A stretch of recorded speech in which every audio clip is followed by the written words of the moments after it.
อ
welcome back everybody to the semi-final day of this PSA Satellite Rich King tournament at the Frans Hofman Stadium in Amsterdam.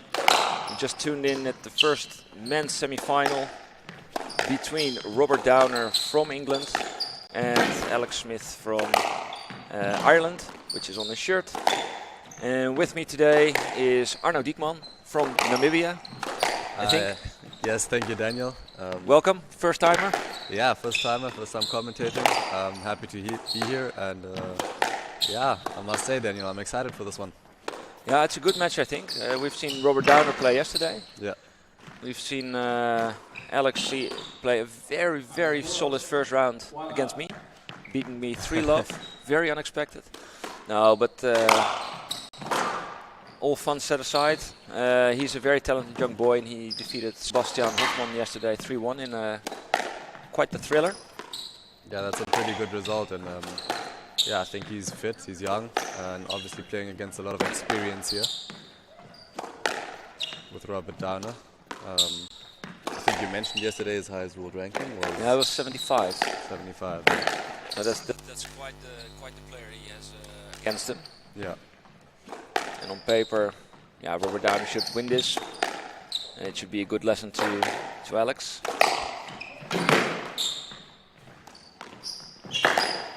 But I'm sure he won't make it easy.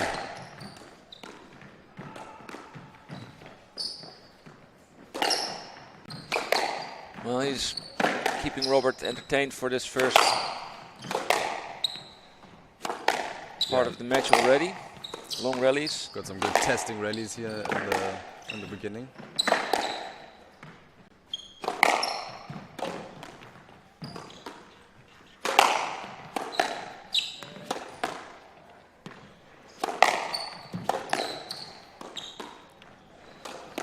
The referee, by the way, is Rich King.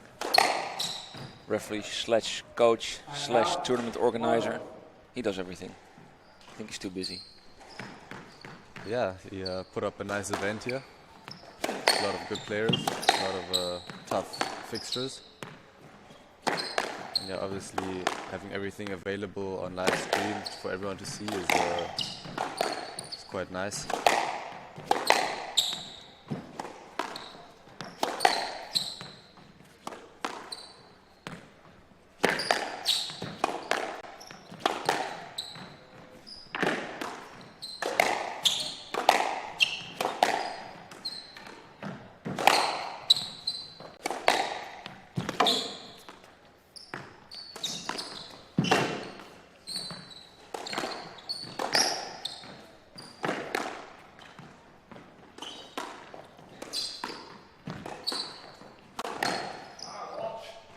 Nice point there.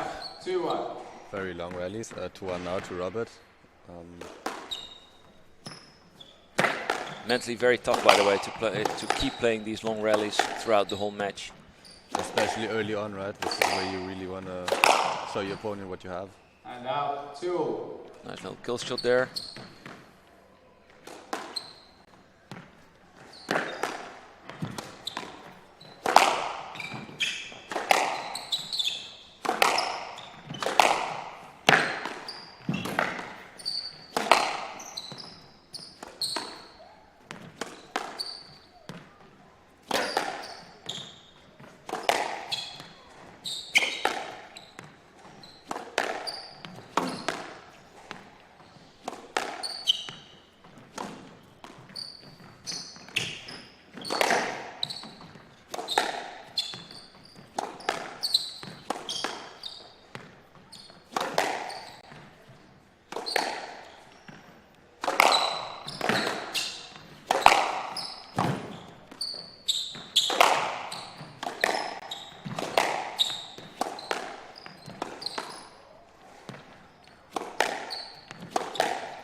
Yeah, making points in the back. 3-2. This was a really long rally. Both players playing very patiently, and yeah, not going for any easy options and really waiting out for the opportunities. No, and there's not one player that applies more pressure to the other. It's like a little bit equally divided. Yeah, I agree.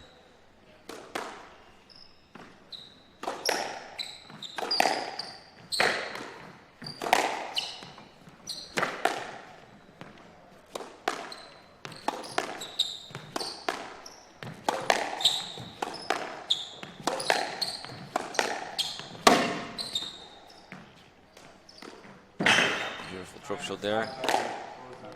No, I think the ref was right there. 5-2. Looked like a bit of a double bounce there.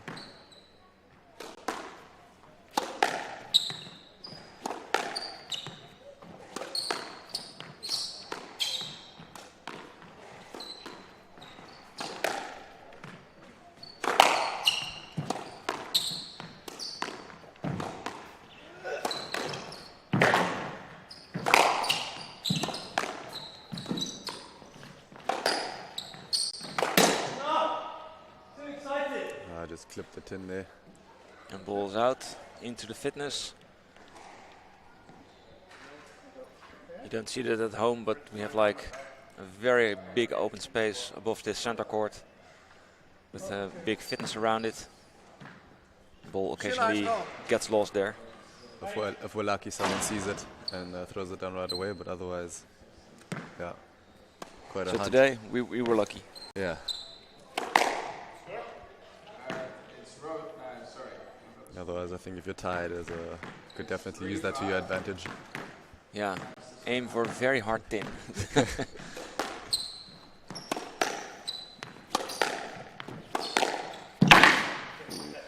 Great little kill shot there. 6-3. That's tight. Low Little kill. bit unexpected, I mean.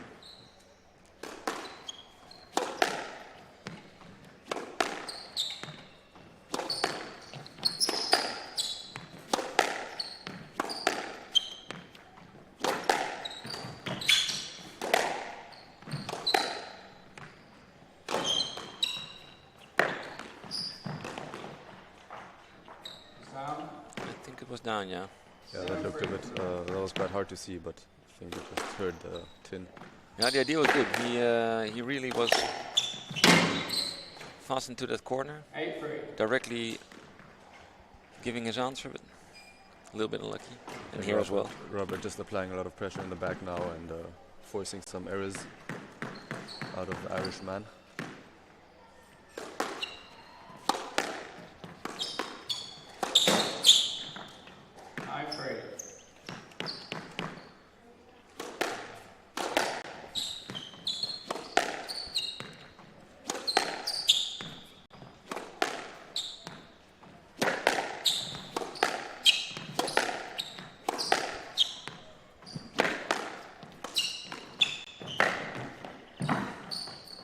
Pick up.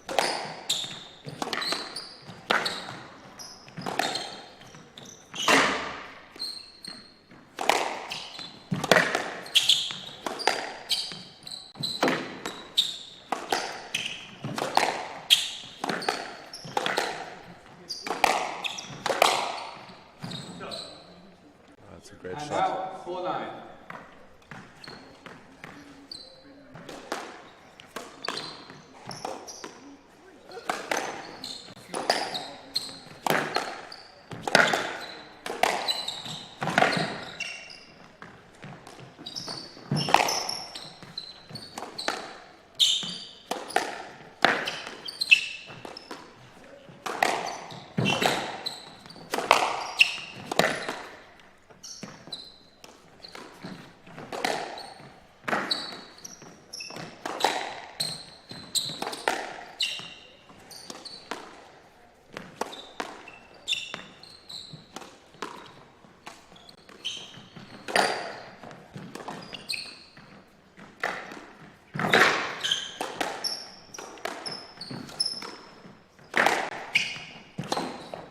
Oh, that's a very great It's a boast. beautiful boast.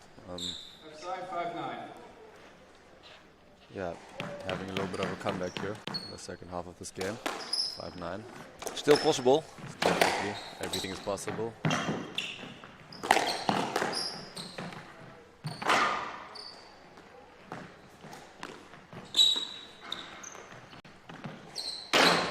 very great lob.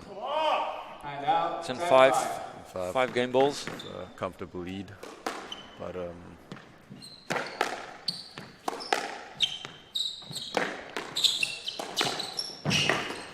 little bit of Mizuki there. Nice for the spectators.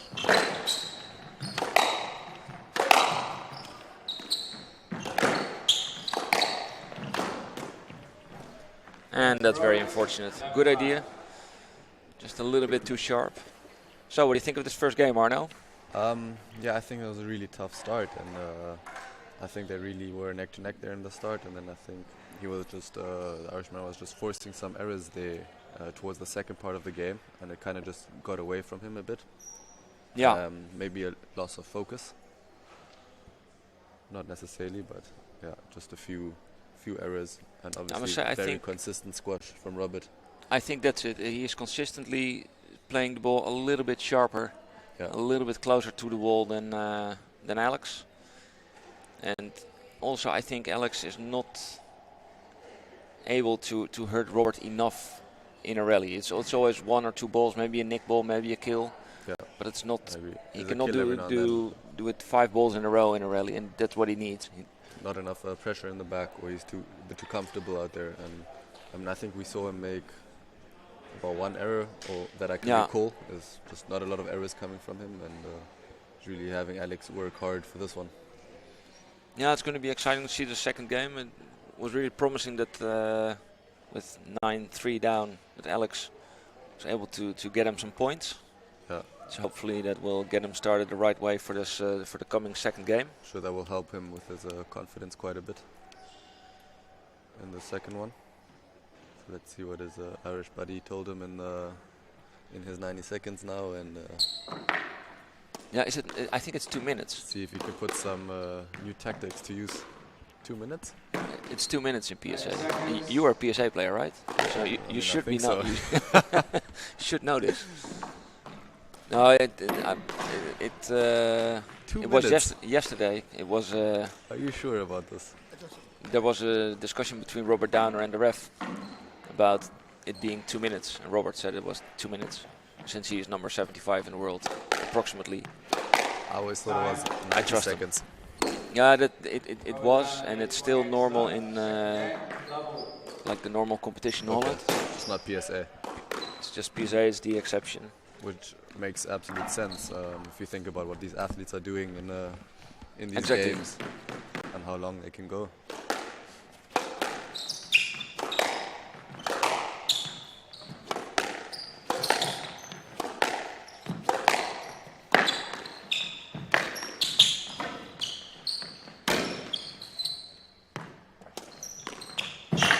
Very nice drop shot there.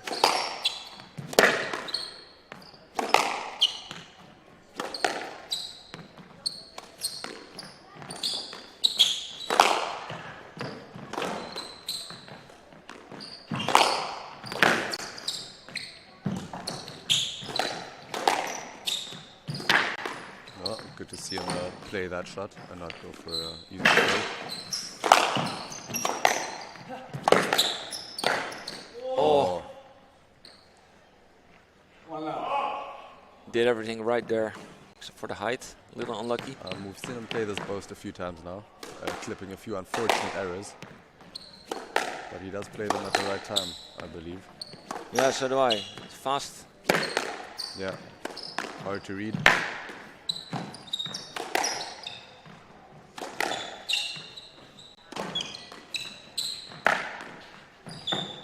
What I like about this match is that there's seems to be absolutely no interference.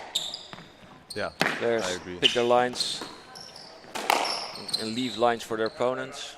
Yeah, just has no space to swing on that one. And now 1-0.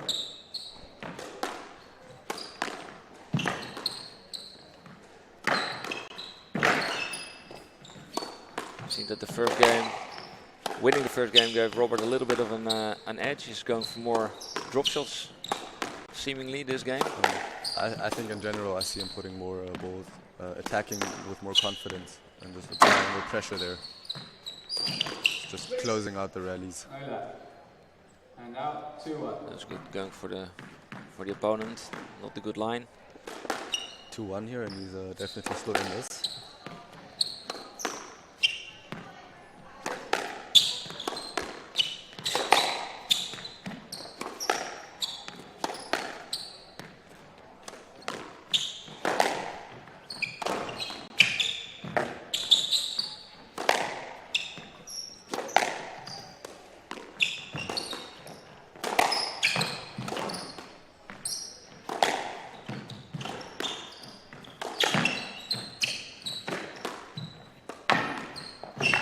Oh, that was a very beautiful shot. Very hard to hit that.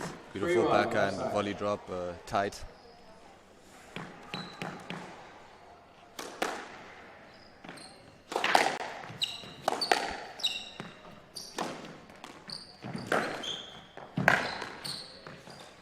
There you go, error, an error from Robert. Like I mentioned earlier, you don't get a lot of those. No. No, I think this is one of the two he hit this match. Yeah.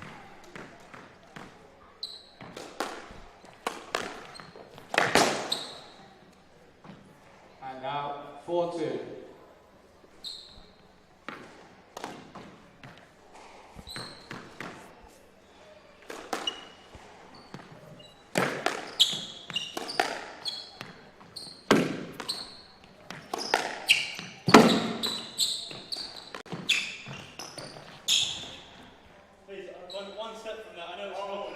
It's a light ball, Robert. I think that's a very fair call there by the ref. And I think so. obviously Coming in for the difficult backhand. to see from here how short it actually ended, but yeah, it would have been too easy for a stroke, and so I think playing a net ball in that decision is always the right call. I think so too. Straight ball. And out.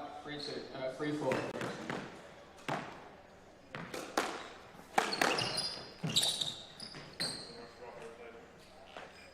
A bit too fancy there on that one.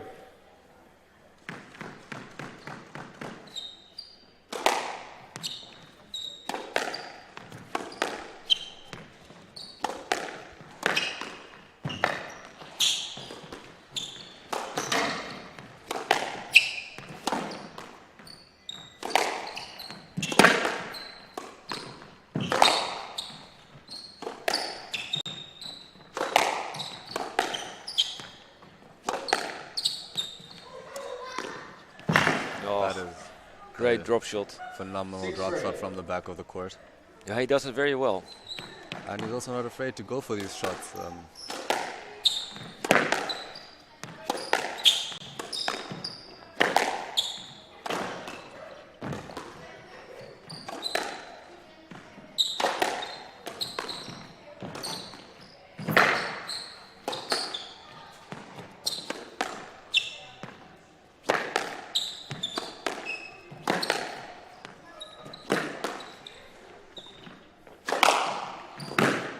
Great pickup.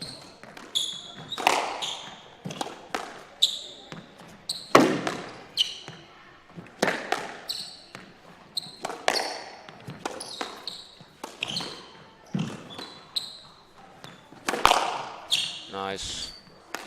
Beautiful low kill on the backhand there. Seen a few Yeah, of but it's those. also, it's like 3-4 balls in a row that Robert really hurts Alex. And then eventually Alex will cave under a rally like that. That's what Alex has a little bit more difficulty to do. Yeah, so he applies the pressure Yeah. throughout the rally, and then when that chance comes, he puts it away. Exactly. And that's that patience we were talking about earlier, I think. And that experience, not going for anything too early on in the rally. Also haven't really seen Alex get any good options or chances right now. He really has to work hard to get a good ball to put a kill in or so.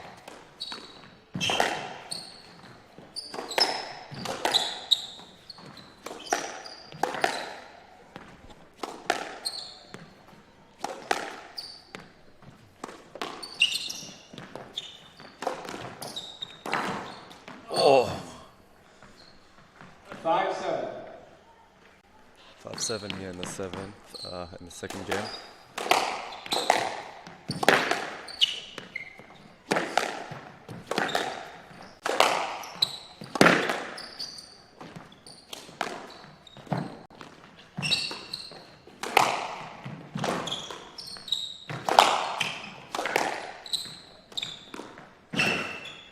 Beautiful drop shot again. 8-5. Daniel, do you know if Alex has a PSA ranking of some sort, or maybe his ranking in Ireland? No, I do not. But I know that he's very young. I think he's 19. 19.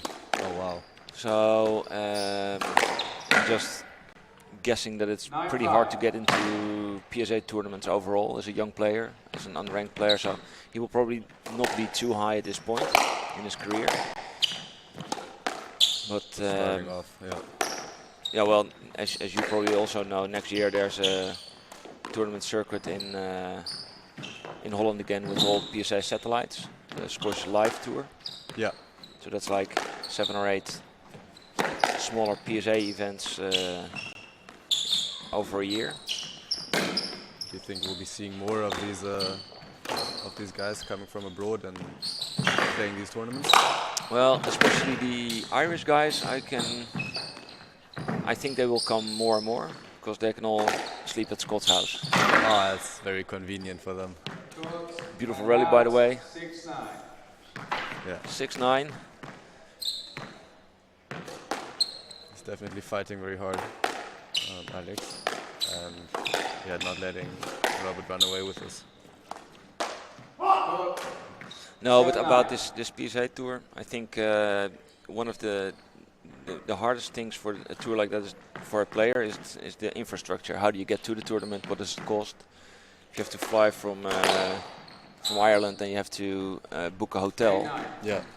You need to win the tournament just to play the tournament. Yeah, that's true. Cost-wise. It can be very difficult for you when you're coming from abroad. Now, this year I know also for this tournament, people at the club were asked, could you host some of these players in the weekend? Yeah. So that they don't have to book a hotel. And I think that's quite nice if you have some people with a big houses so that are able to house these players, because it does just make it a lot easier for them. 10-8, game ball. Yeah, I'm quite lucky to be living in the Netherlands. yeah, exactly. Because yeah, I live in The Hague, and I mean, here in the Netherlands, you can take a train just about anywhere, and nothing's too far away really. So that makes it very easy. But yeah, if you don't live here, it can be quite difficult, especially if you live in a country where they don't have a lot of PSA events. I see here, by the way, that Alex is number 297 in the world ranking, so that's rather high, actually. Oh, I have a difficult decision here. I'm going to give you a lap ball, Rob. Play the ball. That was interference, Alex. And he wasn't I saw quite a bit of interference there on that one. I don't know if he created himself or not. Didn't pay close 10-8, attention. game ball from the right. But yeah, what you said about the ranking, that is actually quite high already, especially Yeah. for a 19-year-old. Yeah, and obviously playing these tournaments is what you need to bump up the ranking, especially, I mean, like him now reaching semi-finals. Yeah, semi-finals is quite good. Yeah, got a lot of points for that. What's your PSA ranking? I actually only just signed up for PSA. This is my first official PSA tournament with a membership. So yeah. And are you a Namibian international? Am I a Namibian international? Yeah. What do you mean by that? Well, do you play international matches for Namibia? Yes, yes I do. You're in the national team. Oh yeah, yes, I'm in the national team. That's cool. Yeah. Yeah, squash in Namibia unfortunately not as big as it is here. So coming to a place like the Netherlands for me is amazing, where the level of squash is so high.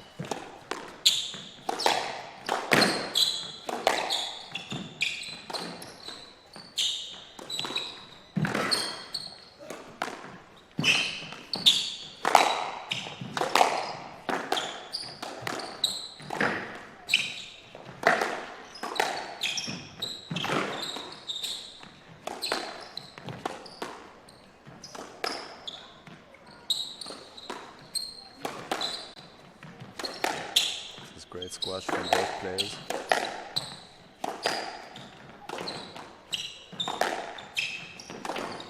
Yeah, it's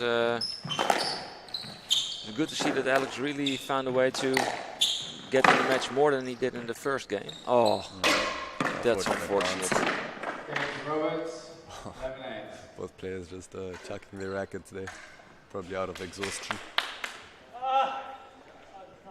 Bit of a grunt coming from Robert. Is that a sign of fatigue, Daniel? No, I don't think so. I think he's fit enough to. He looks fit enough to at least play a 5-set set match every day. Definitely not seeing him slack off at all. But I think movement-wise. this game was harder for him than he would have hoped or maybe expected. Yeah. I think Alex was really putting in some good resistance there. He didn't slack off on his rally, and he really just kept it. Kept the rallies going.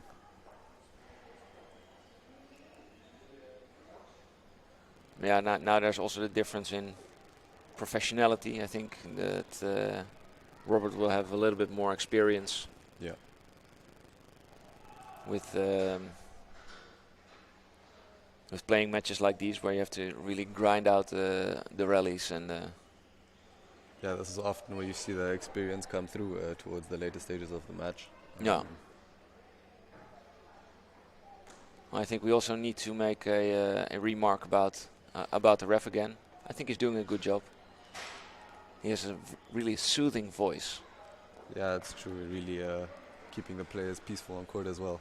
Exactly. It's not too authoritarian. Exactly. And yeah, so far doing a 30 great seconds. job. I think so. I think I've agreed with every decision so far, actually.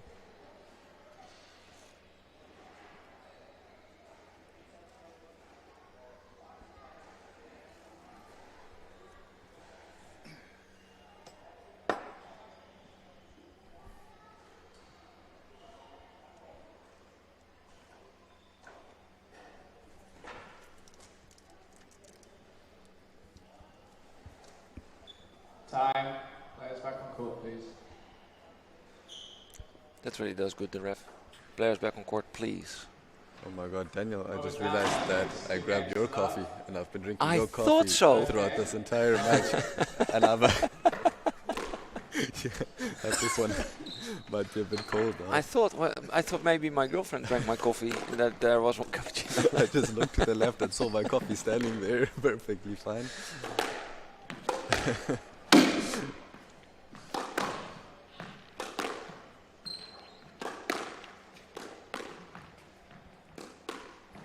Robert Downer in a new shirt to hide the sweat he was producing. I think both players might have put on a fresh one here, actually. It's always nice, I think. Time was done. Definitely done. Yeah, that looked down to me as well. Yeah, your shot was done. Pick up, yeah, 2 bounces. Yeah, unfortunately it wasn't. One love. Yeah, that's hard. The ref used the word down to explain that the ball was double bounced. Yeah.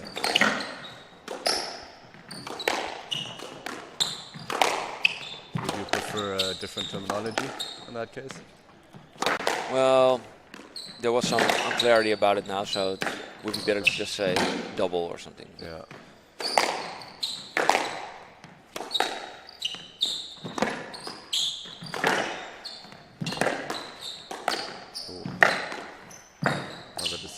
Good pick up.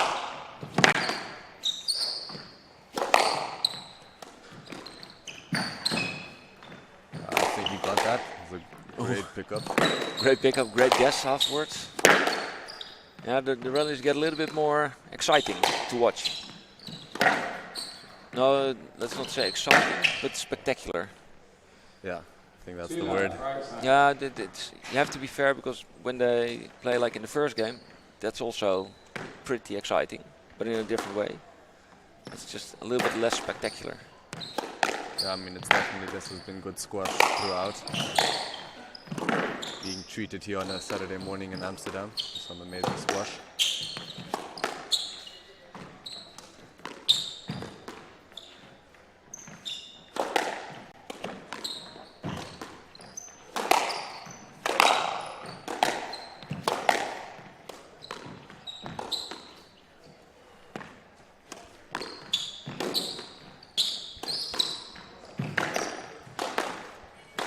think this is actually a first tournament for most of these players to start off the season, or first tournament of the season for most of these guys.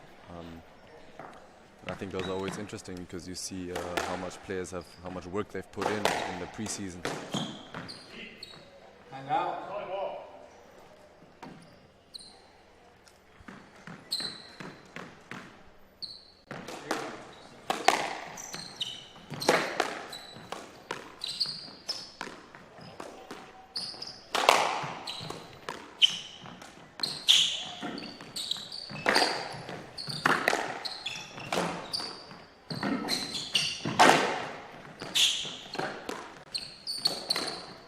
Great drop shot there. Beautiful shot. It's a good rally, using all corners. 2-3. Both players, by the way, using all corners. Yeah, chasing each other in all corners, waiting for an open opportunity. Oh, A little bit lucky there with the just clipping the nick there in the back Yeah. of the court. 3-all.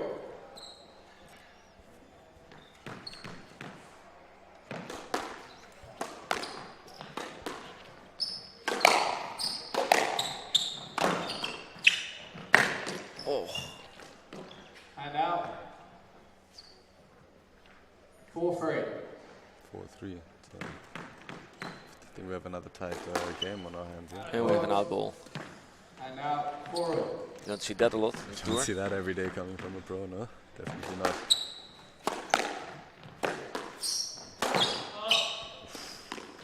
Two in a row. 5-4. And I think this is the first lead for I think Alex so too, yeah. actually. See what he can do with it. It's important to keep pushing at this stage of the match. Oh, and It's making Robert do a lot of work here. perfect nick shot there. 2-point lead.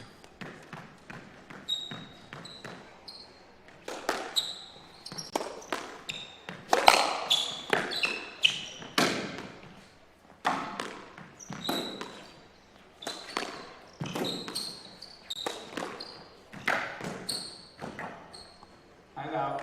5-6. You don't really see it, but if you have to like lunge to the front of the court 5 times in a row to pick up these attacks by Robert Downer, that's very heavy on the stomach. Yeah, I think that Very definitely, will definitely put some lactic acid into those legs. Out. 7-6. But I think the adrenaline in this one will definitely keep both players running. Beautiful shot. Great kill shot. 8-6. A little Keeping risky. his lead. It's looking very, very good in this third game. And that's very gentlemanlike of him. I think that's what we want to see at squash. We want to see players play those balls.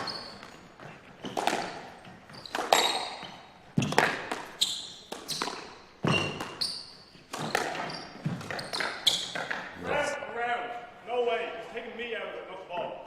It's a stroke ball. Straight out. It's a stroke. He's right. The shot's way too loose, Alex. Wrapping isn't loose.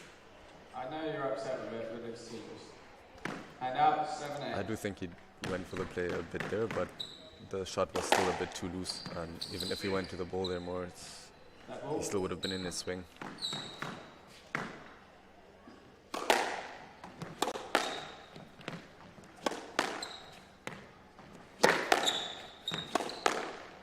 So if he can keep his head cool, because he still has a 1-point lead here. And I think it's important to not let Robert get back into this. It's a very big point here.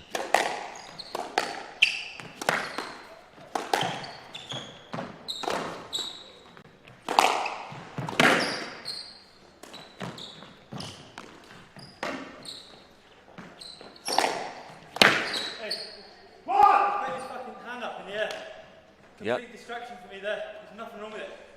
Right up in the air. It's not an issue. I know that. And out. There is something about signaling the ref about. I think this is quite a common thing. I mean, obviously, players do signal when they think the ball is down or so, and then this can be distracting. Yeah, no, but I think it's actually in the rules that you cannot do that. I've learned that over commenting all these years now. So I think You cannot put your hand in the air Probably because that. it's a distraction and it should be a lap. Oh wow, I had no idea. But it's also, that's what you always have. I think it's up Aside to from the that, it's refs like to- the ref's interpretation is also a big thing, of course. Yeah, that's true. No, but I think it has something to do with rules. Now we'll find that out later. Ooh, great length. And out. 8-10, game ball. 8-10. Let's see if we can finish this third run out. This is where you start thinking to yourself, one nick is all it takes. Yeah, now you can, especially Alex, of course, needs to keep his head cool.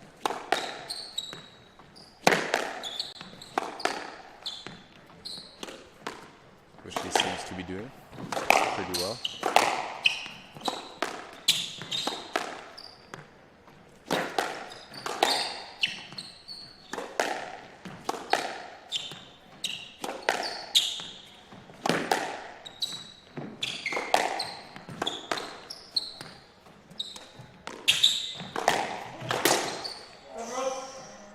Yeah, he charged in there, right time. Left side, 9-10, game ball. Really exciting end of this third. Yeah, it's one game ball left.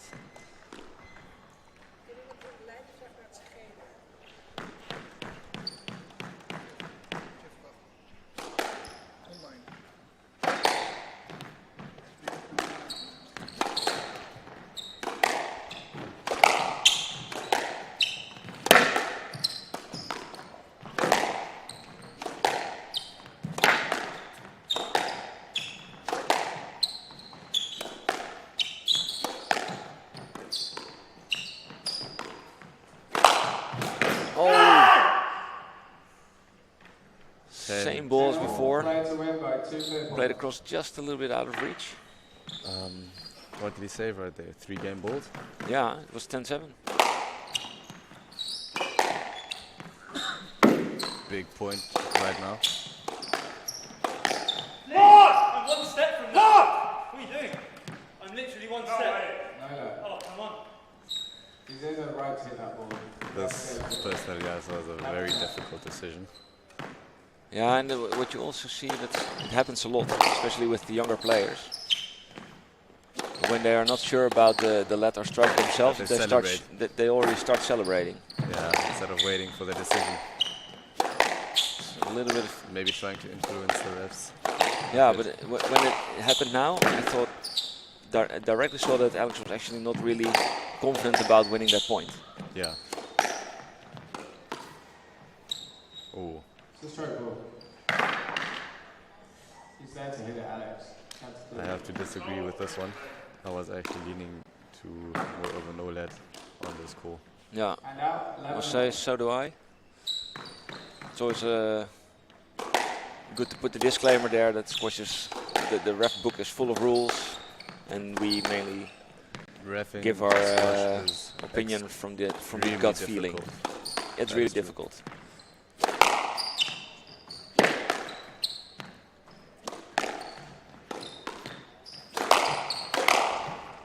Oh, great ball there. And out, Beautiful shot. 12-11, Another game ball. It's actually a really exciting game, this. 11-all. And I would actually say that I'd rather have Alex win this one so we can See get more of another. this great squash. Oh, and missed there. Alex, 13-11. Scores 2 Wow. games to 1. That is impressive. Yeah, I must say. very impressive. Big game by Alex. To come back from 2 love down as well. It's to just keep fighting. I think we have a big third one coming up now. Fourth, I mean. Yeah, exactly. And that's this is what we need as spectators, especially in a semi-final of a PSA event. Yeah, I mean, it's everything we could have hoped for.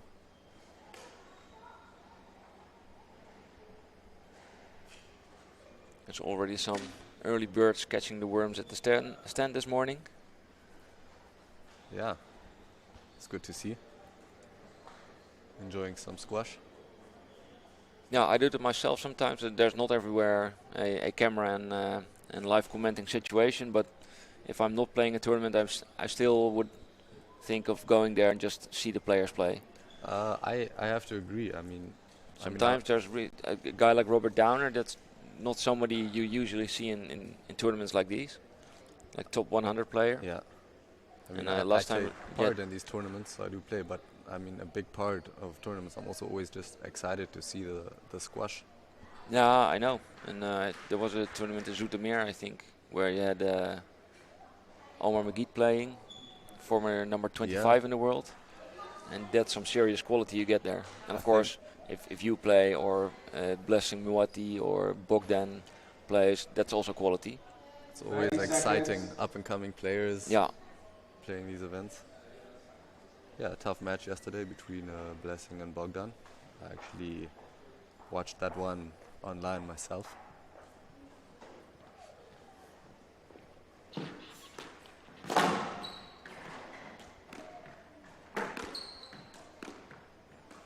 So actually, for me, this marks a spot that we have to make a prediction, because this match can still get exciting, more exciting even. We'll get into a 3-2. And who do you think will win? I'll have to say I think Robert is going to be very businesslike in this fourth. He will not want to take this into 5 by any means. I think he's going to try to close this out. So you would put your money on Robert? I'd say 3-1 Robert. And now, 1 love. Yeah, well, that was exactly going to be my prediction. Okay. But since we never do the same here, yeah, we're going to have to go. I'm going to go for Alex. But that's only because he definitely really made will keep on fighting in this one. That is for sure. Oh, beautiful Nick. 2 love. And he really made a good impression already in the first round, of course. But I think when Alex is able to to get a 5th, to get this match into a 5th, then he will win. Quality stuff so far from Robert. Good hold there on the last shot. Yeah, he does it on the backhand. He has a sweet hold. Yeah.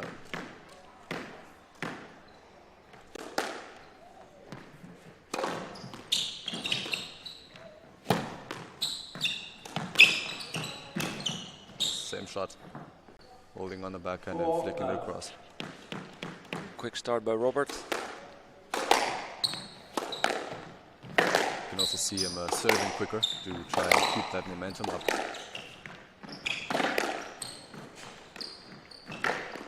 Oh, that is a beautiful drop. Oh, that may have been double. I'm clear. It's a stroke ball. No, I'm really clear. He tried. Cheeky little smile there at the end. He is fast though. He's really fast, yeah. And fit.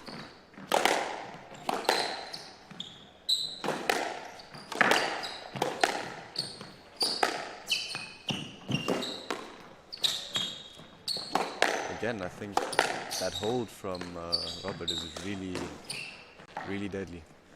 And now, 5-1. 5-1. It seems to fall. Everything seems to fall in the direction of your prediction.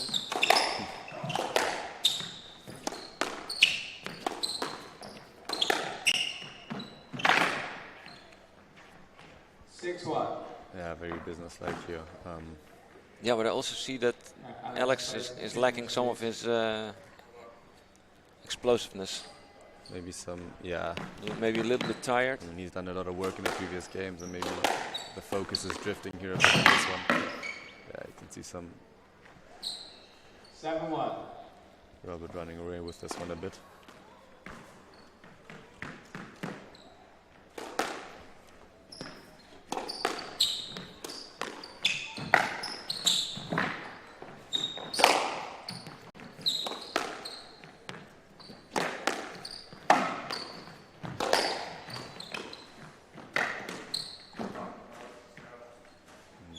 Yeah, it's a done deal. Another unforced error there.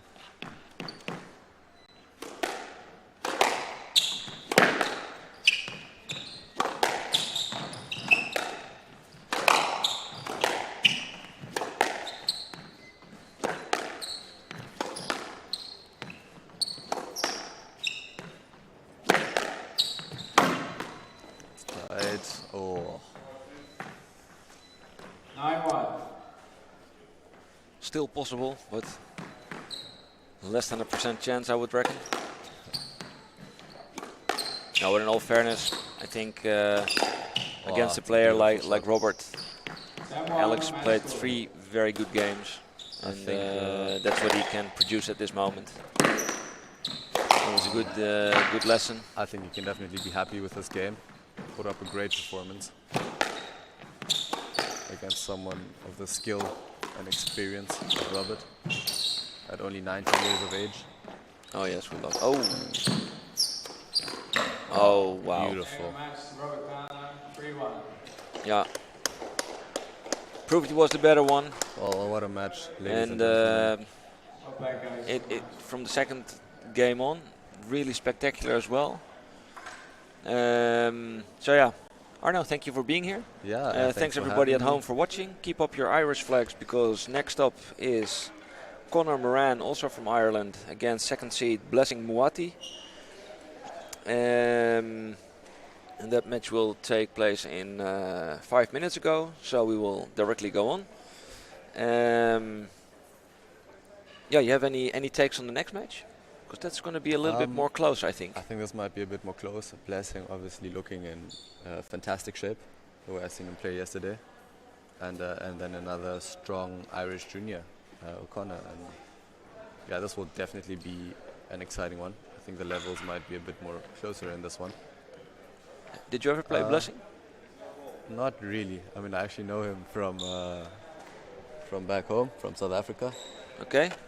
So I've seen him play back there, and he played in Namibia a couple of times as well. But personally, I've never played against him, no. No, probably. If you will play the tour, the Dutch tour next season, probably. Yeah, I'll definitely get my chance to put him on the ropes sometime this year. Yeah, I hope to join as well. So you can have your revenge against me as well. Yes. Well, players warm up. We will go out for a little bit, and we will see you in a little bit. Arno, thank you. Thank you.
Blessing to serve, honor to receive, best of 5 games. Level.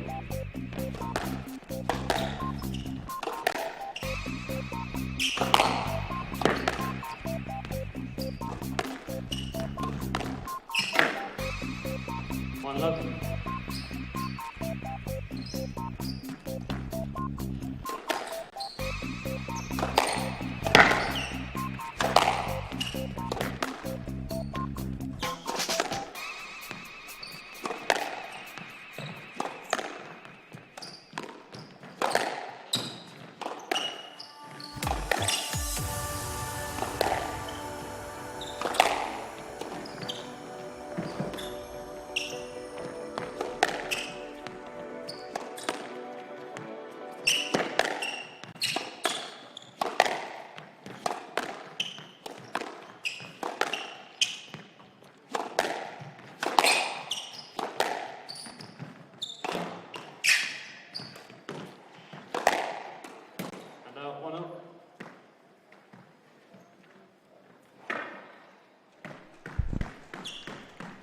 And welcome back everybody to the Frans Otten Stadium, host of the Rich King Satellite PSA Tournament fundraiser. What is it not? Yeah, we have to put up our QR codes later for donations to support our Premier League team.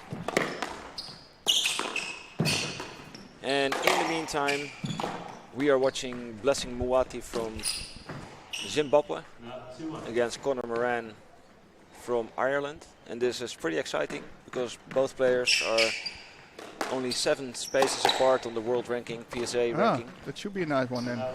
Connor is 236 and Blessing is 229. Yeah, we've seen Blessing win fiercely yesterday here.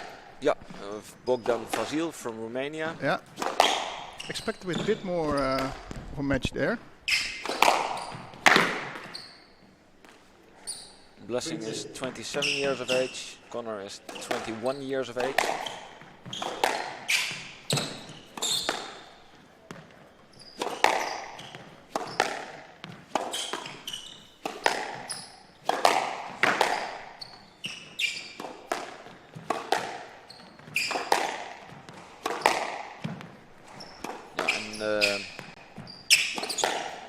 We have 2 very fit and steady players on court.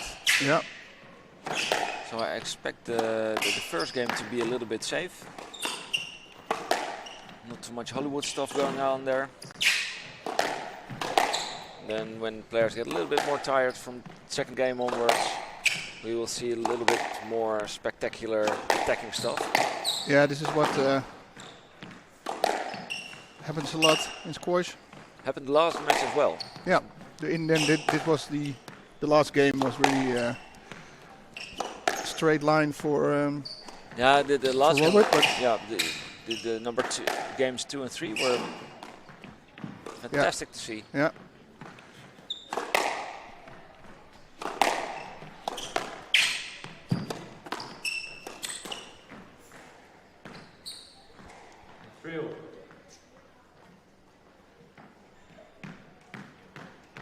Both players keeping the score balanced this beginning. Long rallies, points equally divided.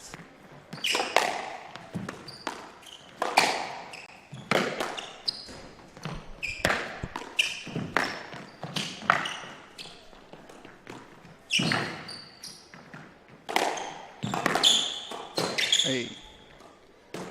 No, 4-3. That was a little bit too fast for Blessing to react to.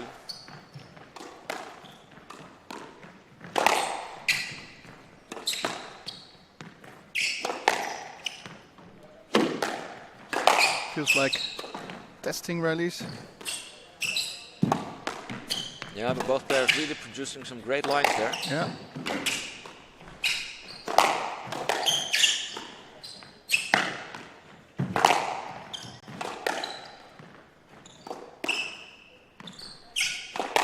And this is no exhibition match. This is semi-final. Winner It's gets tight, to yeah. join Robert Downer in the final. Make some money. Yeah. Make some PSA points. What's the amount for the winner? I actually have no idea, but I think it's the total prize pot is about 1,500. Then I think the winner gets 30%, so that's 500 500, euros. yeah. We'll have a chat with the organization about it later.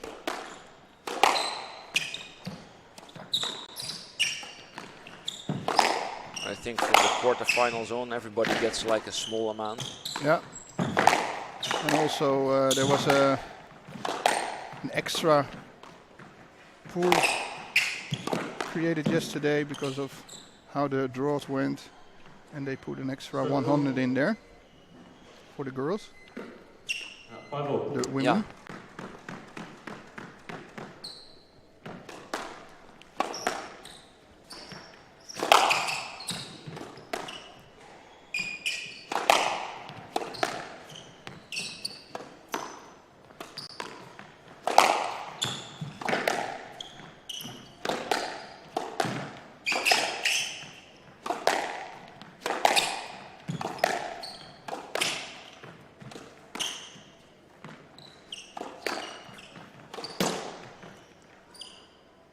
This was a rally of the most patient player winning.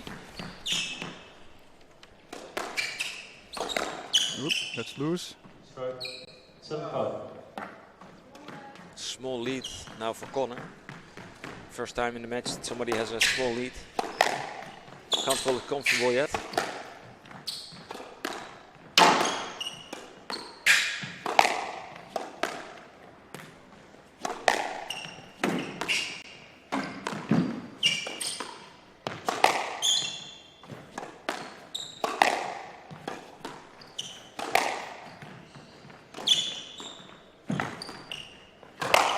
Whoa.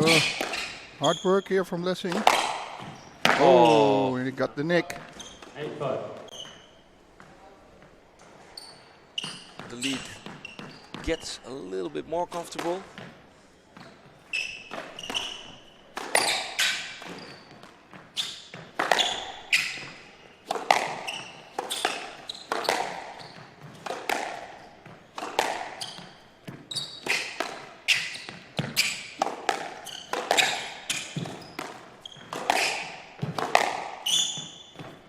Well put. Yeah, Blessing's lines are very well. Really accurate there. Good depth. Tight.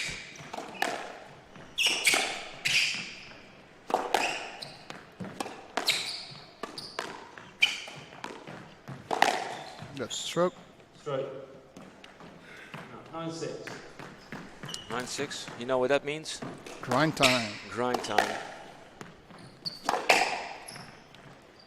When we were talking about that yesterday, I forgot who said that to us, but it was Madeline Ho. Yeah, from in the British Junior Open. She was American yeah, player. she was helping out in the commentary booth. Joining you for some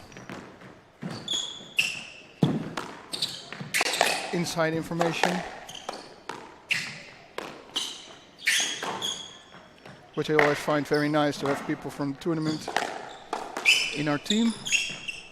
Yeah, and she was actually the only one Was she? Yeah. who had the guts to do it. Yeah. So everybody was kind of scared to do it, afraid. Didn't someone else join after that? No, not No. yet. No. It was mostly. Yeah, Mohammed Sharbaghi. El Sharbaghi. Yeah. He joined. He Yeah. had the balls. Yeah. He actually seemed to know a lot about the match, about the sport. Yeah.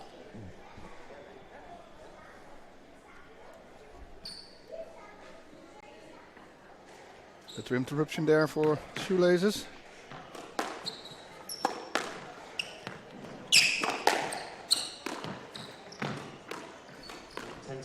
Game ball.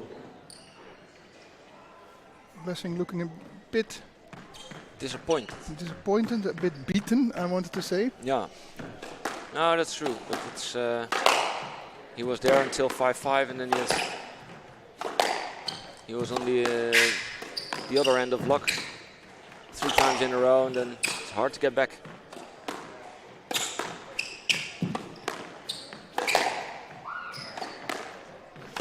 Venue filling up, as you might be able to hear in the background. Both tournaments running on the full schedule now.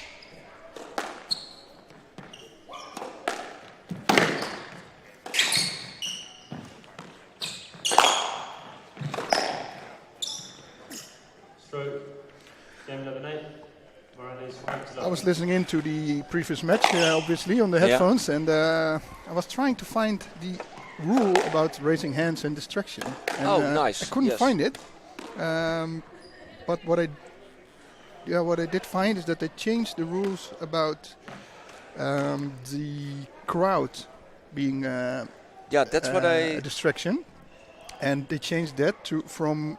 And I know it's not that long ago that referees would ask the crowd to be quiet and etc.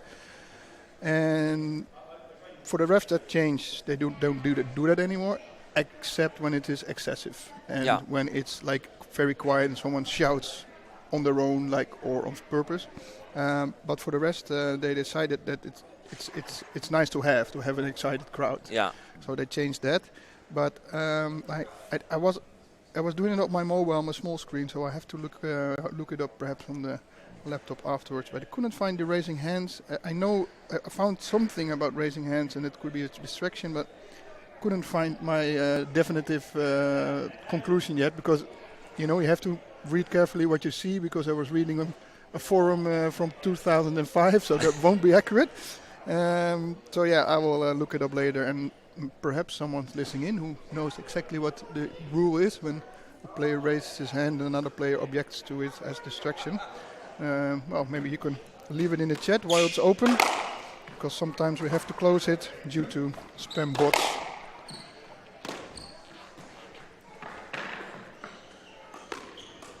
So this is also a thing that we're keeping exciting. Moran leads 1 game to love. Second game, level. Rough. Second game. Oh, very nice drop shot. Yeah, I think Blessing is going to try to generate or produce a big push here in the beginning of the game. Let's see if he can do that. Oh, we got it. Blessing has to do a lot of work here. A lot of work. Yeah, you've seen front and the back of the court 3 times this rally.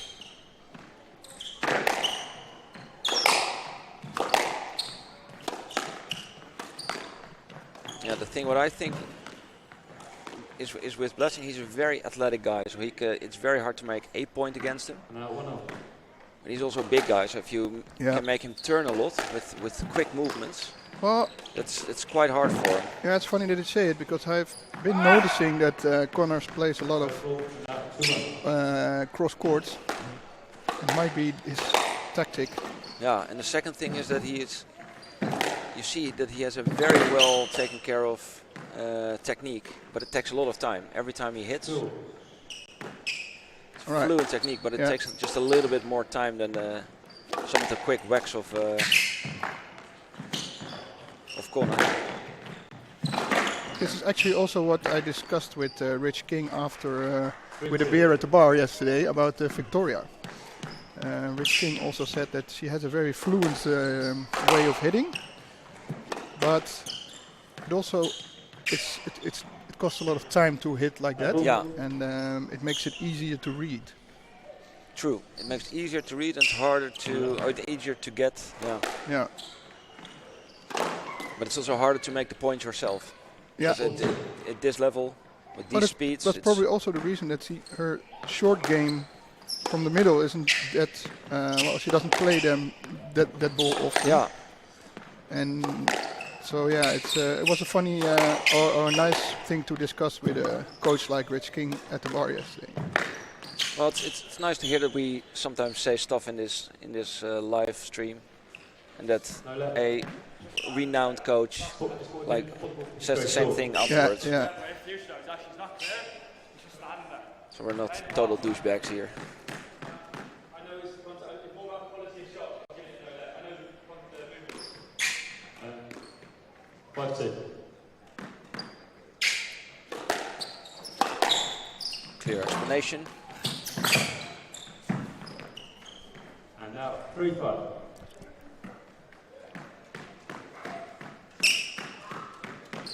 Ref's eating a nice sandwich.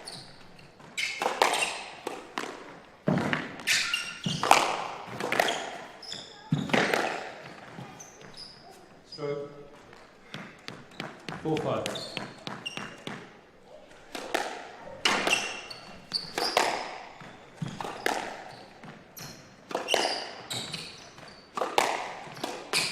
That's out. Cool. And now 6-4.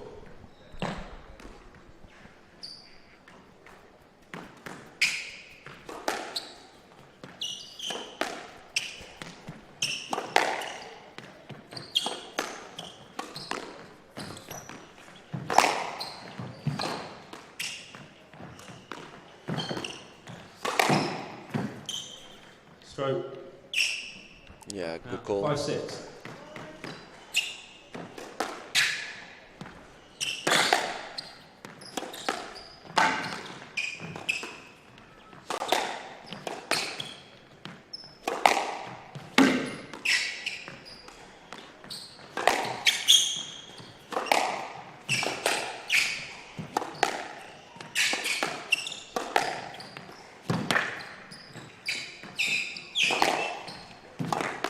Nice little hold there. Yeah.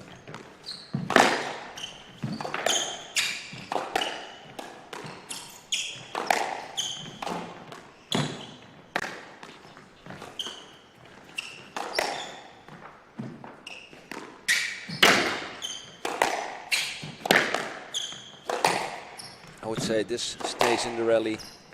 Blessing is doing a little bit more running than Connor does.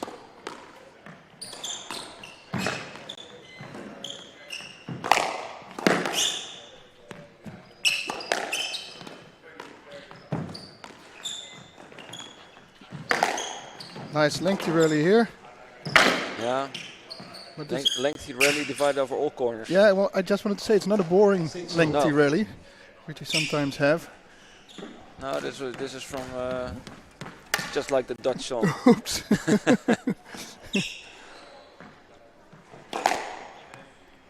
From the front to the back, from the left to the right, Yeah. and then in Dutch.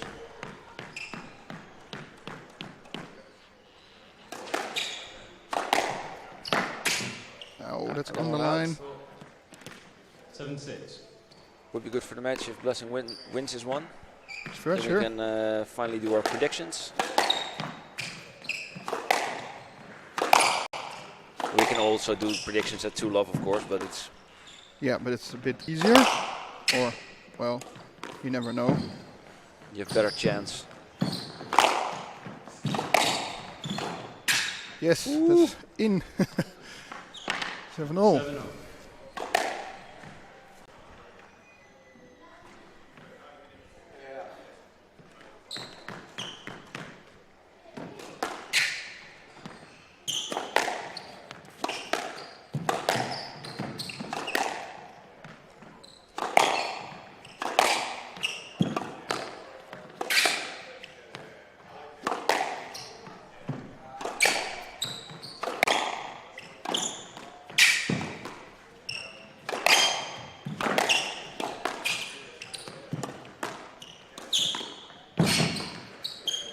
backup.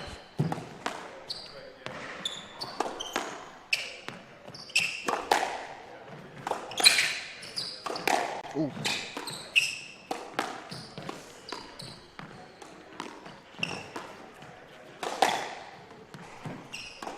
The middle stage of this game produces a lot of lengthy rallies.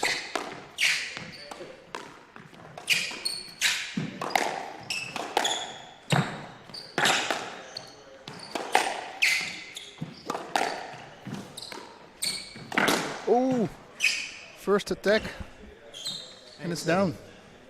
Yeah, it was the right time. It was the right speed actually. Yeah. You could really surprise Connor here. Taking the ball quickly.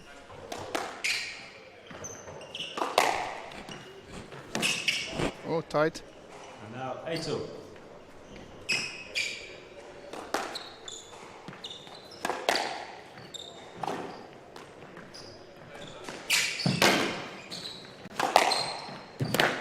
Oh, Now 9-8. that's unfortunate. Connor back in the lead. Yeah.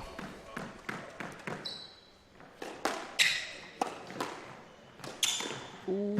It's 3 points in a row. Yeah, 2 points at exactly the right time. Yeah.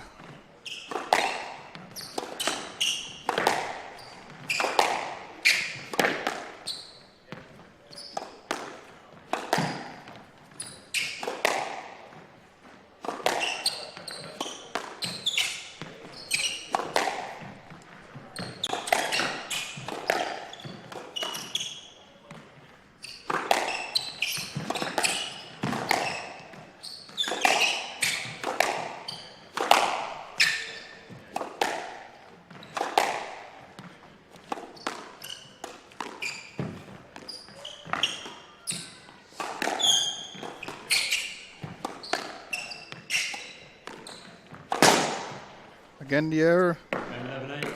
Moran needs 2 games Yeah, to go. from here I would say that Blessing has a little trouble making the points. Yeah, He can stay in the think that's rally, he a- can retrieve almost everything. I think that's a real good observation. Yeah, and he has some attacks, but it's all what we discussed earlier. You can predict them, you can see them. Yeah. He needs a lot of time to perfect his movement. So, I mean, Connor is dragged into very long rallies, but he is not really tested on speed or explosivity. So it's just Yeah. like running a marathon for him, just one tempo. I would say it's actually pretty comfortable for him at this point. Yeah, I think so too. But I'm curious how Blessing will enter the next game. I thought he was trying to put a big push on in the beginning of the second, but well, I think it just didn't work out. He's just being forced to run a lot and do a lot of work for all his points, and then when he is in the position, he made 2 or 3 mistakes. Yeah, and also towards the end of the game where you cannot afford those mistakes. Yeah. Reminds me of a match on the first day, Daniel. Oh, that very good Irish player, Alex Smith, who just snatched the game of Robert Downer, which was pretty impressive.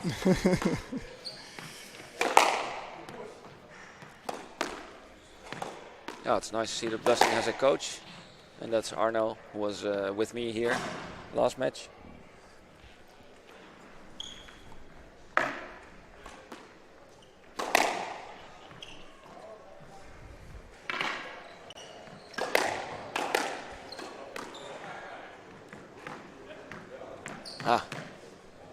The ref went for a quick 0.0 beer. Moran leads 2 games to love, game level.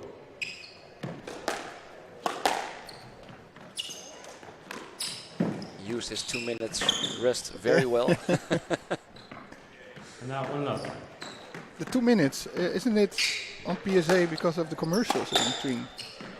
I did not even think of that, but I think that's pretty good explanation. Because the streams are sometimes broadcasted by local broadcasters and things like that, and I think they are Now 1-0. allowed to put commercials in between if they want. I'm just not sure where it originated. Me neither. I know for sure that the rule with PSA when they cannot start earlier than scheduled is because of this. Yeah, well, that's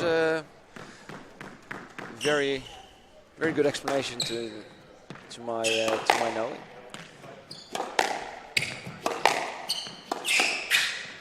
But I know someone who's going to be at the PSA tournament in Houston next week, so maybe I can ask him to drill the refs a little bit on these small issues that we are Good idea. encountering, especially this one and also the distraction rule. The distraction rule, yeah. We had our chance in the Bridge Junior Open with Andrea. True. 5-1. Blessing Not on happy with very, himself. very quick. Oi. This is running away from Blessing very fast. His body language is not good No. and understandable, but it won't help. Yeah, I think the fact that he was up for the better part of the second game and then still managed to lose it by making his own mistakes. So he actually really lost the game. I think that gets into his head. 7-1. Yeah.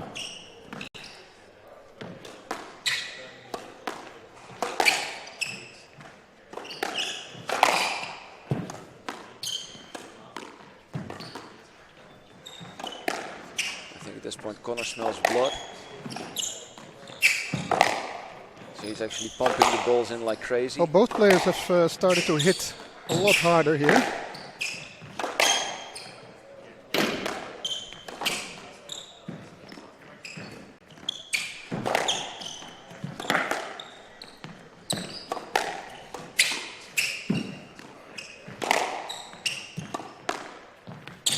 Oh, what that happened? Was, 2-7. was he surprised that the wall was there? Or was I don't know. this a sort of second level? I think there was a snail on court. Something happened with the ball there that made it bounce funny.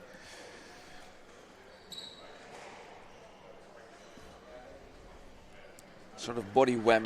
Yeah, it was weird.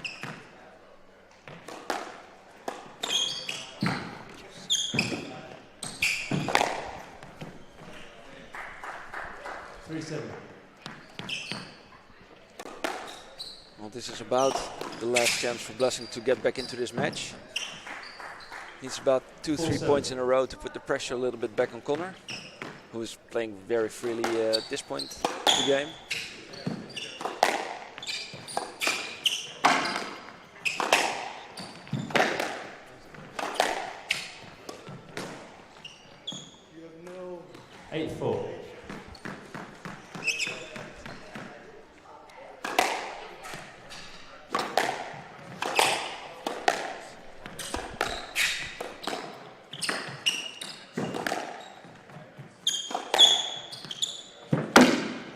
Oh, that's very lucky, but very necessary at this point in the match. 8-5 produces an open game.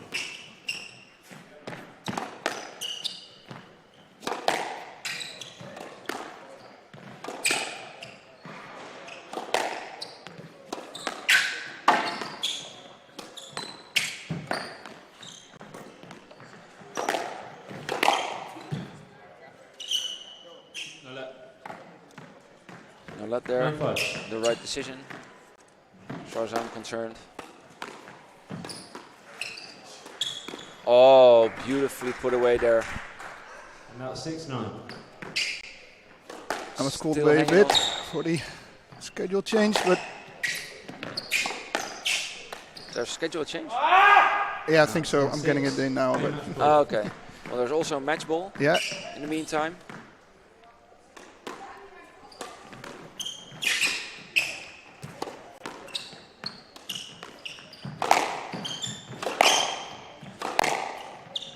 Oh, he played on. 7-10, hanging on by a thread.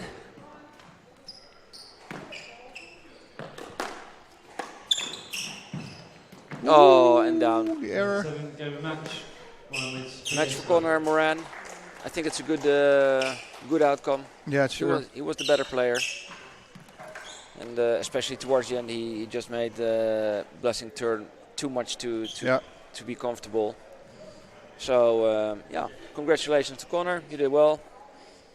And I'm just quickly looking up what the next match will be, because I actually do not know that. Because there's 2 finals left. But first we have some entertainment in between. Next up, again an Irishman, Scott Gillanders against Sebastian Hoffman. All right. And what time is that scheduled? That's scheduled at 11:30, so that's we now. will start Right. in 2 minutes. I'll just I haven't seen Scott yet. do some schedule changes then, and then we'll be back to you really soon.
All right, a bit late to the game, but we are off 15 minutes over schedule, and mainly because the referees were not at the court. And they broke the ball. They did, Yeah, during the warm-up. then they have to pay for it. If you break it, you pay it. We have Scott Gillanders against Sebastian Hoffman, both Dutch-based. Hoffman also being Dutch. Scott Gillanders Irish. Well, we're trying to convince him to be Dutch. Yeah, but it doesn't work. It doesn't, not yet. No. We need to apply more pressure. But he's, at this point, he's too Irish. Too Irish. Proud. A proud Irishman.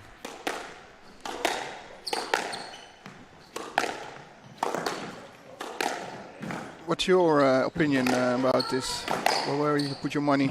I would put my money on Scott. Yeah, me too. So that's easy. Yeah. We can go home now. No, it's in all fairness, I think Scott is just a little bit better player, but that says nothing about Sebastian's quality.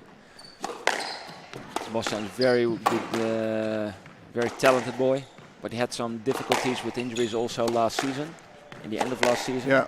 With his ankle, I believe. And he trains hard, but he, there was a little bit a deficit of training in court time, so I think he's a little bit weary. But he will get there. He will get back.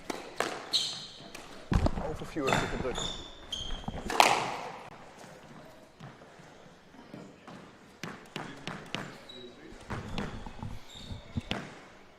And on the other hand, I know Scotty a bit.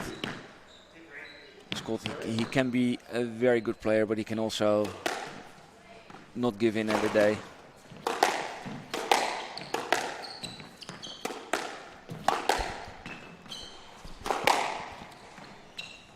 He's very grilly. Yeah, I was also looking for the English word, so that's not it. It's the Dutch one-on-one translation, but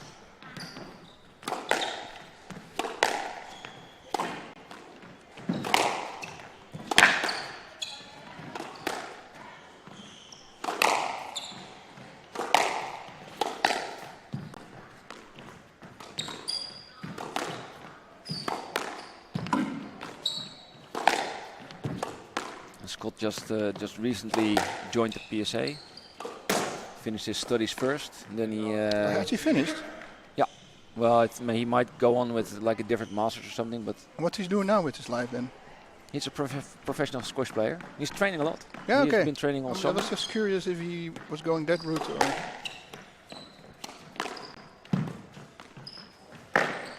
Oh, well done, finishing his study then. That's very good. And now he's experiencing the trouble of getting a good seeding in tournaments. Yeah. Play a lot, win a lot. Yeah, that's it.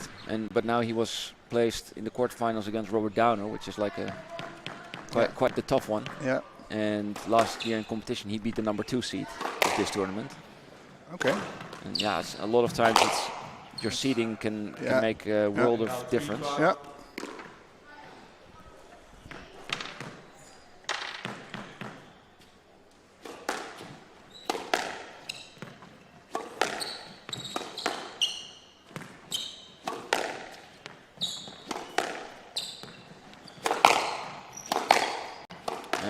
I've looked up the translation for grillig. Yeah. And we get capricious, Right. whimsical, Whimsical. fickle, Right. freakish, fanciful, Okay. fantastic, craggy. No. Craggy, I think craggy isn't the best one. Yes. Craggy. All right. Arbitrary, there's a lot of words. Yeah, you don't have to put the whole internet here on the mic. So craggy or fickle, those are my favorites. So now we know what to say. Still not sure if that's the right word, but Hoffman was coming back slowly, but now Scott is... Great pickup, by the way, there. I also see that Hoffman's still growing taller and taller, which gives him an enormous reach if he can use it. Yeah, and he has some very fluent movements over the court. I really like that about him. Yeah.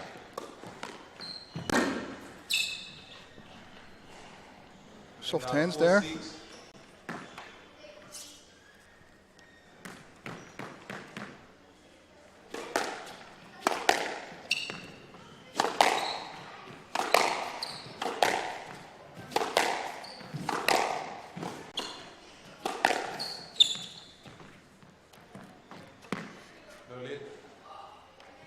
Refs looking at each other, deciding no let. Dangerous ref here, because it's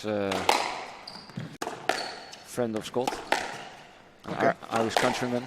Oh, he gave him a no let there. And that's 7-5. Just in time there for Gillanders to keep his 2-point lead.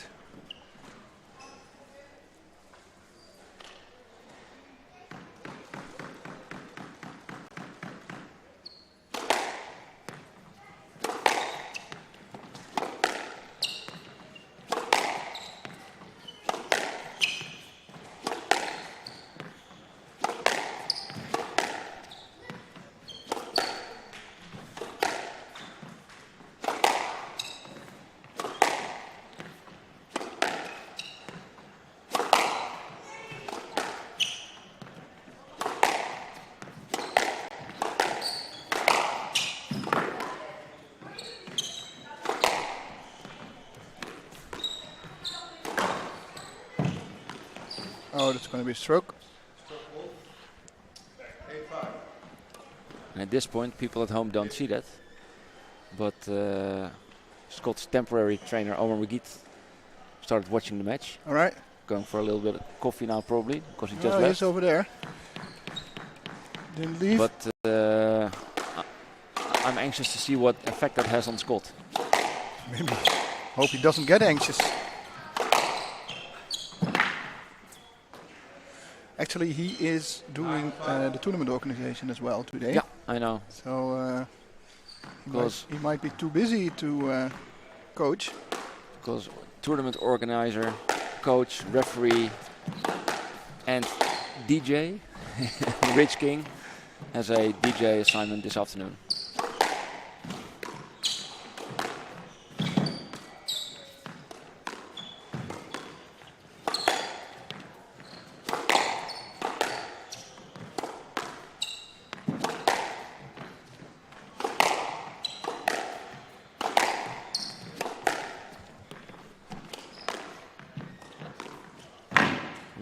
Nice little drop shot there. 6-9. Again, this very soft touch Yeah, drop. Sebastian has good hands. Good hands, fluent movement.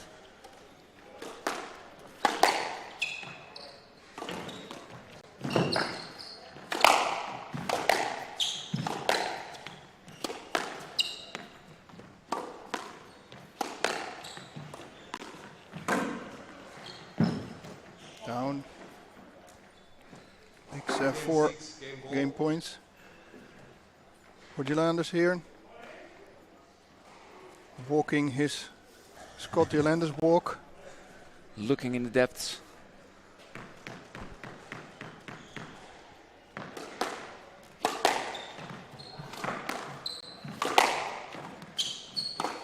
Yeah, we are almost in the afternoon now, but I know for Scott this still applies as sleep time. Yeah.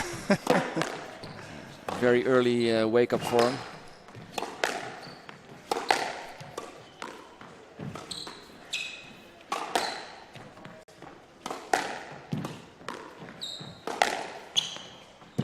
Hoffman between a lot of length shots, especially on the backhand. Volleying, that's a bit lucky, I think. Little miss, but it does the job. So one love to Gillanders. The difference is smaller than I would have thought. until so far. Yeah, I think it's pretty easy for Sebastian to stay into the rallies. Scott does not hurt him enough, but he cannot hurt Scott enough back as well. Not yet, but not sure. I think the drop shots, they take a long time to be played, and he has to play. Therefore, he has to play them so sharp that a lot of them go down as well. Yeah. But if he plays them a little bit higher, the rallies will only get longer and longer and longer. Yeah, that's true.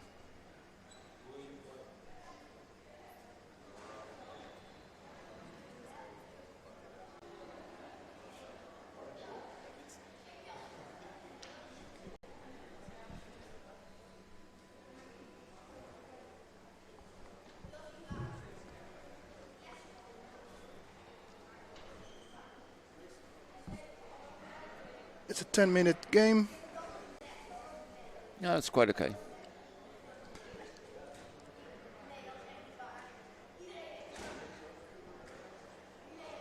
You don't want matches to be too short. You don't want to have too many, like 3, 4 or 5 minute games. No. Especially when you watch this level of squash, PSA. Even if it's the lower ranked PSA players, it's still PSA, but match should at least have 10 minutes per game to go into a half hour. Players back on court here.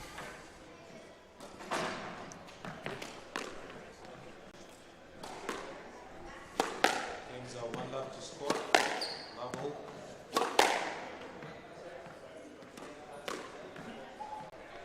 Scott to serve.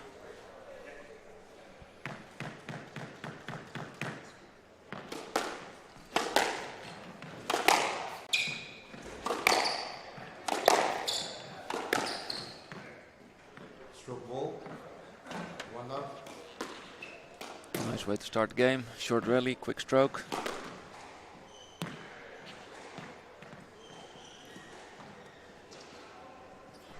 I noticed a lot of players who are reffing saying stroke ball and let ball. Never hear the official referees put the word ball after it. It's just a let or stroke. That's interesting indeed. Why would that be? Oh, yeah. Doesn't matter that much. But it did catch my attention. Oh, red cross drop there. To love.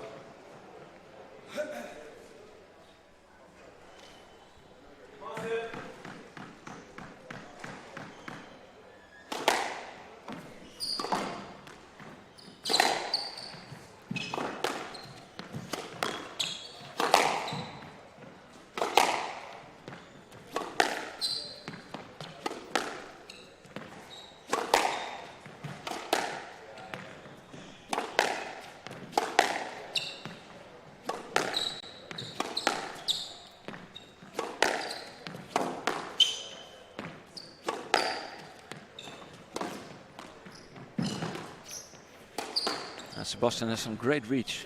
Yeah, that's because of his length. If you see him, it's like he gets into that ball in slow motion. Yeah. And then that last reach, that's like... Free love. Yeah.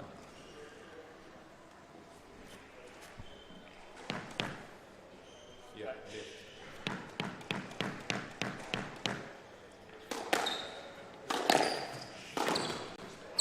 Nice little bows there. 4 love. Gillanders not fooling around here with a 4-love lead.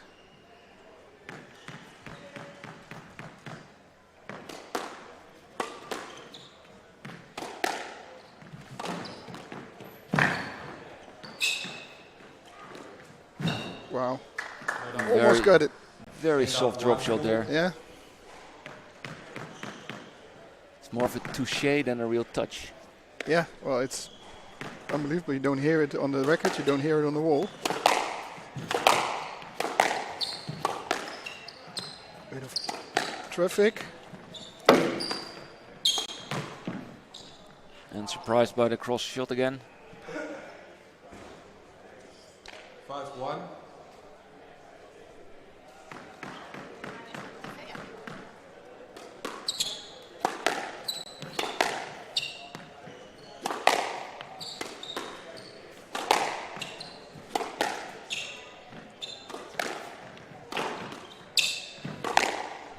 Yeah, Scott's very effective with this attacking both shots.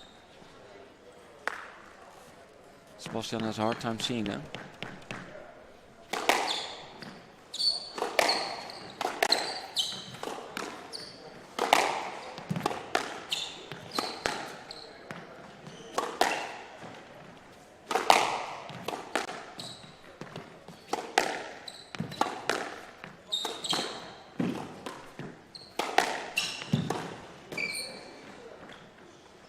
Little Mizuki there, a little Mizuki length. Yeah. For show.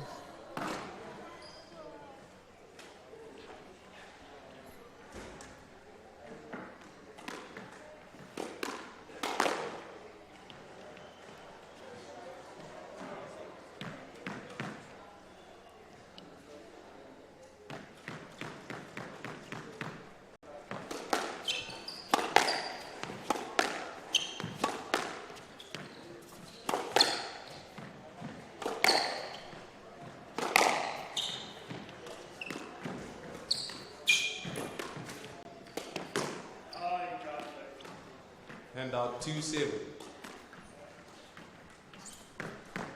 Unnecessary, that was a great opportunity.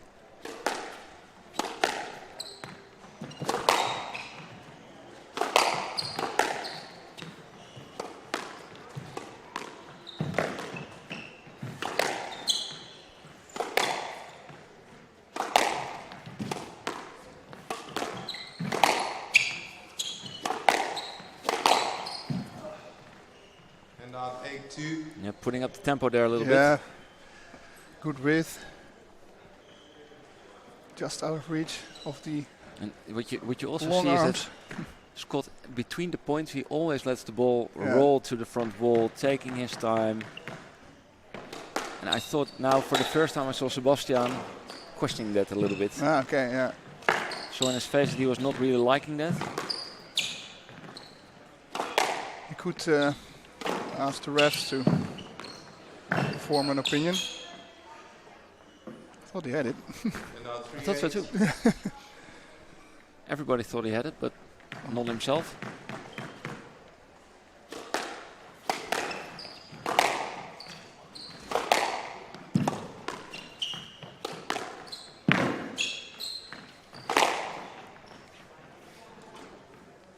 Handout 9-3. There we go. The walkabout starts again. Yeah. This time it was Hoffman. He doesn't hide it. No.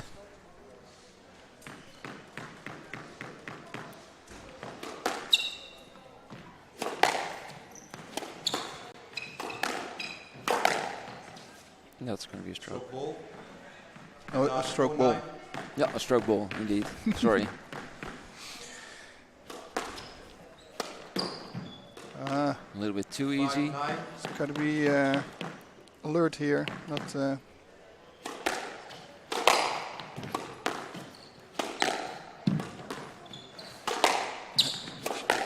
Must not think he has the game already with a 4-point lead.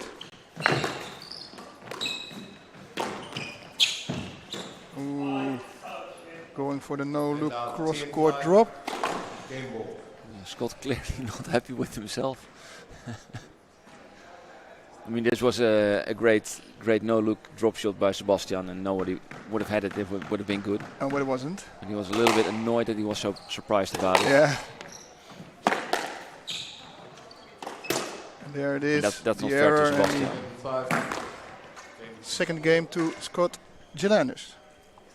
So 11-6, 11-5. 11-4. Yeah. To keep the straight line down for Sebastian, it should be 11-4. Now, do you think Sebastian is able to turn this around?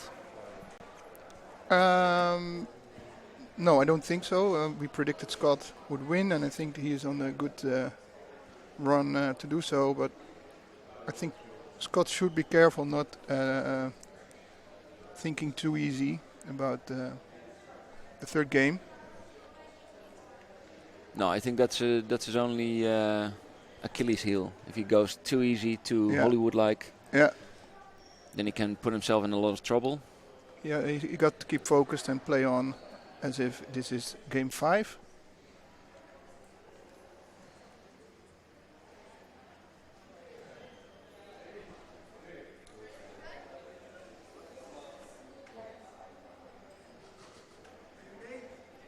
Oh, and by the way, I was corrected yesterday after the matches By whom? by Guido Lindner. Guido the Mosquito. Yeah, I know what you're going to say. He apparently still is 16 and not 17. So let's get that very clear from here. He is 16. He turns 17 the end of October. There he is, actually. So he will need to. He will want to enjoy that last month of being 16. Sweet 16. So I hope I've set that straight. And that means that I did not lose last year to a 17-year-old, but to a 16-year-old. Even worse. Yeah, and Guido is quite the talented player in Holland. Lovely. There's no shame in that, to lose to a talented player. But 16.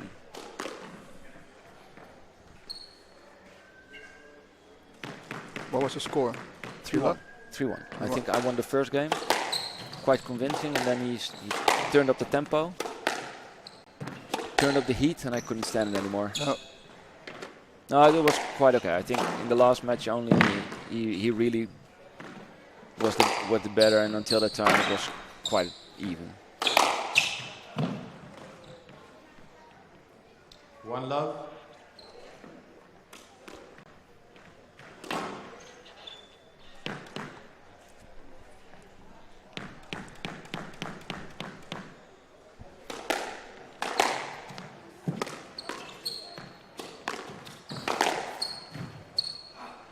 Two love.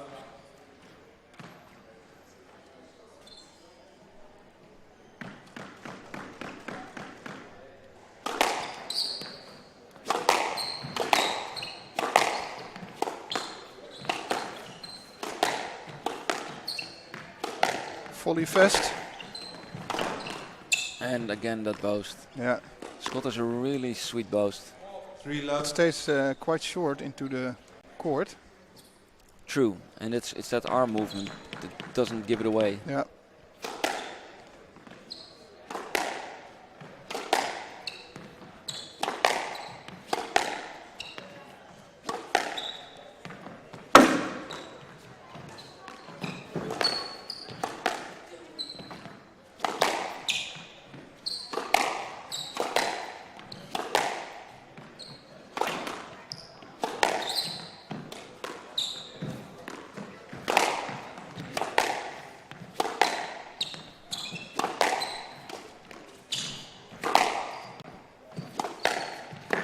There it is again, this soft backhand drop shot there from Hoffman. There he goes again. Oh, these volleys are so good. Yeah, it is well played out. Great pattern. Really hard to get past him if he's in the middle. And at 4-1. Talking to himself now.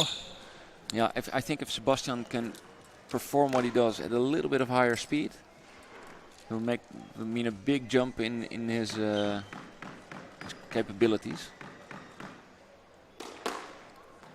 A lot of times he just a little bit too slow to produce the volley or step into the back instead of to the front. Yeah. But when that falls together, he's a very dangerous guy.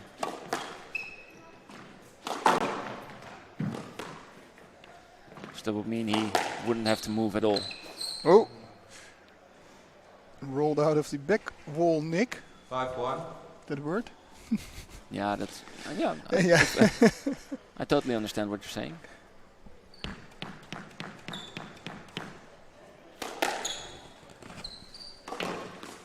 Yeah, That stayed so short. very nice boast. He just learned that boast from Scott, I think.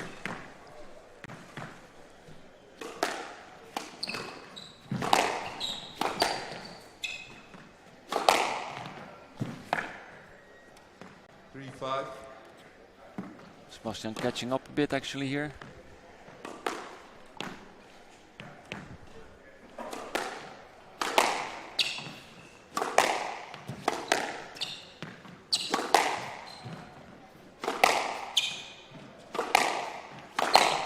Yeah, this is where Scott should be. And at 6-3. Should be wary, I wanted to say, but at the same time he's on the point now. Walk around, wash your hands on the glass, Yeah. Again. bounce the ball and volley.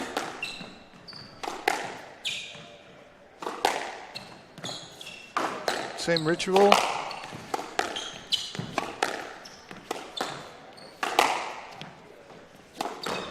Oh, surprising again.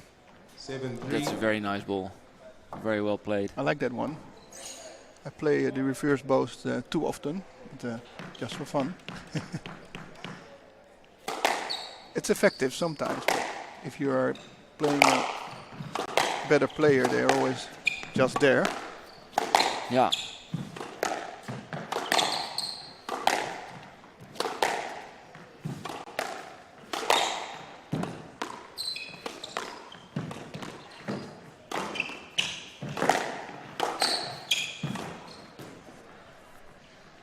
Yeah, Sebastian not able to get Scott under pressure. All right. I think the ref just says something he didn't have any clue.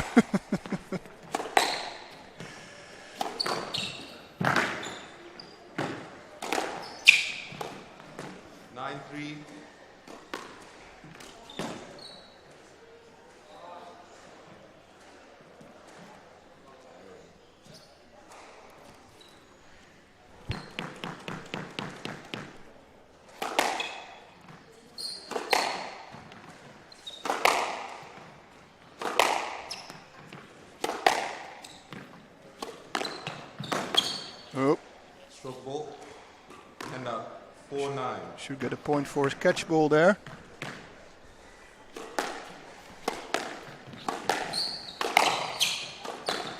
Ooh, wrong way, but able to recover.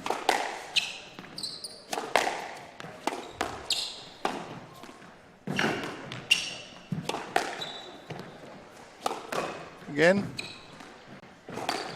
This time he got it. Ooh, that's far away, but... Oh, sorry. That's going to be a stroke. I think so.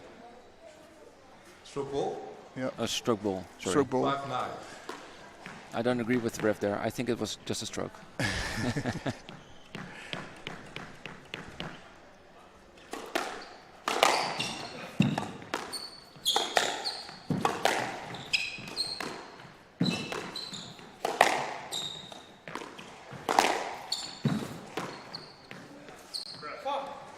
Stroke. And 10-5. Why is he laughing? Match ball. I have no idea. I think he didn't expect a stroke, perhaps, but... And then look- Sebastian helping Scott at this point, giving him Yeah. the ball, and let's it. How annoying. yeah, I feel with Sebastian. I feel annoyed.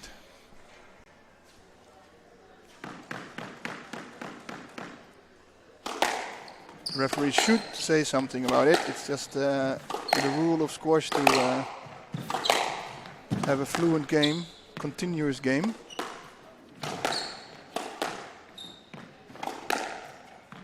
So this delaying of Scott looks deliberate to me. Yeah, he does it. But And there it and is. again, the boast. Stroke number 346. Well done by Scott Gillanders beating Sebastian Hoffman and reaching the final, I think, right? No, No? this was. Was I this think half? he's playing for the final for 5-6. Ah, okay, yeah. The yeah, playoff it's a for 5-6. playoff No. final, yeah. Ah, this was the playoff final already, yeah. Yeah, Right. so he did well. Yeah, Nice match. all right. We'll Is be the- back for the next match. Is the schedule updated? Yes, I've got one, and that is, let me see. Oh, it's Guido Lindner against Bogdan Fazil at 12:15. So that's about now. So we'll have a short break for a coffee, some bite maybe, and we'll be back as soon as possible.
Welcome. Hey, where did the music go? Here. Oh. Welcome back, everybody, to the Rich King Coaching Satellite PSA at Frans Otten, the fundraiser for our Premier League team. This is the match between Guido Lindner, Guido the Mosquito, who is 16 years of age, and Again, Bogdan Fazil. I don't know if you pronounce it Fazil or Vasile. for my Fazil, yeah. I know him as Bogdan, the Bog, the Romanian Palkol. Both clubmates at Almere. And they play here for... winner plays Scott Gillanders for the 5-6 place. Yeah, So the small final. very well explained there, Daniel. I think so. I've been doing my homework. And I've also done my homework about these players. Tell me all about it. Well, I think on forehand you would say that Guido would win. But Guido is still 16 and he has been on a long holiday to visit his grandma on Mauritius, Yep. the island. He has played some squash there, but just with Robert and the guy from Mauritius who is just as good as Robert. So there was no real training involved. So he kind of cleared his head from all the Yeah. high-level squash he did in the, for instance, European Championships, under 17, under 19, and the adult team. He's been one hell of a busy bee. Yeah. Bossing Mosquito. Exactly. And yeah, Bogdan is in a constant mode of training. He's been playing PSA, well, every tournament of the tour last year, I think. Performing quite okay. I think he's like number 400, between 400 and 500 in the world at this point on the PSA rankings. And he's a real good match player. He just bites himself in every rally not to let go anymore. Keeps working hard and does it on autopilot. Yeah. So, yeah, That's how he makes it look, probably, but it's not as easy as it looks. Oh, but third mistake here on the 4-1. in the first game here. and both players play here on during the season. They play a lot on Saturday here on this court Training, yeah. with our training group. So they are both used to the court at least.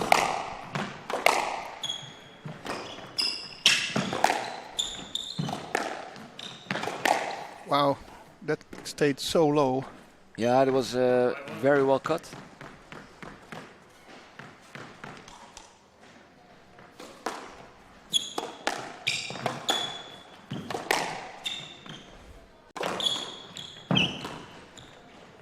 just stayed in there.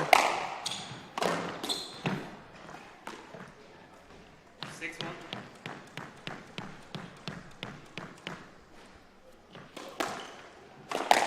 Guido taking a quick, comfortable lead here.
Great drop shot there by Guido. 7-1. Left.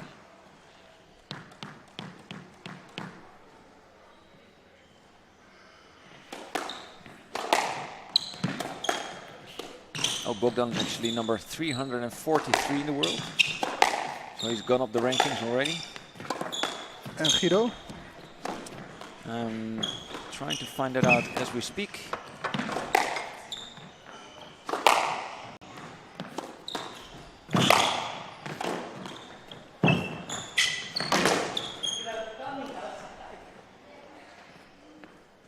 Hand out. 2-7. Guido is number 420. Not that far apart. What did you say? 3? 343 Oh, okay. and 420. That's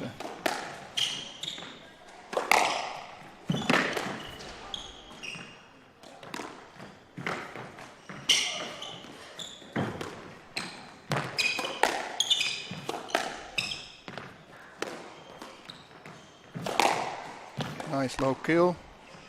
Yeah, Bogdan is 3-7. slowly growing into the match.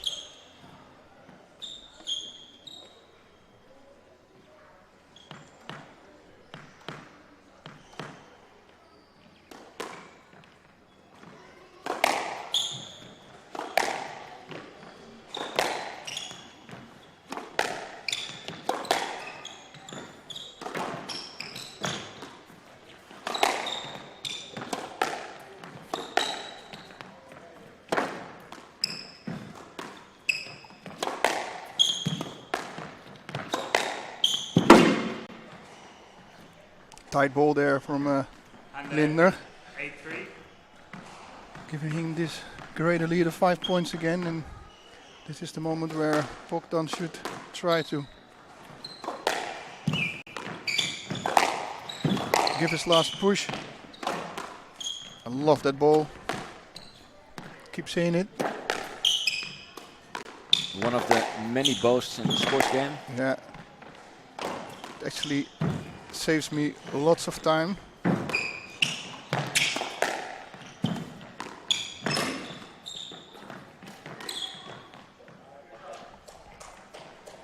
Very well done. Wrong way there. Yeah, I think Bogdan was quite unfortunate in the beginning of the game, but he is really putting up the fight now, making it quite an easy, not easy, but an equal match.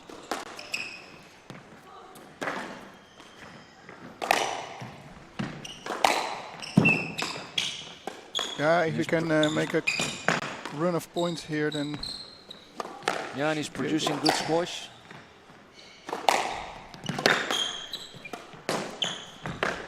Commentator's curse. Hand out. there it is again. 9-4.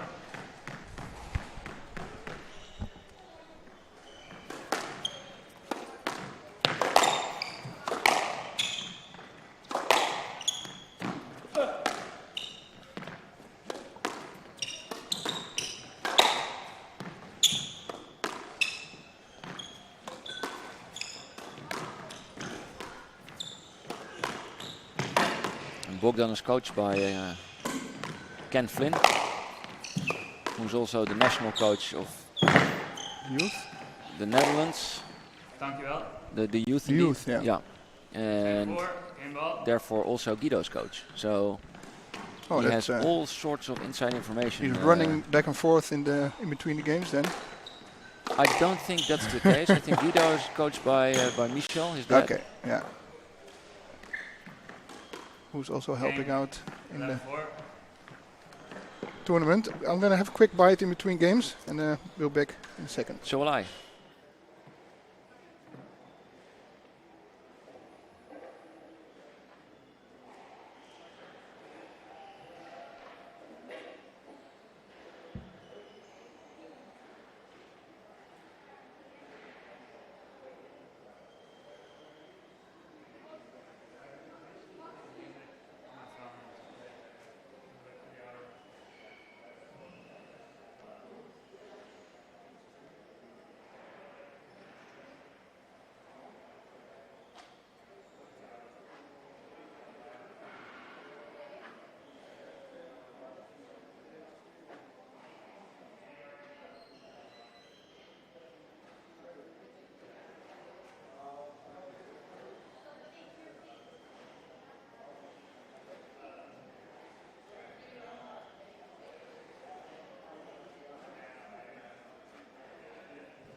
Welcome back. De bal.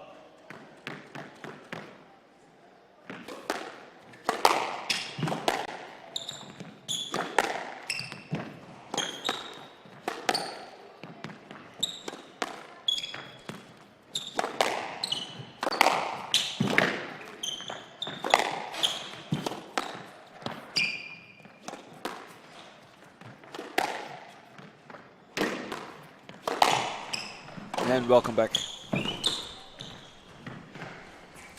How did you enjoy your broodje croquette? Yeah, good. Nice. Was really hungry. We're doing matches here back to back. When the schedule runs a little bit late, you get little chance to eat or drink.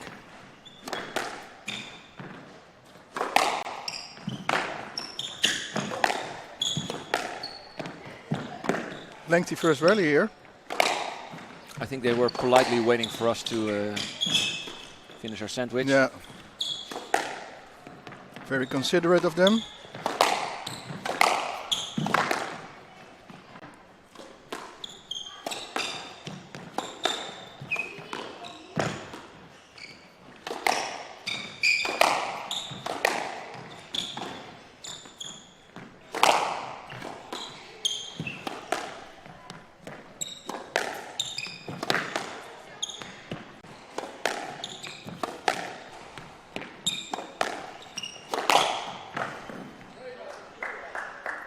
Very good effort by Bogdan.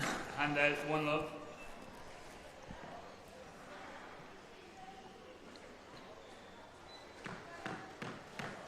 He can be a tricky player.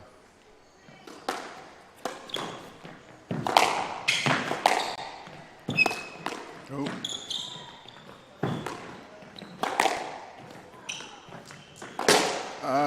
It started with a wrong choice of shot there, right in the racket of Bogdan. Yeah.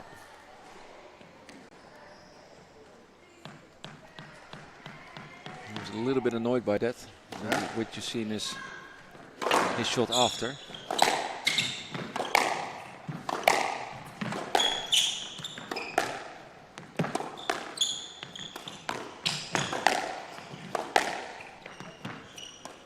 Oh. Some small mistakes by Guido now.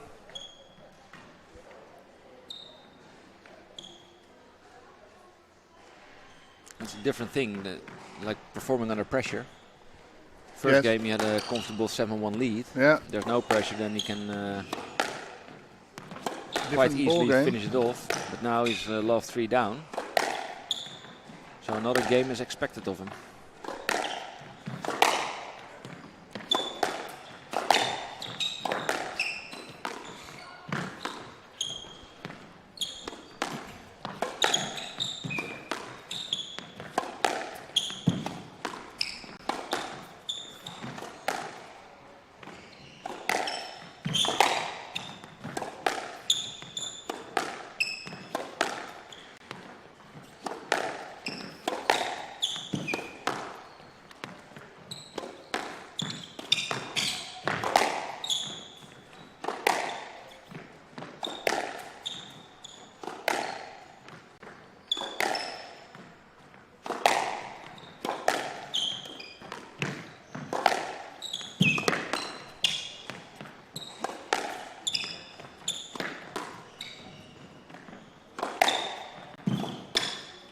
Ooh, that stays in. Yeah.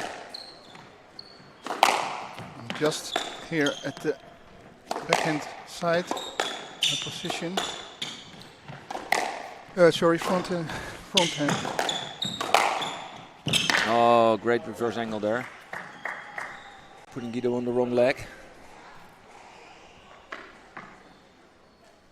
4 love lead. 4 love.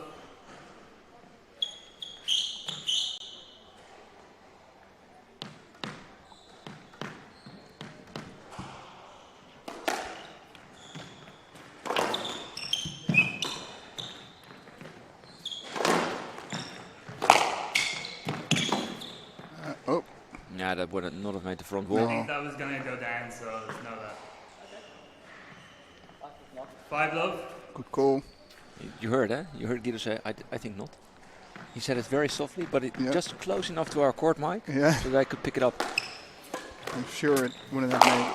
But I think this ball would have gone down. Oh, So very clear to me.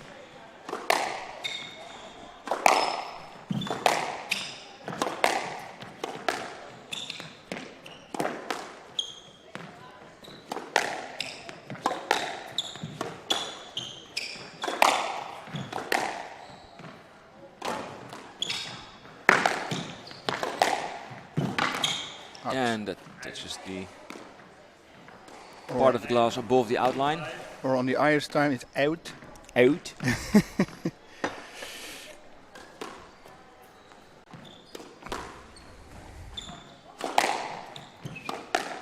What Bogdan does very good, by the way, is he's very low when he hits the ball. Yeah, so low that in the first rally he was on his knees. Good ball by Lindner. And 2-5. 2-5.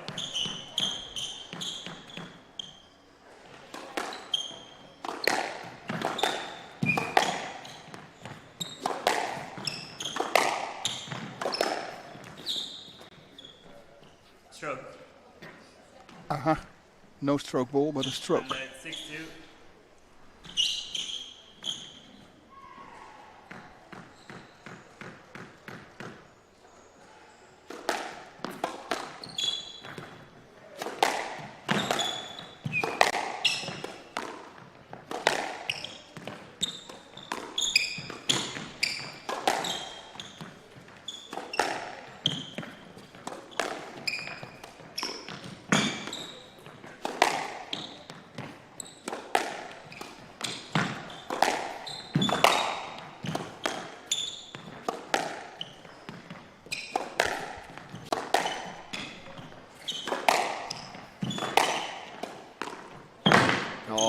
tightly Very played. good drop shot there. And then 3-6.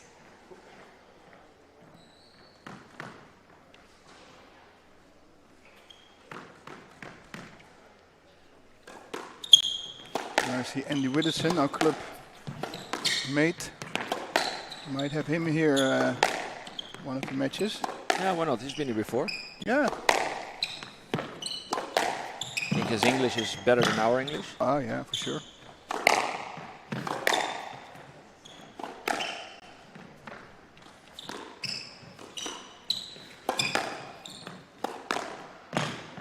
You got that?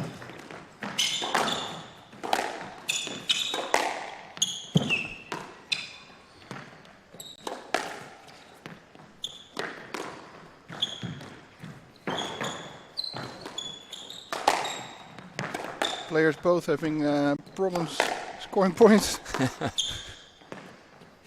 And they're both pretty fast as well. Yeah. We'll just wait for one of them to get tired first. And then. Oh, that was a very good boast. Yeah, what you will see is that players will need to take a little bit more risks in order to get the points. And that will also cause a little bit more mistakes. Yeah. And it will open up the court a little bit more. Could turn into something very spectacular.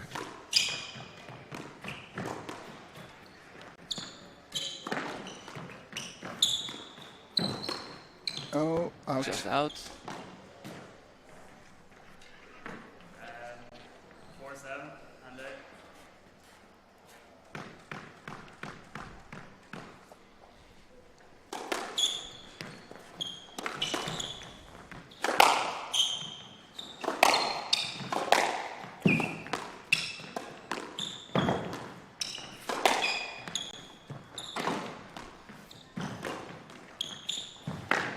Oh. And every opportunity there to score a very nice point. Get the score to 8-4. Now Guido's slowly closing into 5-7. Just stayed in. I think it should be a stroke, but yeah.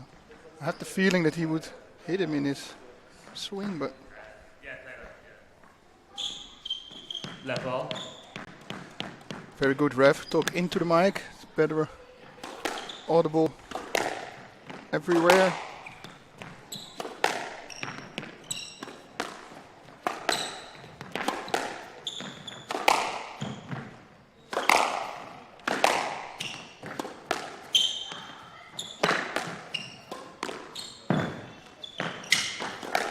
Did not have that. 6-7.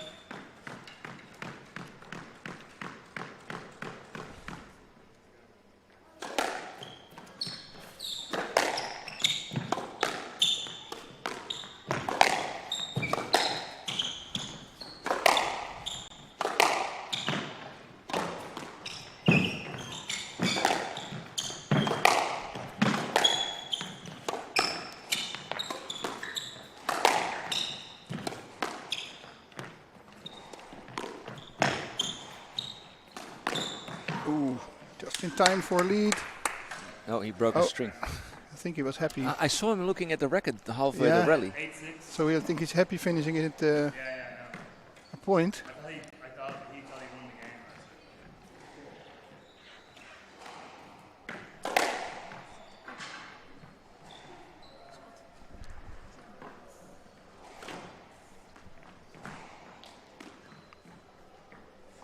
And Bogdan's back.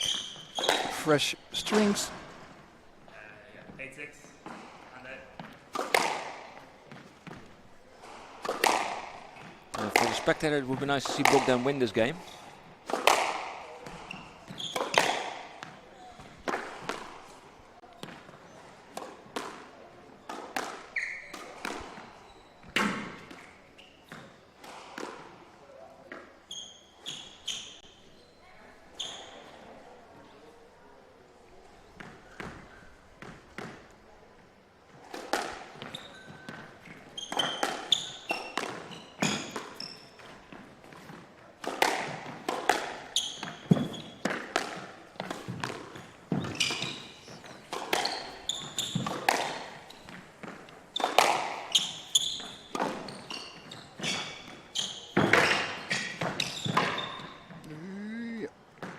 good cross court. Just out of reach for Guido's volley.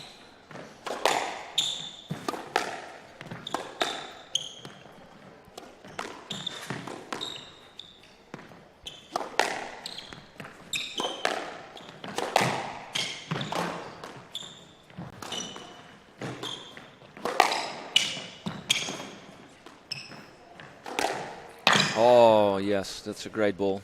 Good hold and then very short swing, making it hard to read. It's very hard to make points, what we concluded earlier. Yeah. You need those very quick points. Yeah. Step into the ball quickly, aggressively almost, and directly whacking it away. Give it a good whack. You need like a rally of 40 to 50 strokes just to build that one moment up.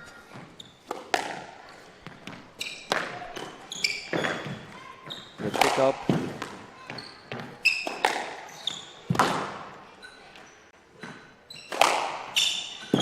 Oh, nice.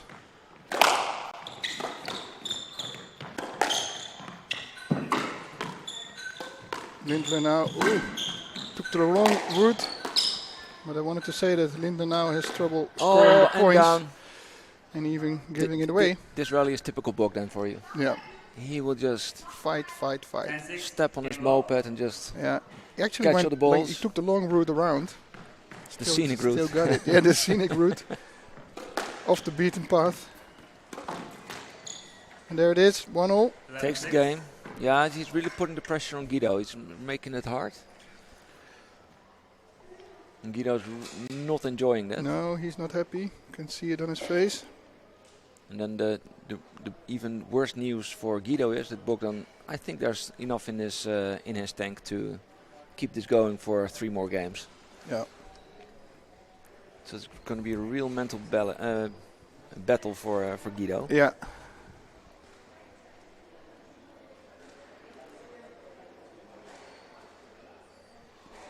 I think he would need to speed it up a little bit, just hit the balls a little bit earlier. Ellie. Ik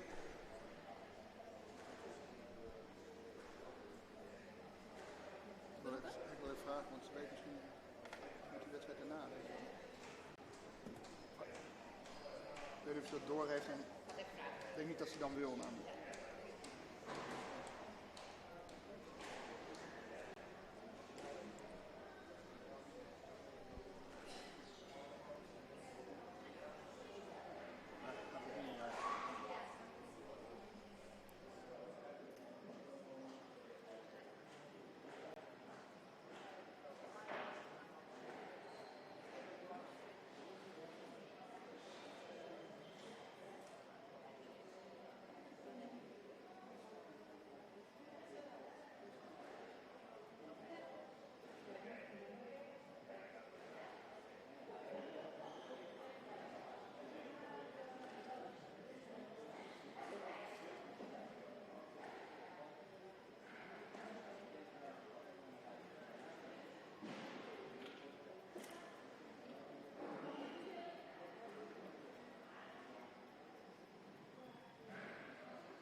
Alright. 1 all games, the ball.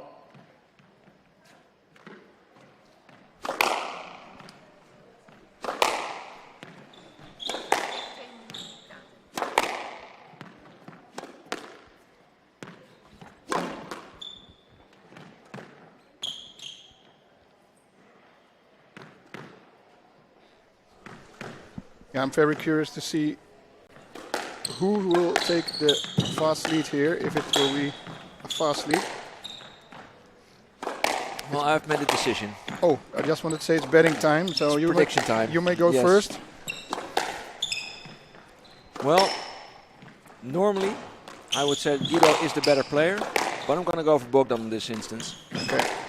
Is this because you had a talk yesterday with Guido and him saying he getting a bit into it? Yeah, A bit out of his rhythm? I think so.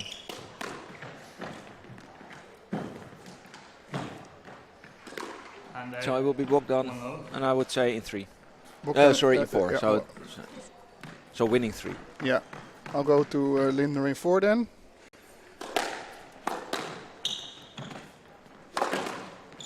I must say I was quite impressed with Bogdan's last game, Yeah, I agree. and it did not seem to take him too much extra effort. Of course, it takes some effort to win. Guido's a good player. He's quite aggressive also now. Both players want to head out for a good start, of course.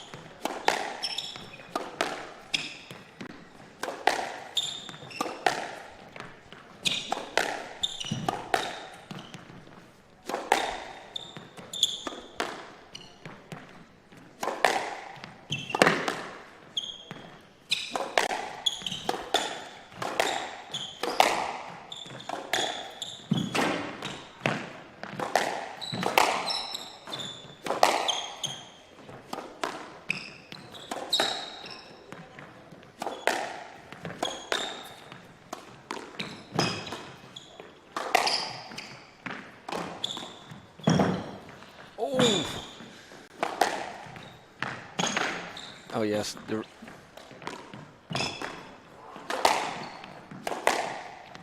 oh my god, man. That they both survived that. Yeah. Incredible, is it?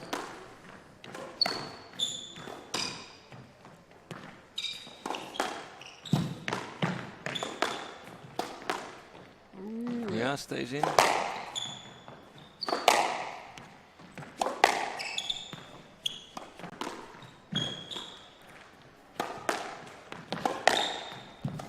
Oh, well, it was a bit too long for Bogdan. Too low.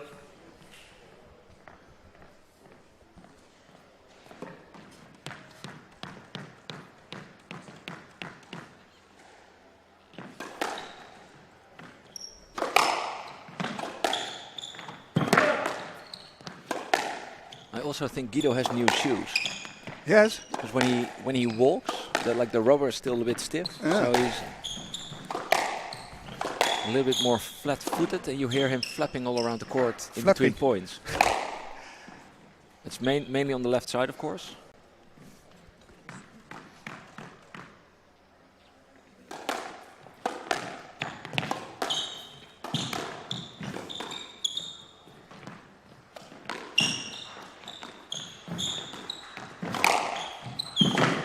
Too tight there. Yeah, Bogdan should not get too flashy out there. Just keep to his plan.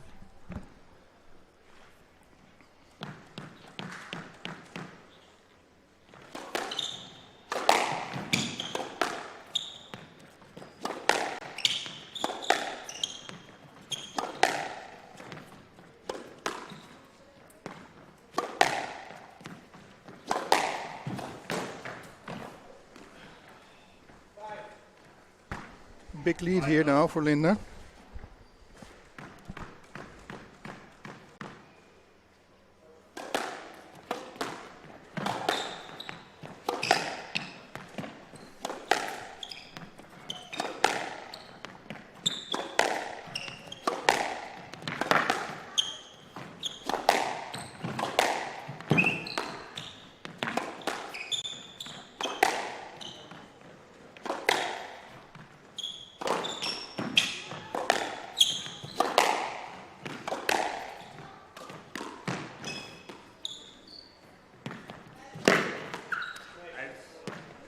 Six love, okay.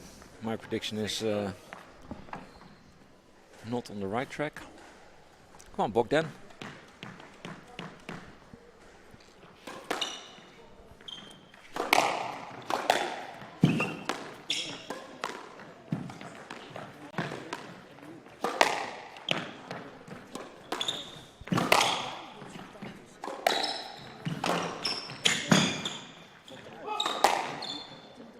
Out again. 7 up.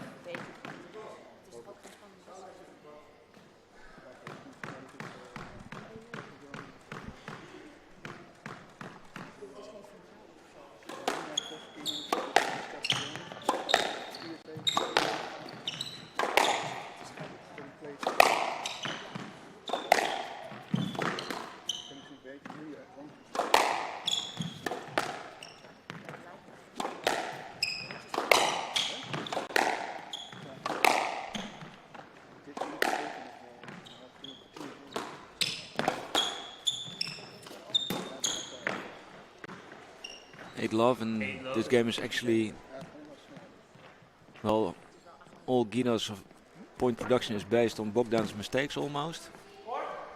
8 love.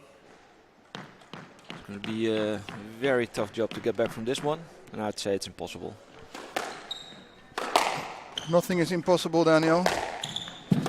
Well, some things are, but Yeah, by saying that, I hope to invoke a commentator's curse, yeah, which would profit me in my prediction. yeah. Stroke.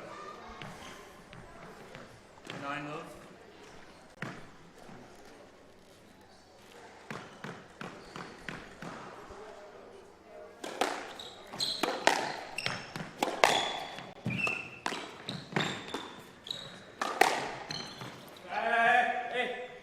Yeah, say that, yeah. Yeah, Say that. 9 love.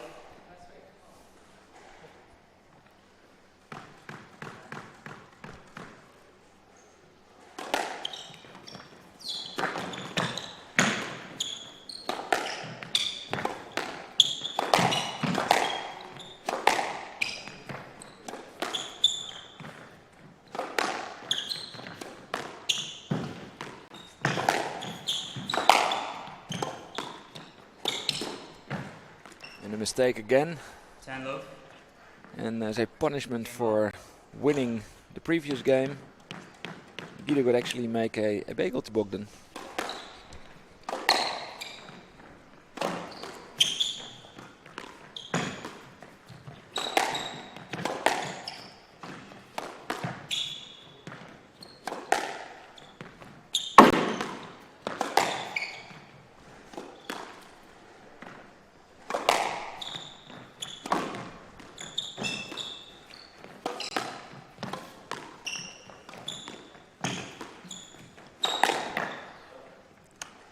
That's a great nick shot.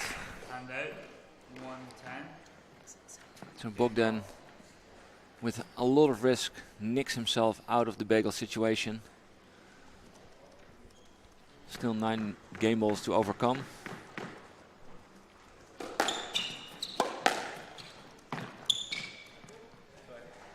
Game. 11-1. And there's a new game to Guido. Too quick, 2 games to 1. too much based on Bogdan's mistakes, who had 2 minutes. took too much risk.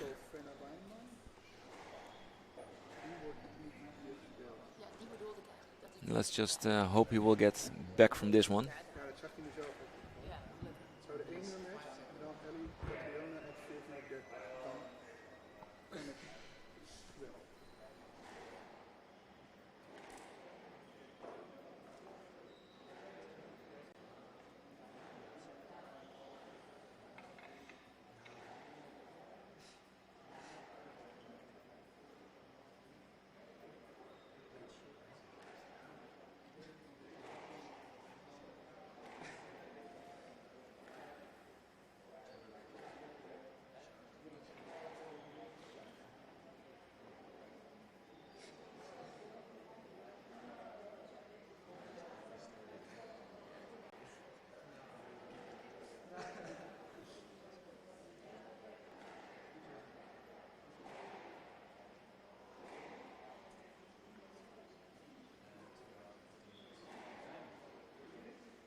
15 seconds.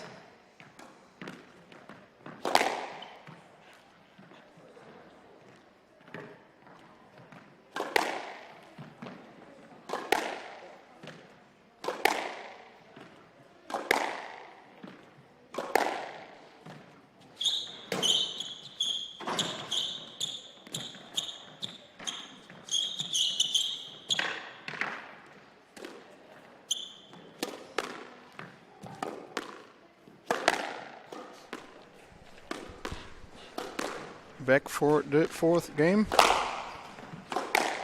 Will it go to 5, Daniel? I want to go to 5 because still in it to win it. Prediction-wise, I mean. No, I must say, I'm pretty disappointed in Bogdan. He really gave it away last game. He really had his second game was strong. Yeah, maybe And he, really he Guido- realized he was a bit tired or anything. Not sure. Yeah, but the rallies were less long. He was going for it too fast, too much risk.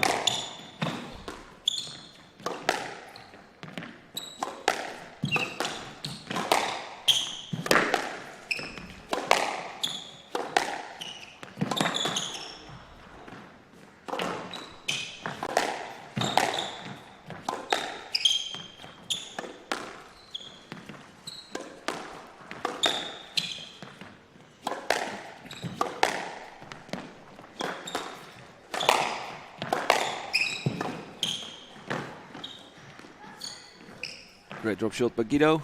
One off.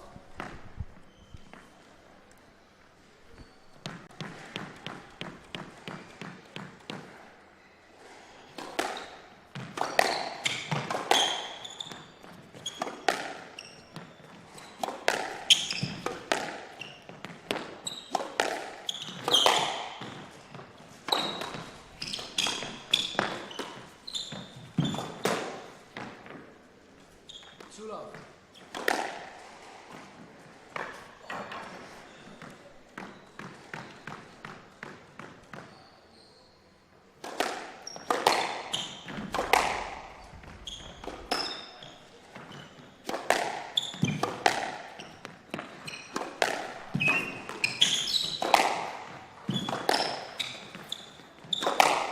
It's nice of Guido to play on there.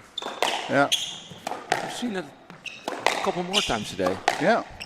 People just not taking the stroke. The Downer had the same. Robert Downer played on more than yesterday. Yeah. Especially on the turning points. Yeah, that was also a little bit unexpected. Oei. Oh, nice neck shot there. And now the 1-2. Must have give him some confidence.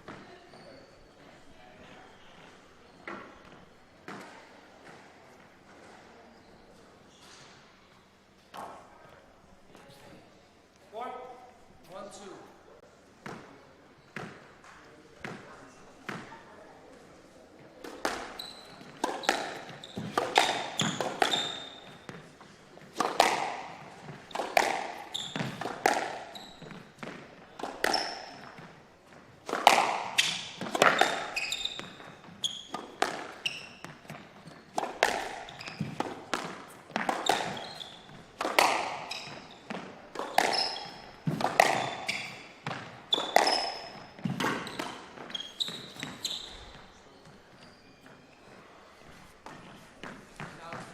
It's a stroke. The ref not very clear in the mic and also not punching the decision buttons.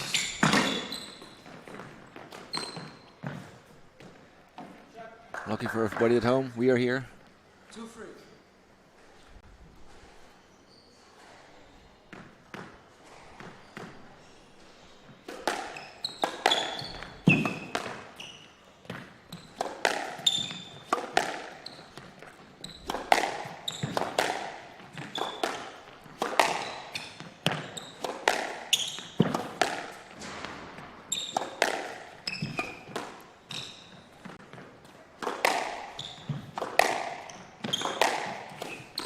Nice.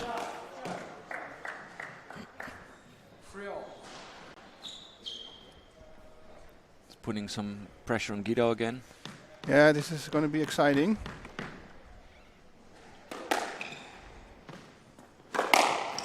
Oh, He can do it as well. a little bit of luck. Yeah, a little smile there. Smile of fortune. A smile of fortune. Never heard that one before. I like it. Oh.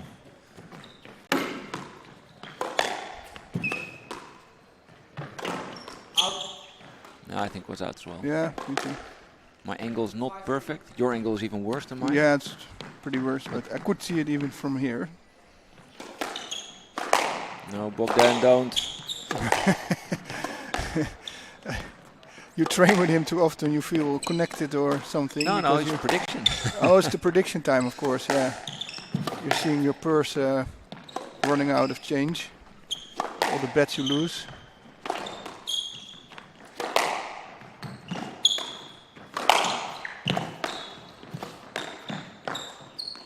Nice catch.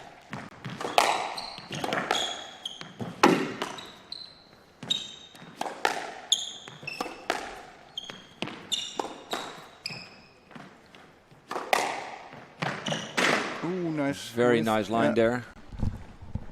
Now 4-5. Staying in close range. 4-5. Just 1 point deficit.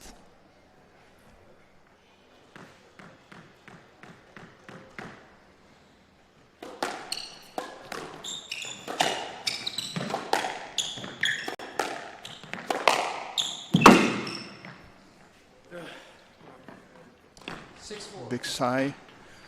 Right into the mark there.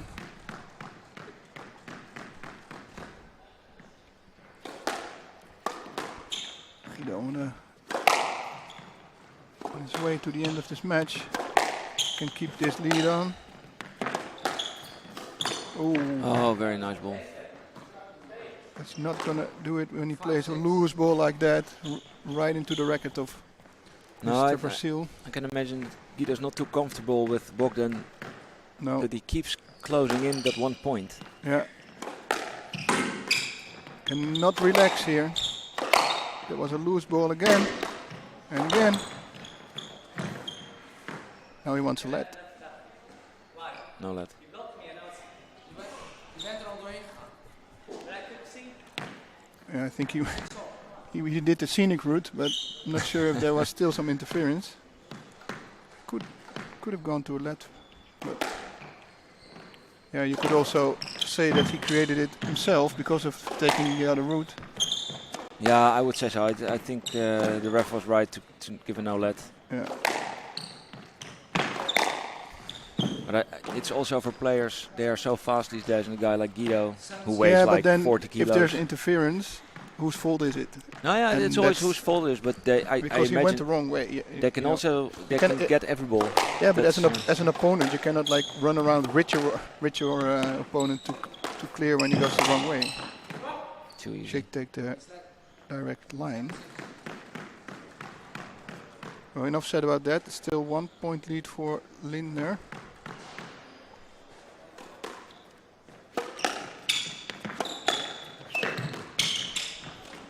Oh, almost didn't make it, but Now the fancy stuff comes out again. yeah, He had a good first half of the game, but now he's trying to finish it early. he shouldn't do it. Otherwise, you get mad. And We will have a serious conversation indeed. oh, you cannot give Nicely that to put Lindner. away. And a 3-love lead here in the end of this fourth game, and Small chance still for Bogdan. Come on, Bogdan. come on, Lindner. Let's go. That's going to be a let. I would give a let. Yes. It went the wrong way. Not the wrong way. It's a no let. An OLED even. All right. 10-6 match ball. Yeah. Difficult decision there. No, it was tough. But that kind of ends the match to me. Oh,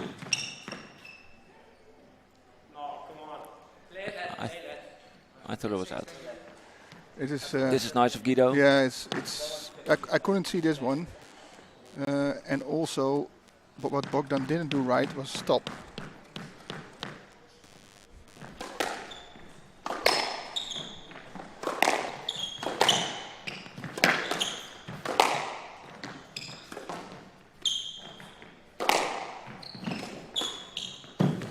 Oh, there it is. And this Now ends it. he did it himself. Yeah, Guido proved himself to be the more steady player in this match. So Lindner against Gillanders later on. Which will be a nice match, but not on Yeah. this court, I'm afraid. No, you can't play them all on this court if you want to go home once. So, okay. So We'll what's be up next? back, up next. Let's have a look. We're having, I think, oh, that's the other one which is not mentioned in the schedule. So let me have a quick look. That's a women's match, and it's not in the schedule, so people online wouldn't have found it. It's Rina Koskinen against Catriona Allen.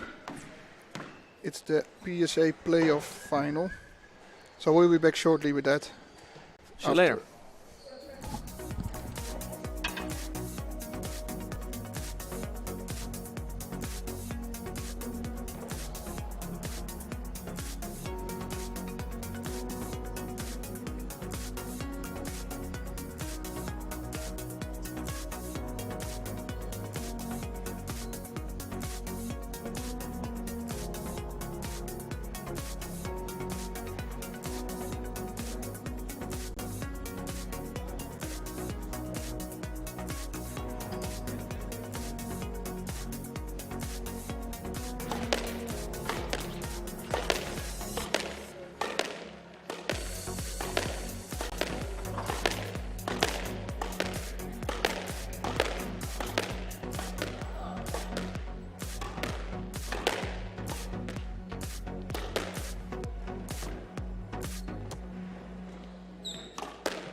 level.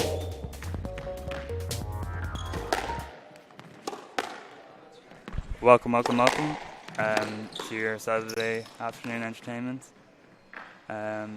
Here is Katrina Allen playing Rina Koskinen. Forgive my poor pronunciation. I am not finished. Handout, 1-all. So yeah, handout 1-all, as the ref just said. I think this is a 5-8 playoff, if I'm not mistaken. It is, but are you going to introduce me or? Oh yeah, sorry. I'm just so nervous. So yeah, you guys probably know me. I'm Scott Gillanders. Handout, 2-1. Part-time student, part-time squash player, part-time commentator, and full-time good guy. And next to me is Daniel Lachevard. Handout, Yes. 2-all. From Buitenveldert. Well, originally from Abkoude, but now plays his grade in Buitenveldert. Tell our audience something interesting. Handout, 3-2. Well, let's talk about squash. We have a very interesting match here on center court. Yeah, fair enough. It's Catriona, by the way. Oh, okay. I was sure? wrong-footed yesterday as well. Yes, 4-2. it's on the screen there. And Okay. I think the other girls, indeed, you did Reina. Oh, Reina. Okay. And Catriona had, she was on the wrong end of a big upset yesterday when she lost to Victoria And that- Liao. Yeah, 3-4. our very own Victoria from Frans Otten. Yeah. Yeah. Yeah, that was a big upset. Yeah. So I reckon she needs to. She Get needed back on yesterday track. to 5-3. get herself back together. Yeah. But I saw her doing like an hour of warming up, so I Yeah. think she's quite okay. I haven't seen 6-3. Rina play at all this tournament. This is her first time on the center court. Yeah, I think I vaguely remember both of these players from when I was a junior. I'm not sure what age they are. Like I think Catriona's a good bit younger. I'd say she's like maybe 20 years old now. 7-3. And then Reina is like, if I was gonna guess, if I was gonna put money on it, I'd say 24. So for the audience, bear with us. Daniel, my assistant, is just confirming the ages. We'll see how much I know. But Well, Rina Koskinen, she's number 273 in the world. 4-7. Oh, she's 25. okay. So that's a little bit older than you are. It must have been COVID that I forgot the years. Yeah, those COVID years are bit, weird. A little bit young, a little bit older, but like, you know. Sorry. Handout, 8-4. 8-4, yeah. You're 21, right? I just turned 22 actually. Oh yeah, that's true.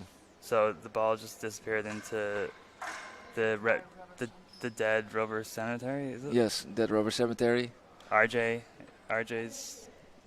Kamperman's words? Or what? No, Sander made it up. Oh, Well, I thought it I was don't know Rooker actually. Jan. I don't I know thought it was Rooker how Jan. Sander came up with it. Well, like, I mean, yeah. It's a good name, but it's back. It's 9-4 resurrected. from the left. Geez, so this game is flying by. So, 9-4.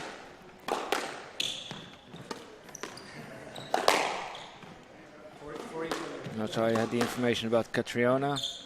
She's actually number And 115 now in the world. 5-9. There's a big gap there. She's 24. Yeah. fair So I reckon when you were kicking ass on the European youth circuit, Yeah. they were one age category higher. Yeah. Handout, 10-5 game ball. Oh, it's like they want the ball to disappear. Yeah, like our schedule is not already tight enough. Yeah. So game ball here. Catriona got out of the blocks like a fast, hungry whippet. Do you know what a whippet is? I've heard of it, but is it like the running dog? Yeah. The greyhound. Yeah, The yeah. very thin dog. I've actually been to a hound race in London one time. Oh yeah, there's actually a greyhound racing track by my house in Dublin. Like literally, it's a stone's throw away. Like. That's cool. Did you ever go there? It's actually abandoned. Oh, that's too bad. But I don't know why, because it actually. Okay, back to squash. Yeah. Well, the game's over. Yeah, the game's over, and I think based on the world rankings, this first game, 11-5, is the expected outcome. I think, like you said, Catriona is. She came out of the blocks like a whippet. Yeah. And she made sure that there's no question about her being the only one who has right to win this match. Yeah. Yeah. And it's going to be pretty tough to. For Irina to get her act together. Yeah. If Catriona just keeps on this her first game attitude, then I think it will be a easy 3-love win. Well, don't count your chickens before the eggs hatch. 1-love. Exactly. Because that was unlucky there, but I think Irina had a decent rally there. Oh, gorgeous. And out, 1-all.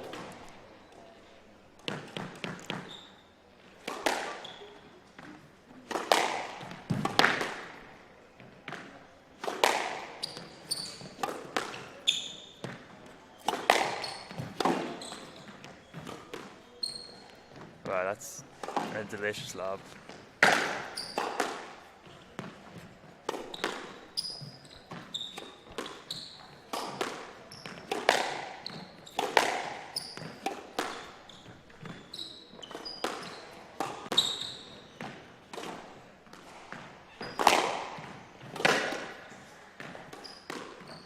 That's very well made use of the space. Yeah, my old coach used to say, it's a good thing. So plenty of rallies turn out like bad shot, and then the other person hits a bad shot, and then you hit a good shot. And I think that's what happened there. Tie the end to a messy enough situation. Oh, that's too easy. Yes, led. Yeah, I think that's 3-1 from the left. That had nothing to do with safety. Yeah, a call that satisfies all parties. It's Saturday afternoon, like, let's not get too crazy.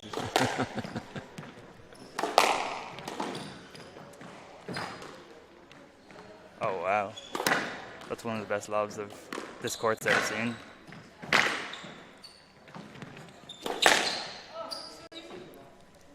Four-1 from the right. So Catriona just said it herself. Right, she's given points a little bit too easy. Not like the first game she was like a Terminator. But now this one's a little. Yeah, maybe she thinks she can do it half the strength. Yeah. Half paced. Yeah, she must have seen my game. I think everybody saw your game. Yeah, that was like the match of the day, man. I wouldn't say that. That was a nice drive. 3-4. And now you've seen the match between Guido and Bogdan, the previous match. And your next match is up against Guido. Yeah. I've actually never played Guido. And out, 5-3. I'm on the backcourt, so unfortunately you guys can't watch.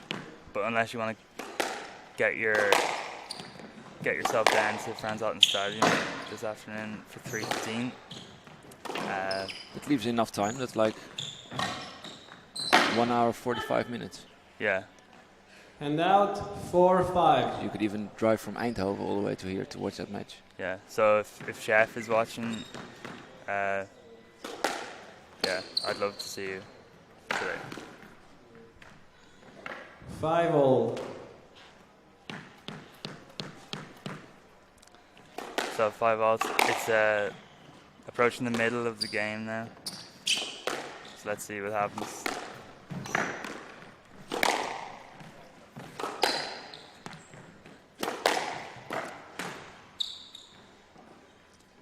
6-5. I think Catriona got back to hitting like the Terminator again. Yeah. You saw that the 7-5. mellow Saturday afternoon vibe was not really working for her. Yeah, yeah. Went back to Terminator. Yeah. And made like 6 points in a row.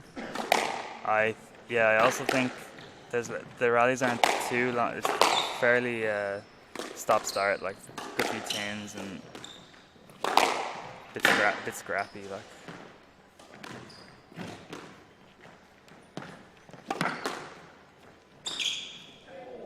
Great shot. No, that was a perfect lob. Yeah.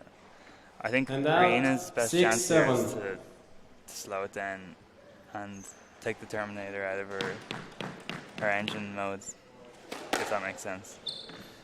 Yeah, I'm trying to make the analogy with the Terminator movies. Yeah, how did they never watched. No? Like, I'm guessing the Terminator is just like the end boss, is it? Like the final boss. Yeah. So Yeah, that's true.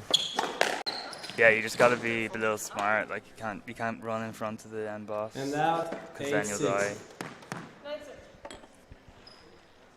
In the second Terminator 9-6, film, the sorry. Terminator is terminated by throwing him or her into lava. Oh, well, I hope that doesn't happen here today. But it took some out-of-the-box thinking, so I think that's what Reena should do. Yeah. No, I think she does And need to out, think outside the 7-9. box for sure. What's working is if she, as I said, if she like lobs it and lifts it over Katrina, and just gets her out of her hard-hitting vibe. You know what I'm saying? Yeah, it's true. If Catriona cannot get her shoulder behind the 8-9. ball and all the power, the strength is out of the hits,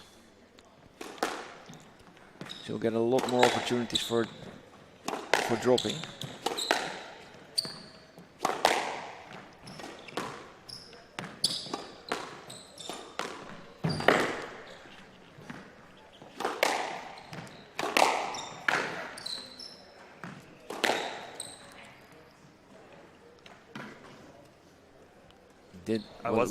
Was I the only one who heard it down? 9-0. I wasn't sure, to be honest. Like I wouldn't want to stop the lights and say, wouldn't want to intervene. But I think it was down.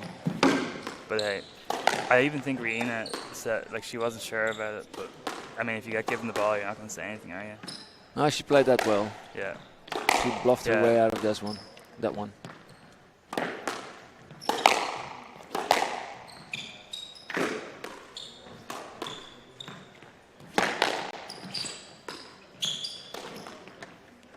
That's a sweet boast. Yeah. And out, She's hit a few of 10-9, them. game ball. 10-9, it's crunch time. Crunch time. Is that what they call it in Ireland? Yeah, like, you know, it's business. Time for business. Business end, you know. In the States, we learned that it starts at 9-6, and it's called grind time. Oh, okay. And out, 10-0.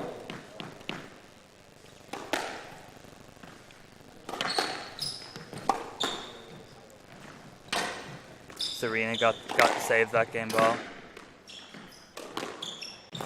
Oh, nice pickup there. Oh. Oh wow, this is a very good rally. And she smashed 11-10, game ball. that all the way back to Finland. Thank you, well.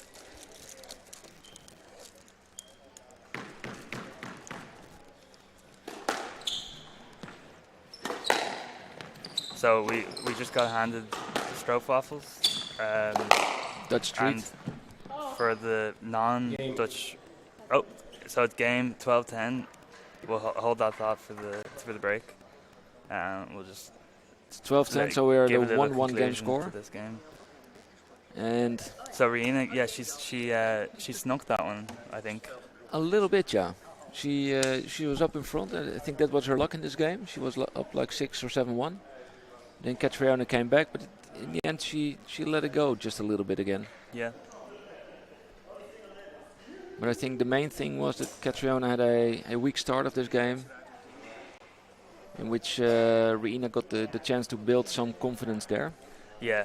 When she strung, I think she tried to lift it and stuff, and it actually worked, and then she just kept doing it. You know, if something's working, what do you do? Keep doing Don't it. change it. Yeah. Never change a winning team. Yeah. So I think she kept plugging away at that, and you know, she got the reward. So congratulations on the 1 game Second win. game. Yeah. Yeah. So it's 1-all. So it's all to play for. I think it's beautifully poised. Yes, I do so. I do as well. So back to stroopwafels. What were you saying? So for the non-Dutch Dutch people watching this, I mean, I can't talk. Of course. I can describe it, but I think you'll be better to describe what the stroopwafel situation is and like what makes it so good. So it's like 2 waffles with a layer of caramel in between. Yeah, that says it all. Yeah. And it's very, very tasty.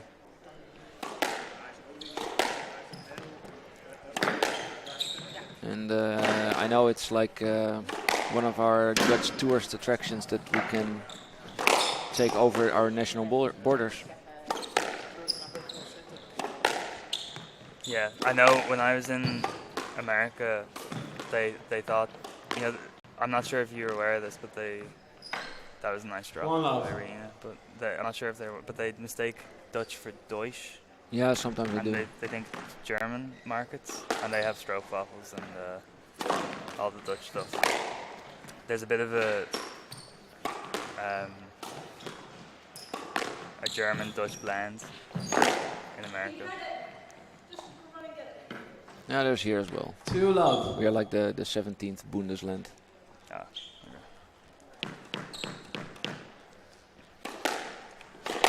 So Rena's taking a small lead already in the second game. That just stayed in. Yeah, it just snuck in.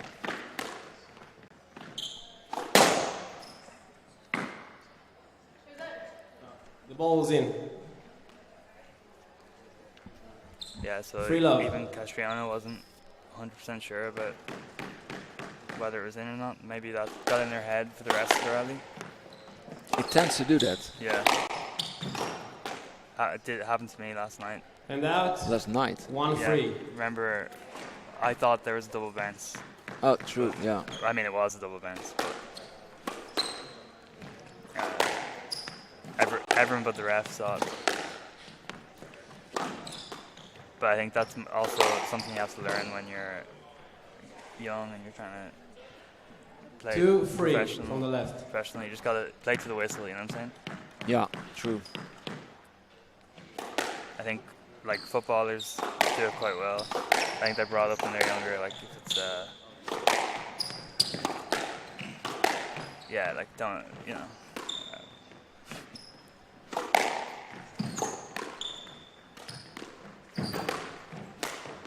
Oh. Yes, and that was on someone's head, Oh no. but lightly. Not too much. And out 4-2.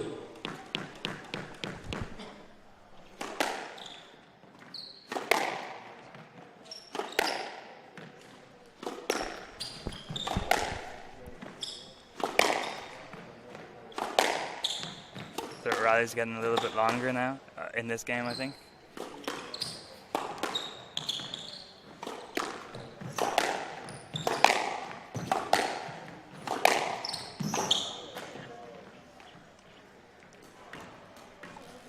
And out 3-4. At this point, Catriona is just doing what she should do. Keep the pressure on, Terminator style. Yeah.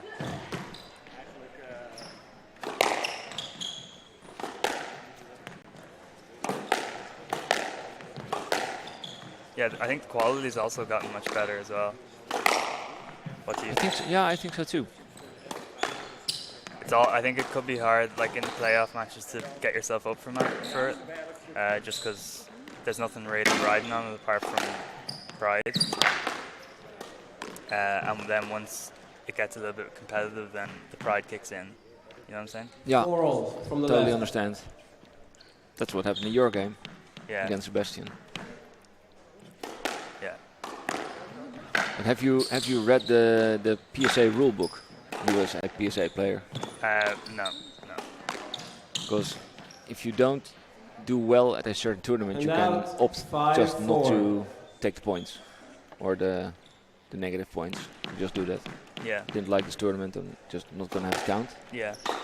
And I don't know if you get like points for matches after you've lost. So No, you don't get it. It's just like 6-4. basically match practice. and did you make any money, like losing the quarterfinals or making Yeah. it to the quarterfinals? I made 50. Oh, that's quite nice. But minus the entry fees, so I made €10. So that's pretty good, I guess. Stroke. It's like And out. 3 beers. 5-6. Not even. Beer's 350, so you would miss 50 cents. Well, I can always ask you for 50 cents. You can, yeah. That's kind of how we roll. And out. 7-5.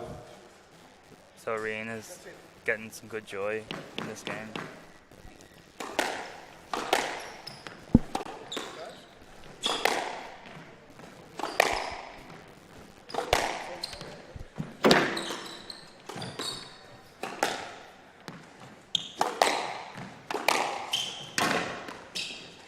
Sorry for the Oh, silence nice. there. I was hearing a little bit of static. 8-5 from the right. That's Yeah, you. Arena's really playing well, isn't she? I think she's stepping up on the court. It's not only the lobs that are working now. She's getting good lines, good lengths.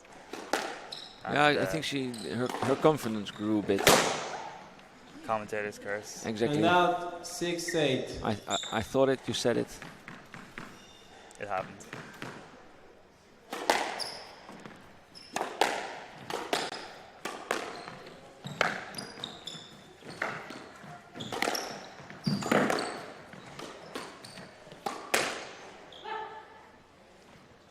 Seven, 8. So the Terminator's coming back to 7-8. I think 8-5 down. Got a few fortunate tins out of Rena. Ooh, a little bit wrong-footed there. That's a good length. And out. 1-2 punch. 9-7. I do have to protest against the constant Terminator reference, by the way, because Nuan Gohar's nickname is she's called the Terminator. So don't know if she's listening, but okay. But sorry. The Scottish Terminator. The Scottish Terminator. So Rena's got herself back to a 3-point lead. 3 game balls.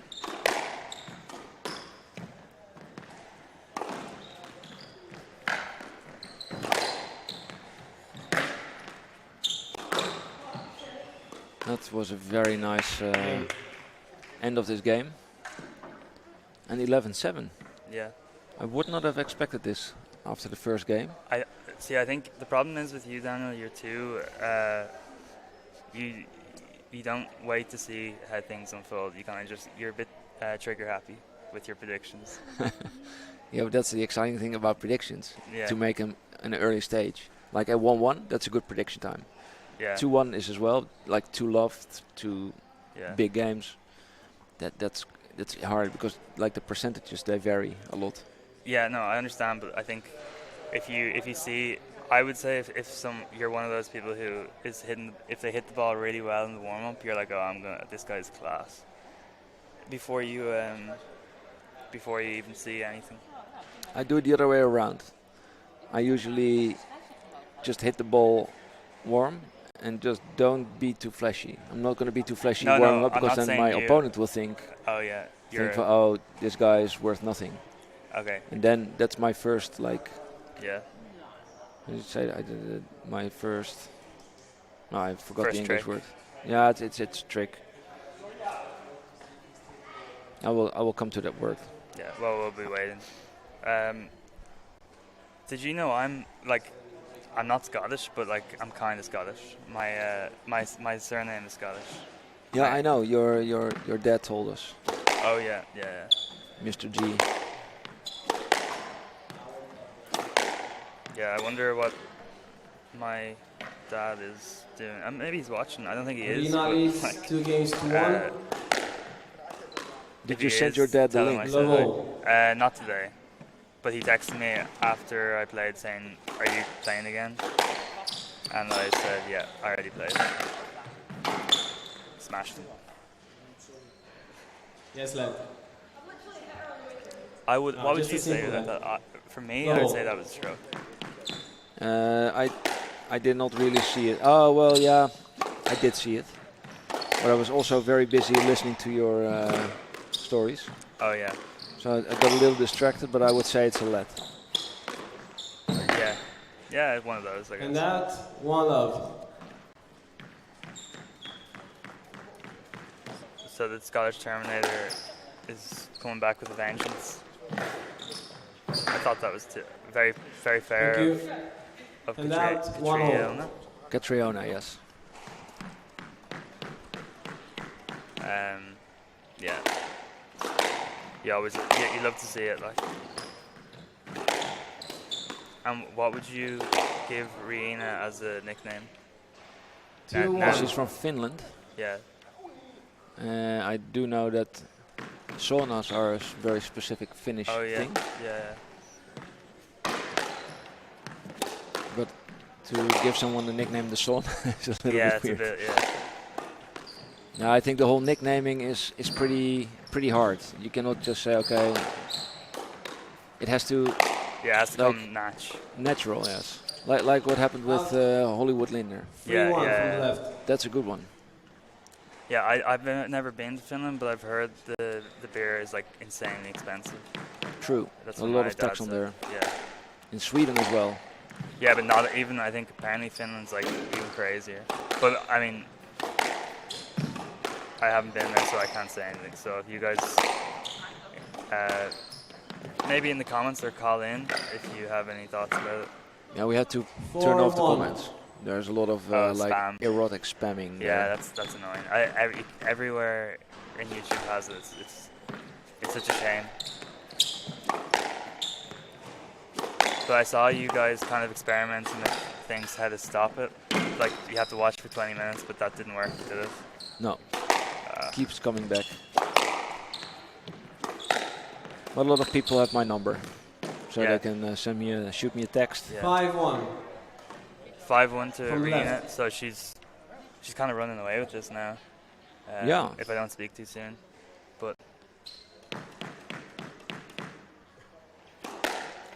yeah, maybe Catriona, his head has dropped a little bit. She's lost 5 points in a row, but you can see the lobs. She's really sticking the lobs into the left-handers' backhands, which is traditionally a left-hander's backhand is a bit weaker than their forehand, a lot weaker, like just in general. Yeah. Uh, That's gonna be a stroke. Yeah, stroke. And out, 2-5. After careful deliberation between Bogdan and Guido, they came to the inevitable stroke. It's a good thing that they have like 2 refs. Yeah, yeah. Well, yeah. For me, when I was, because sometimes I forget to watch, so I just asked the other guy what was the decision. Because usually they're quite obvious. 3-5. But you know, it happens sometimes. Like when if someone asks you a question or something, then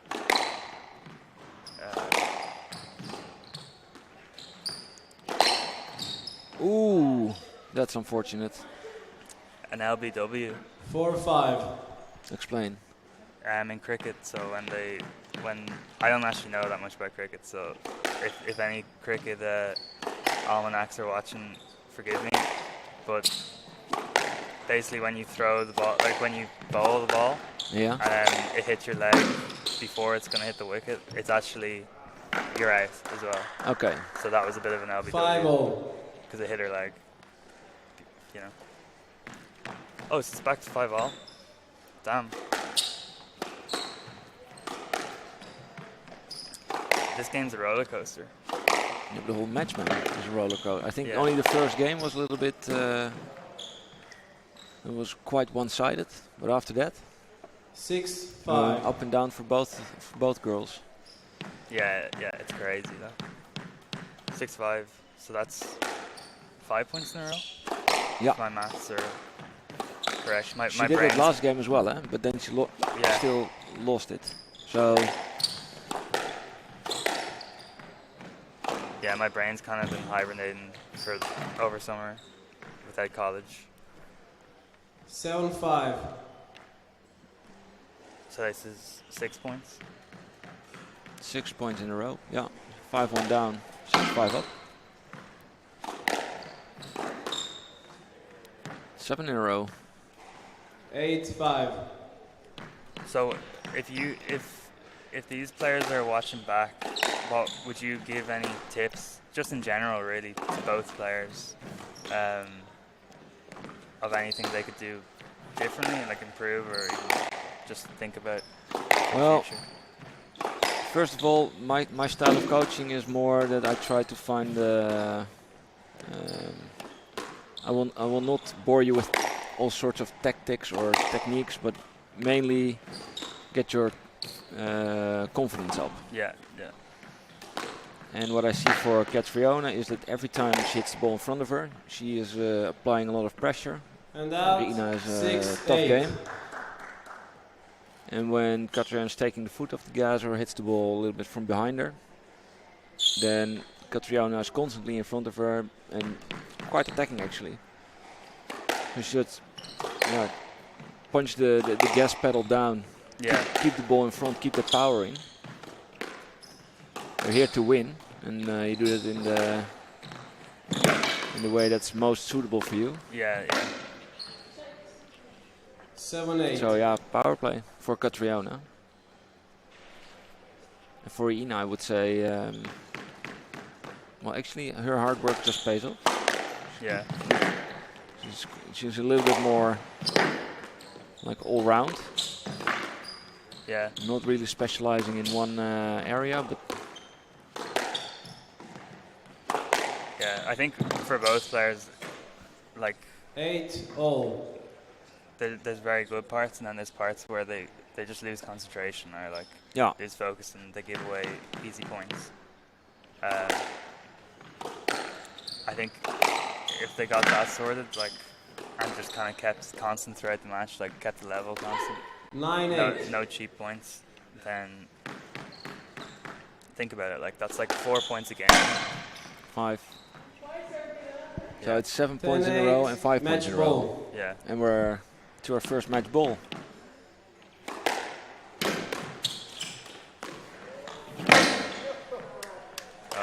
And there's the match. That was a small dive at the end. Yeah. So Rina got a bit of jail there, I think, after a slow start. I think so, yeah. But I think, no, she played good. Yeah. And she has good full court coverage with her shots. And I think Catriona let it slide a little bit in the second, which gave Rina confidence enough. Yeah. She should have kept her foot on the pedal. Yeah. So, what's the next match going to be? Let me have a quick look. Because I think it's going to be an exciting one. I don't know if this schedule is to be trusted. 12:15. It changes. What's that? Oh, this is the... If everybody at home can hold on for just a minute. We will probably have... I think it's... Victoria Liao against Ellie Jones. It's It's going to that'll be be a good game. Yeah. I think so. Is that the third, fourth playoff? Yeah, third, fourth playoff for the Bronze women. medal. And then later today we have 2 finals left. They will start at 4 and 4:45. 4:45. But for now we will sneak out a little bit, have another coffee and a stroopwafel. And we will see everybody in just a little bit. Bye.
1 love.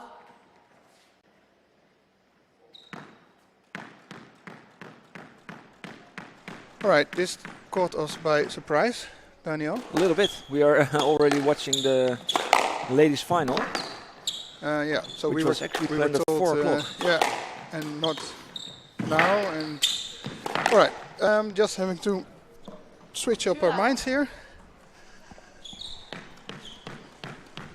Everybody rushing into their place. Yeah, we thought we were having a break until 2:30, but instead we're watching the women's final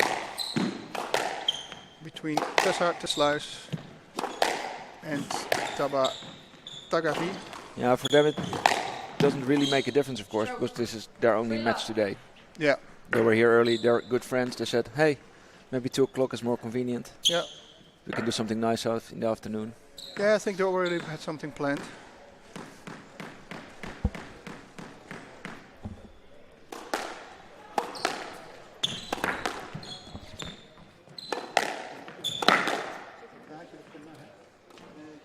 Four love.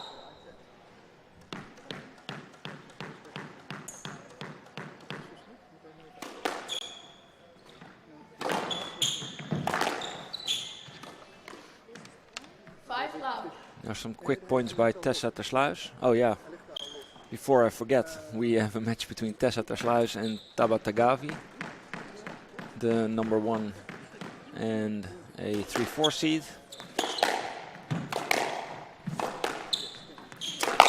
And Taba had a very tough match against Victoria Liao yesterday, the unseeded player from Frans Otten. Tessa had quite a decent run throughout the tournament, I think. Yeah. Expected wins made. And now she's taking a good quick lead with the Tessa style of play, which I think is her signature style. Power, attacking. And Taba, she kind of needs to grow into it, and that's not too easy when your opponent is hacking everything in the corners and just millimeters above the tin.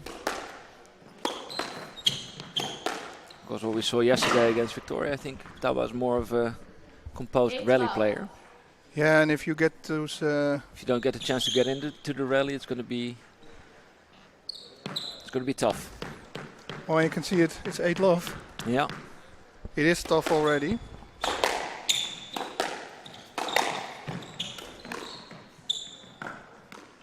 Nine love. Taking no prisoners here.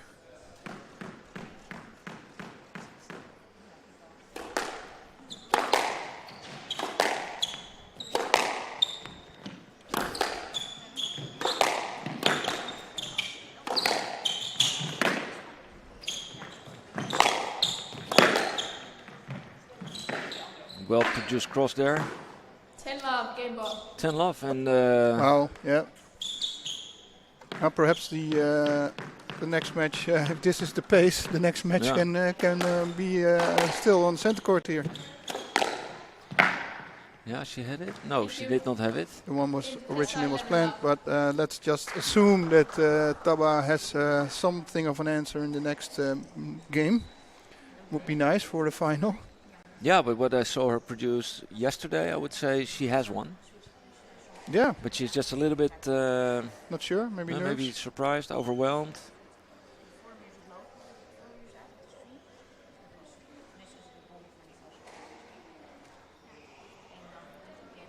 Yeah, this is the first bagel we see this tournament in this court. Yeah, and it's in the final. Yeah. That's quite unexpected.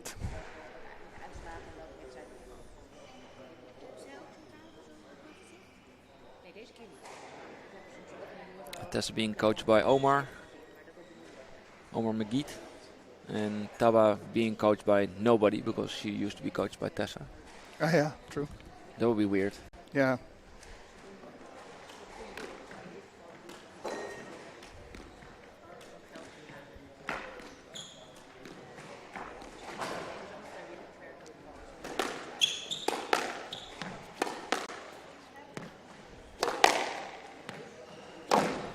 Second game, love off.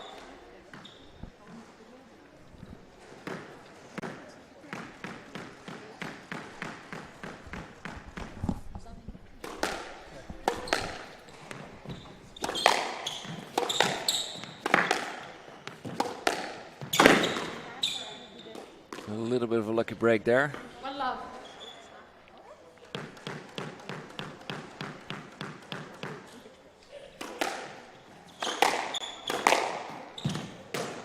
Short rallies, quick kills. Yeah, it's this doesn't look like a final to me so far. No, it's hard to find rhythm, and that's what Taba really needs. Well, there it is, the first point. And out 1-2. It's made by Tessa herself. That's safe to say that Tessa has made all points in this match. Yep.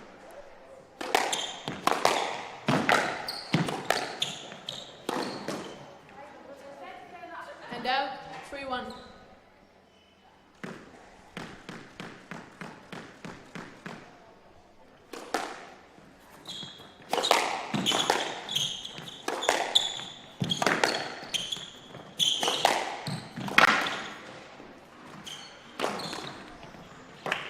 Very nice short boast. And out 2-3.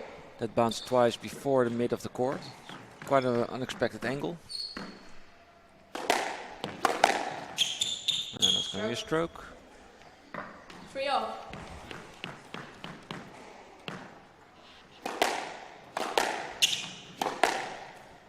This is better, 3-all. Hope she will get into a rhythm here. Ooh, That's a nice one. Just And out 4-3. up. A little bit risky. Yeah, it was played very, very low.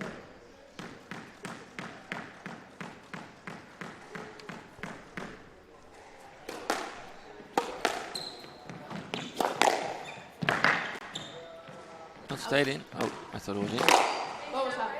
Yeah. 5-3.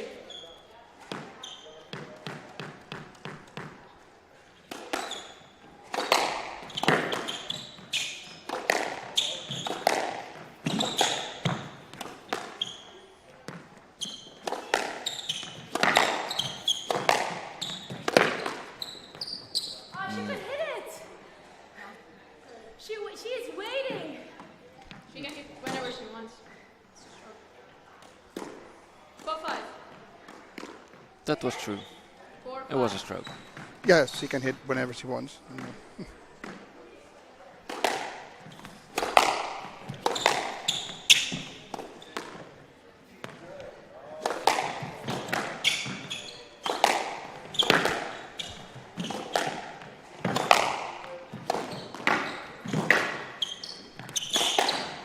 Different style now, different game, luckily. Yeah, Taba's getting some rhythm, and that's what she needs. That's what all the spectators need, actually. Because you see, we have quite evenly matched rallies now. And out Yeah. 5-all. And that first game was a fluke. It happens sometimes. Also in finals.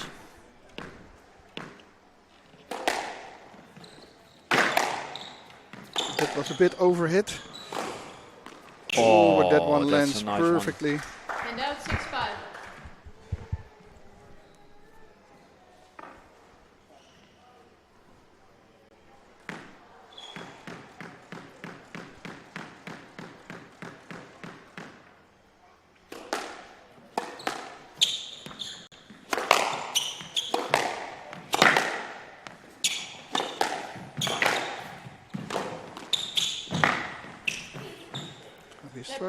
Oh, let.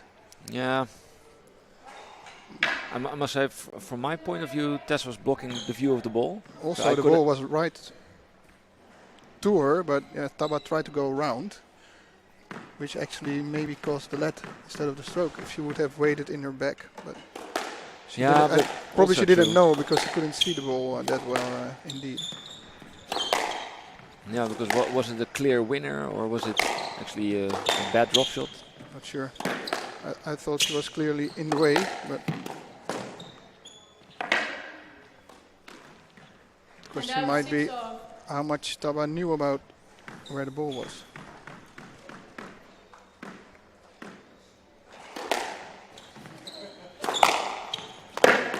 Oh, down. Yeah, clearly And out down. 7-6. Bouncing up.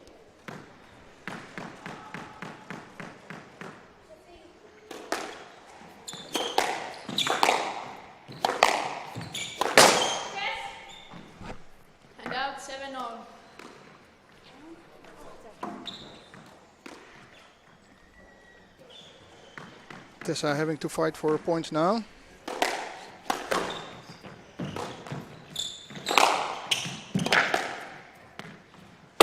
Oh, there was a bit of a lucky defensive shot. 8-7.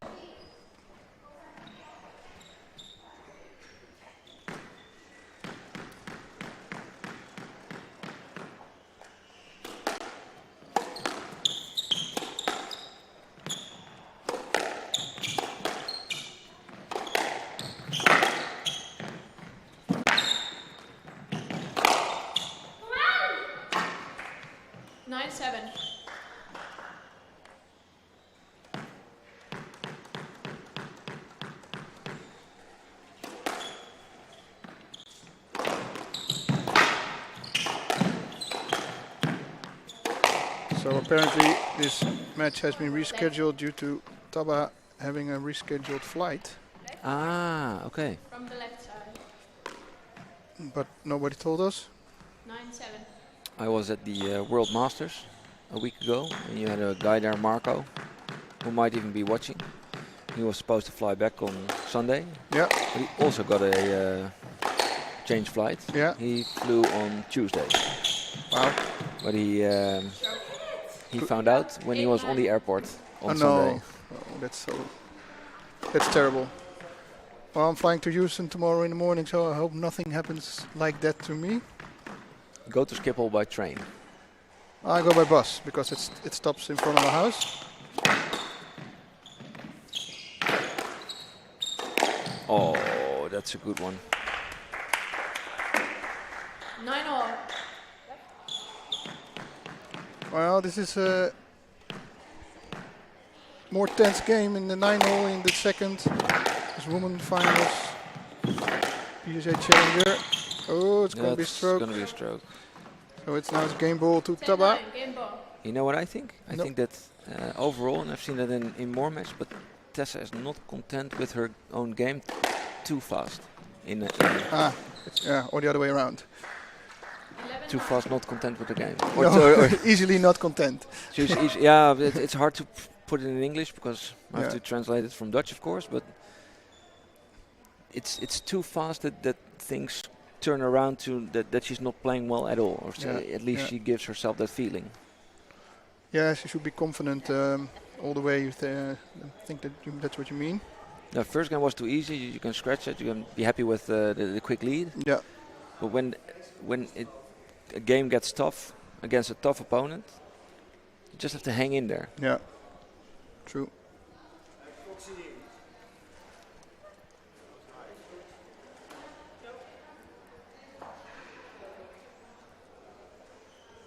She's actually playing quite well, and of course you should never. You can always be unhappy when you hit a winning ball down, but it happens. Yeah. You just have to not care. Go for the next point. Yeah, she starts talking to herself and. Exactly. I don't have the feeling it helps her game. Exactly. That's what if you keep talking bad about yourself to yourself, then you get in some sort of a negative spiral. You believe it. So let's hope for Tessa she can turn this around a bit more like the first. Pressure on. Short rallies will favor her. Prediction time. Yeah, prediction time. Tough. Very tough. I'm gonna go for. Hand out, one love. I'm gonna go for Tagafi. All right. And I base my prediction on the fact what I just tried explaining at least. But that she's.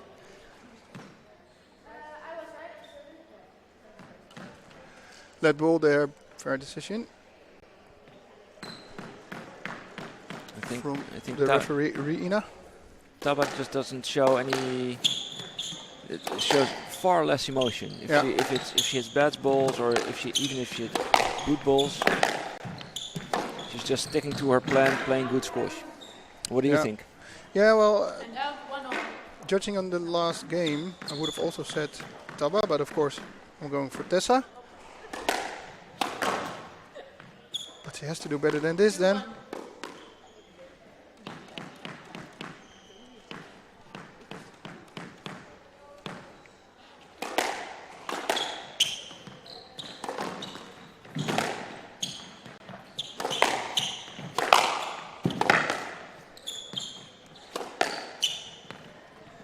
What just happened there, it just got to me.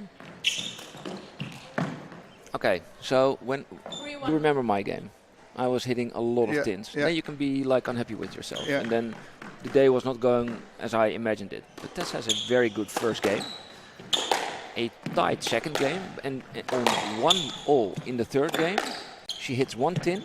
Yeah, and then it runs away. And then already she looks in the sky like, okay, the world is against me. Yeah. So she brings the negative feeling about the second game, why she lost it, she brings it into the third game. It should be a totally new blank page. This new. Yeah, that should. I think that's a good. And she has a lot of good balls like these. If she plays power and she plays the sort of safe kill shots straight, she just focus on those good things. Yeah.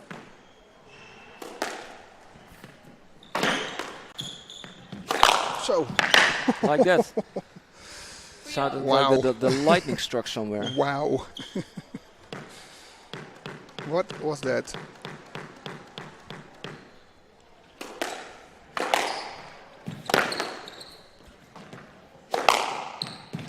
I think one of our club members, Niels de Vos, who just arrived, can appreciate a big bang like that. A whack. A whack, because he's also one of those guys who can hit him with... You very annoyingly hit those low, hard, wacky balls. Yeah. You also know how to reach the nick.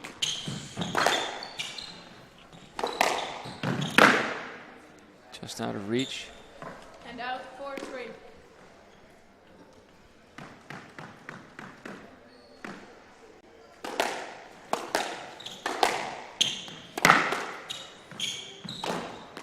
Oh. Too bad that you overhit that, Tama, because it could have been a winning shot if it wasn't. Oh.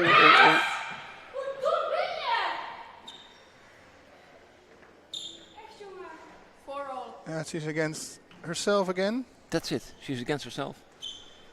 Shouldn't do it. No, maybe she needs it, or maybe she thinks she needs it. Tessa, if you listen to this in the future, focus on your good stuff.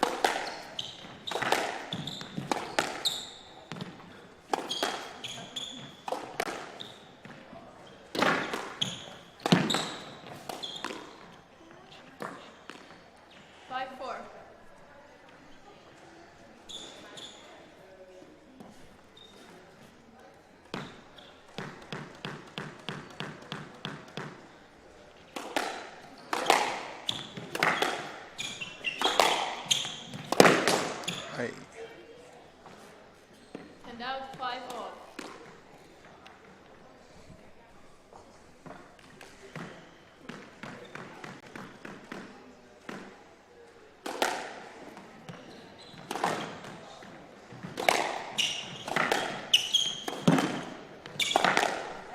Nice.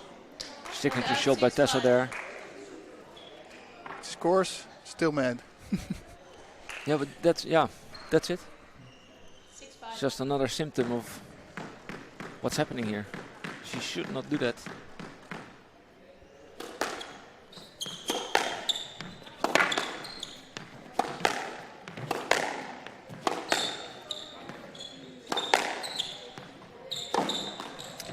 By the way, I've learned that it's not good to say that somebody should not do something, but you should emphasize what they should do.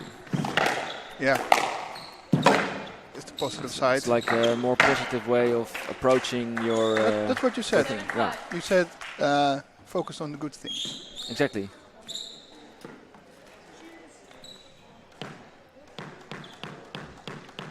Now, 2-point gap for Sluis.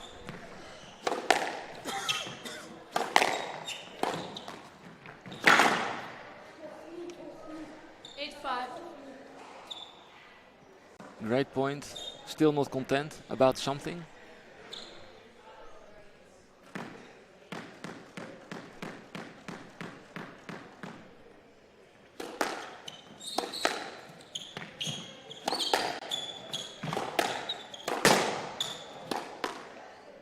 And out 6-8.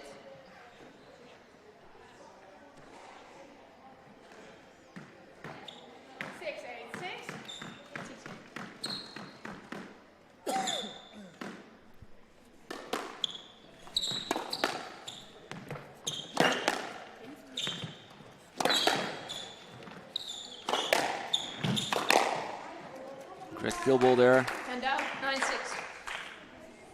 Grind time. Somebody forgot to press the buttons because it's 9-6, but it says 8-5 in the stream, Oh, okay. I think. Can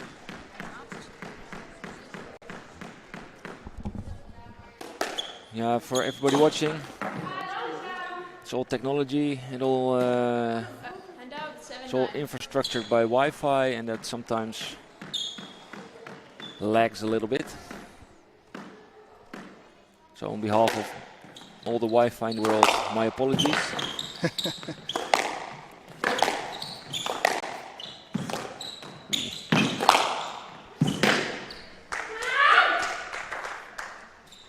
And out 10-7 game ball.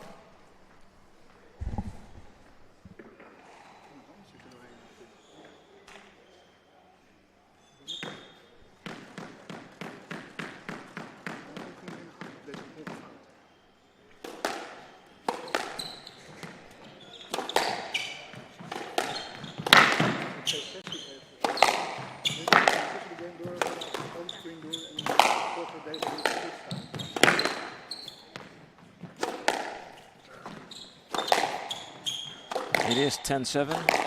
This is game ball for Tessa de Sluis. Tagavi is trying to prevent it.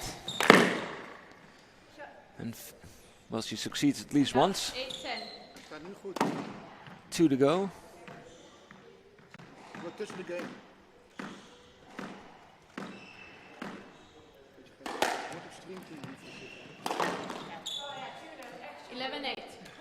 11-8. Great boast. Ja, dat gaat goed. Hoeveel is de wifi? Of de batterij? 9? Oké. Oh, kan je die... geef maar even snel. So I will keep silent for a little bit here, at least try to, so that we can do a little technique on the background.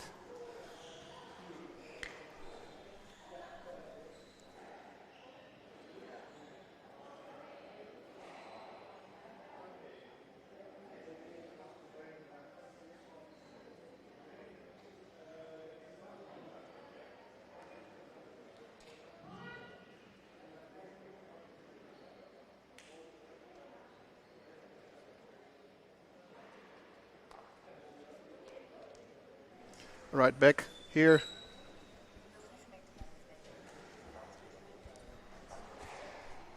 After a bit of Wi-Fi correction on the iPad.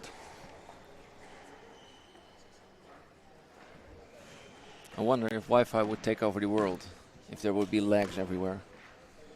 Well, it would disrupt the world a bit. I'm not sure how many times you swear at your Wi-Fi at home, but sometimes it can be very annoying. I have a very bad understanding with technique in total. When it is about changing passwords or connecting to the Chromecast I have, or like those little techniquey things, Yeah. I cannot pull it off at all, and I lose my temper pretty quickly. And then don't invest in a Google Home where you have to talk to, because they always do something else that you ask. We had a thing like that. Yeah. And I only use it for jokes. Yeah. My father-in-law is always shouting at it upstairs. Hey Google!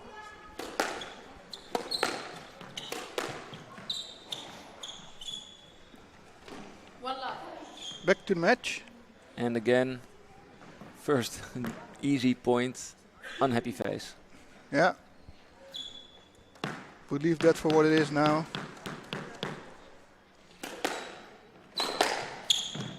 RKC is leading this final with 2-1, so That's a nice boast. all the reason to look happy. I must say that I'm at least happy that she focuses on what a good point is, and that's the power play and the attacking thing. That kind of never left. Well, maybe for some small instances of time. Wow, but that was here. Oh, sorry, I you just even reverted reverted to to Dutch because I was so impressed by how what pace this ball was whacked into the front left corner.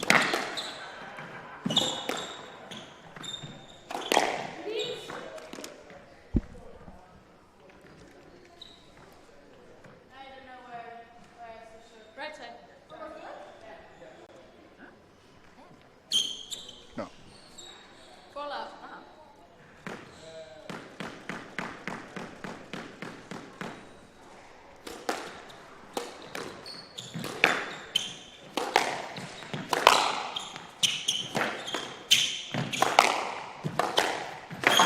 Oh, unexpected. Effective. Yeah, I'm taking a good lead here. If this is a 11 love again, that's a very weird. No, okay. Commentator's curse. And out 6-1. No, 1-5. Shall I may thank me? Yeah, she does the bullet there.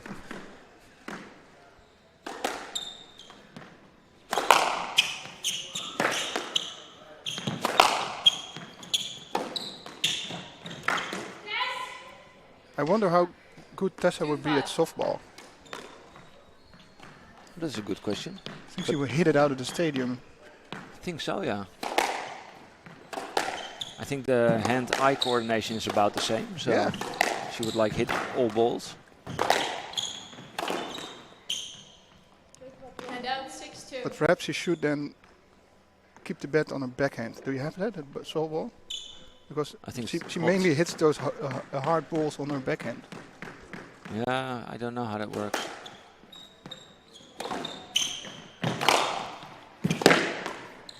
Ooh, that just stayed in. Oh, a little bit of luck there. 7-2. We played a softball tournament with the squash club here with quite a few members. It was fun, but I'm not. You don't have a backhand, of course. You just have a preferred side.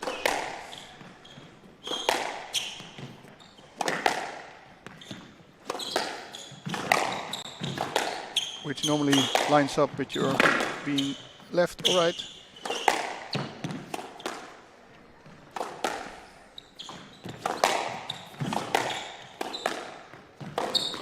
Ooh, was it good? I think it was down. It was down.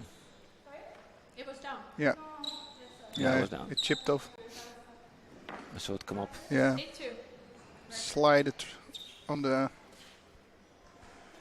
8-2. Yeah, well, that's. I think my piggy bank is almost starved to death right now. If I convert our successful bets into beers afterwards, I will not have a good morning. Tomorrow at 5, getting up. When Moali wakes you? No, for the plane. I leave at 10. Oh, so that's true, yeah. Sorry. Not looking forward for the early. Oh.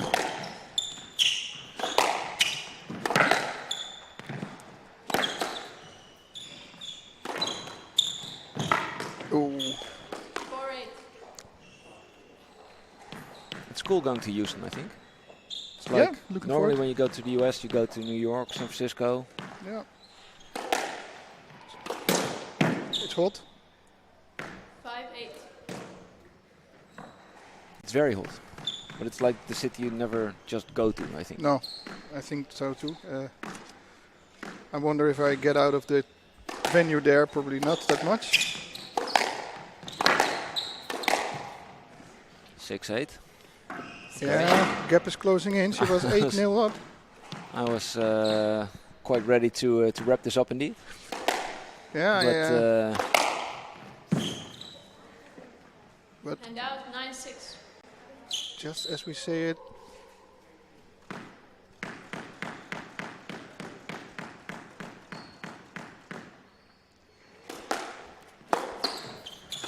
Oh, good. Oh, she almost got it. Ooh. Wow. That was a big bang. But No, she's she a tripped a little there. strong woman. I think it had nothing to do with Tessa's position. No, I think no, she no. just tripped over her. She tripped in her efforts to save the match. And she there gets it. is. And she was still not happy with herself. Winning the tournament Yeah. in a 3-1. Well, congratulations, Tessa Tesluis, for this sudden final for us. So yeah, a bit of a surprise for us that it's not going to be the climax at the end of the day.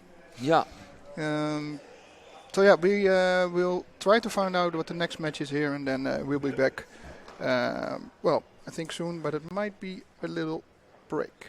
See you soon.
games to love. Level. Welcome back, everybody, to this women's playoff for the 3 and 4 position. On court, Victoria Leo and Ellie Jones. Ellie Jones from England, Victoria Leo, Australia, but living in Amsterdam, Netherlands right now. And joining me is no one else than Marco van Basten. Welcome. Hello, good afternoon. Marco, nice to have you here. Yes. Pele. You're also a club member here at Frans Otten. Exactly, yeah. Being here a lot, almost every day, I think. Yeah, I'm here. I like to play, I like to watch, I like to practice. So I'm trying to being fit. Yeah, does it work? Yes, I'm feeling well, and I enjoy playing and enjoying also training and also watching. So yeah. So have you seen many matches here at Frans Otten, this tournament? Yes, I've seen also a few at home because we are able to watch the games also on the computer. On the live stream, which you are part of now, Marco. Yes. So this is my debut. Yeah, very good. But not for commenting, of course, because you do this a lot for television, for football, soccer, I must say. Squash is a different thing for me. Well, I'm honored to be part of this premiere. Yeah. Okay, back to the court. We are 2-2 into this first game of the playoff for the 3-4 position. Any predictions? I hope that Victoria is winning because we have played here a few times together. Yeah. So that's the only reason. Yeah, okay, I can understand. I'm a bit in doubt here who I will cheer for because Ellie Jones is staying with Laurie and I in our home, and I came to know her. Come to know her, and very nice person to have around. Now 3-4. Yeah, so I'll just root for her, and you can root for Victoria. Yeah, but it's good to see some good level of squash here. Yeah, for women. Yeah, the level's pretty high here. Yes. And well, actually, Ellie was seeded 4. Victoria seeded 10 last. So for Victoria, it's quite the upset she created here to being in the 3-4 playoff final. Yeah, and she's a very good player. Yeah, she is. And she's quick and intelligent on the course. And she looks very easy. Yeah, very laid back, right? Yeah, we talked about that yesterday. Yeah. But I've said it before. I was talking to Rich King yesterday after all the matches ended, and he also said it might be a bit in her attitude. No, tactics. Her long swing might be a disadvantage for her because it takes a lot of time to make this relaxed swing. Okay. And it's easier to read, according to Coach Rich King. So I think if he coaches her ever, he will try to get that swing a bit more shorter and more effective. How you say it in English? Concealed. So you don't know what's going to happen. But that said, she's 7-4 up. 8-4 game ball. In this first game.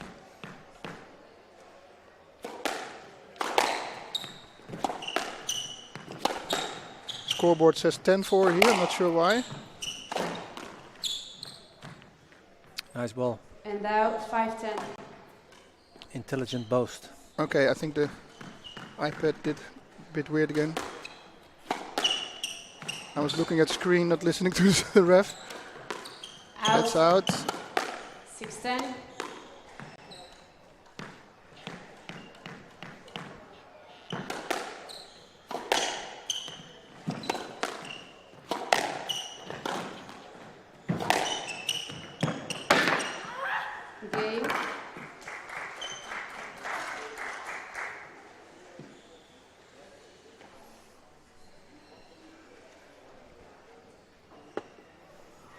So she won the first game, Victoria. Yeah, so you're...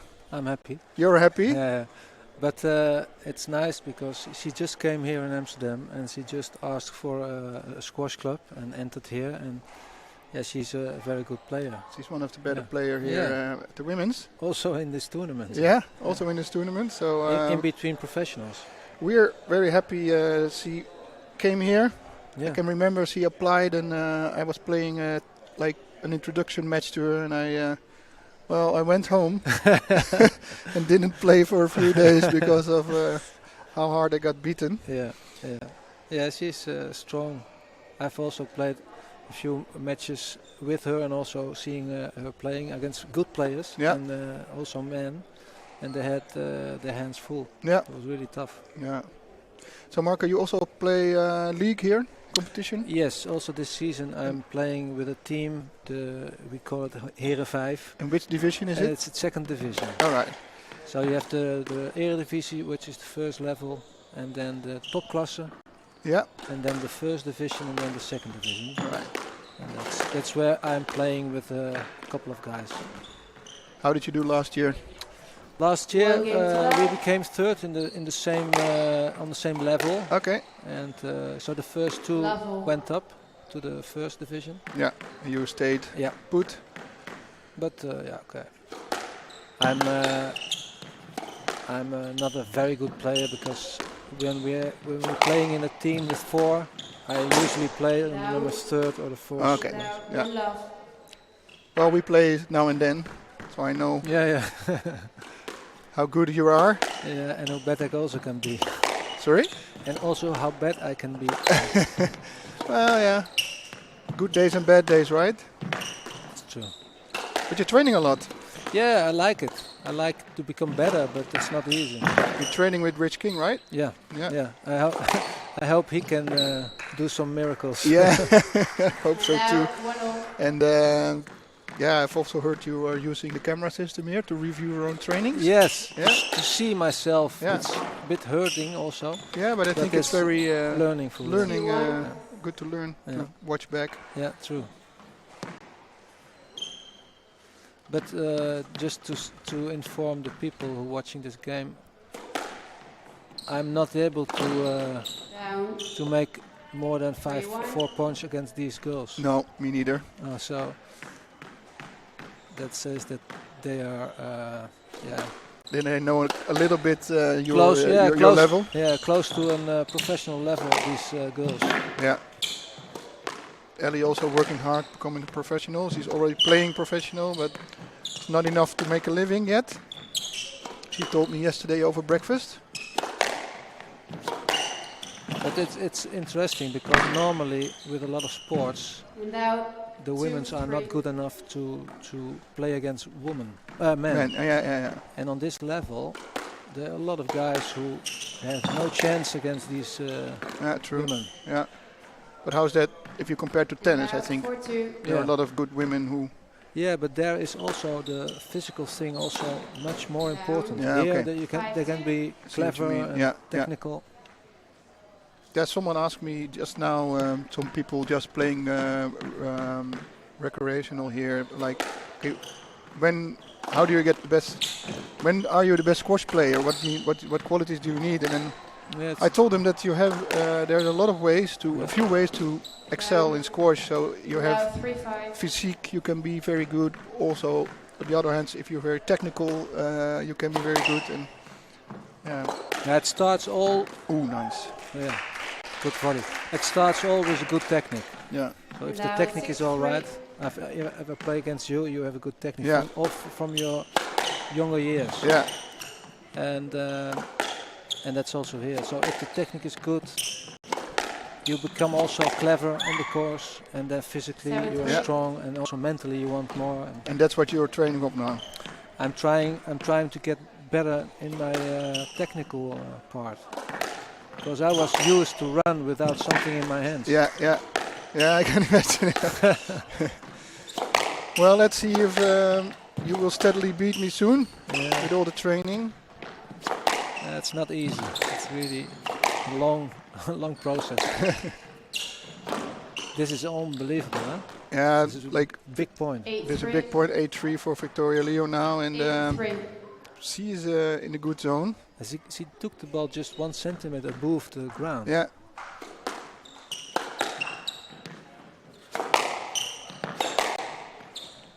Yeah. And now Can you hear 4-8. Gareth Jones cheering for her sister on the stands.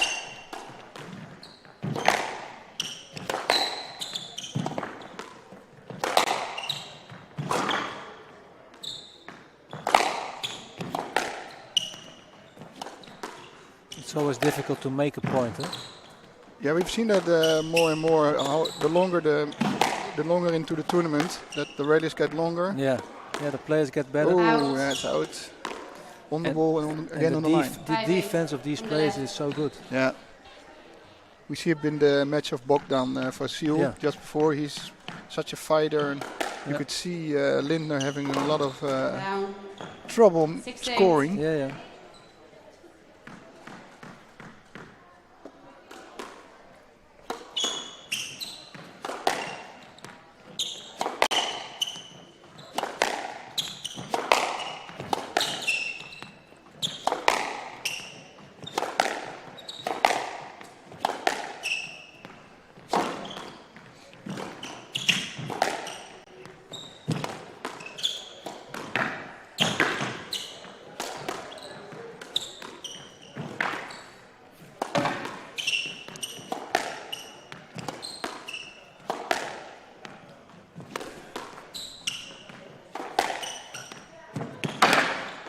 Ooh. That was a long rally. Yeah. 9-6. And it's gotten a little bit closer here in the second game, but Victoria creeping towards the end, slowly but steady. Let's see if Ellie Jones can produce some streak of points to at least upset Victoria. But 10-6, game ball.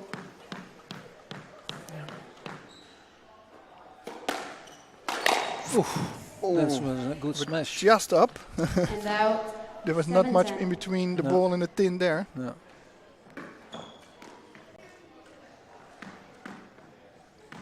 Then it looks easier. Yeah, easier than it is. Yeah.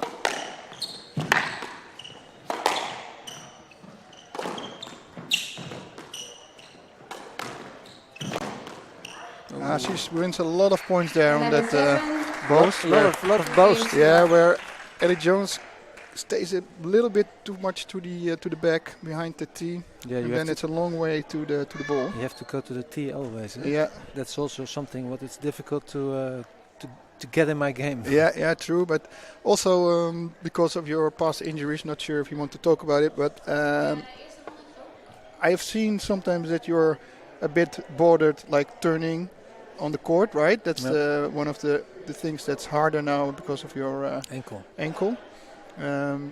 Is that something that can improve by technique, or is it just you have to cope with it and just play as good as possible so people cannot play those shots? No, I'm limited because my ankle is blocked, so I have to play with it, and I can still, and that's why I'm happy to do it. I can still a lot of things what I can do, but I can't do everything. No. But being on the course on the right position is even more important for me than for others. Yeah. Because I can't compensate. But I tried tennis before, which was not possible. Football is better not talking about. So I'm really happy that I can play squash. You find a sport which fits your injuries. Let's say it like that. Yeah. And you can still have some good matches on a decent level. I can enjoy myself, run and shout and be crazy on the court. Yeah, we all know that when you've been a member or been around here. But that's nice. But your attitude did change on the court, because a few years ago when you started, you were only here to win, like the professional sport athlete attitude. Yeah, true. And a bit more afterwards, when you were a little used to, okay, I'm not going to be the best of the club here. No. You settled a bit in and could be more like. 2 games. More relaxed. Yeah, that's true. And I think that's for the better. I'm still want too much. Yeah, maybe. It's good to be competitive. Yeah. But it's also good to know your level, especially at our age. Yeah. Nice ball. Back Nice to volley. the match where Victoria Leo kicks off with a nice drop shot there in the front right corner. Yep.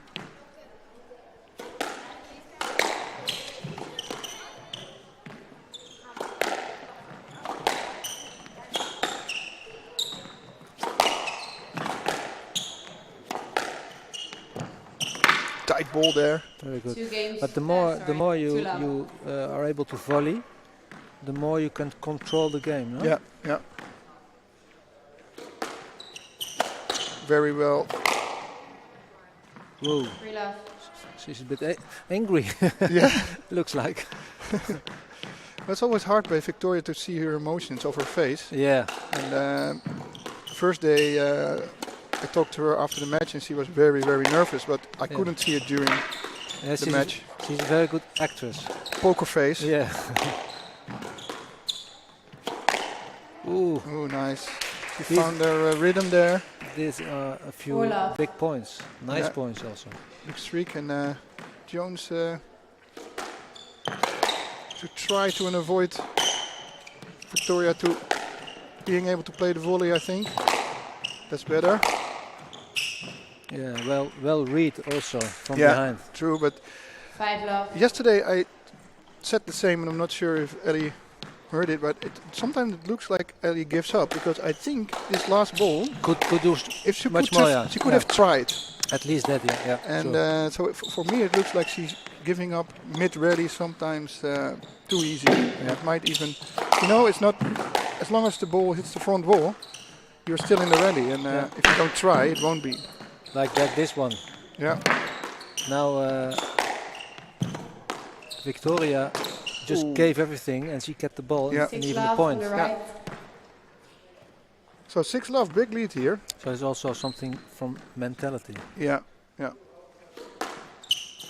Oh. 7 love. But that's something which Daniel Lagerwaard, normally sitting here next to me, always tells people you can get every ball in theory.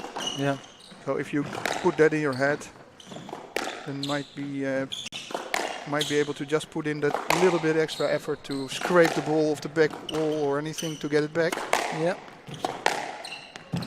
In the end, is how much, not how. Yeah. And the front wall is big. Oh, that's very nice. And now 1-7.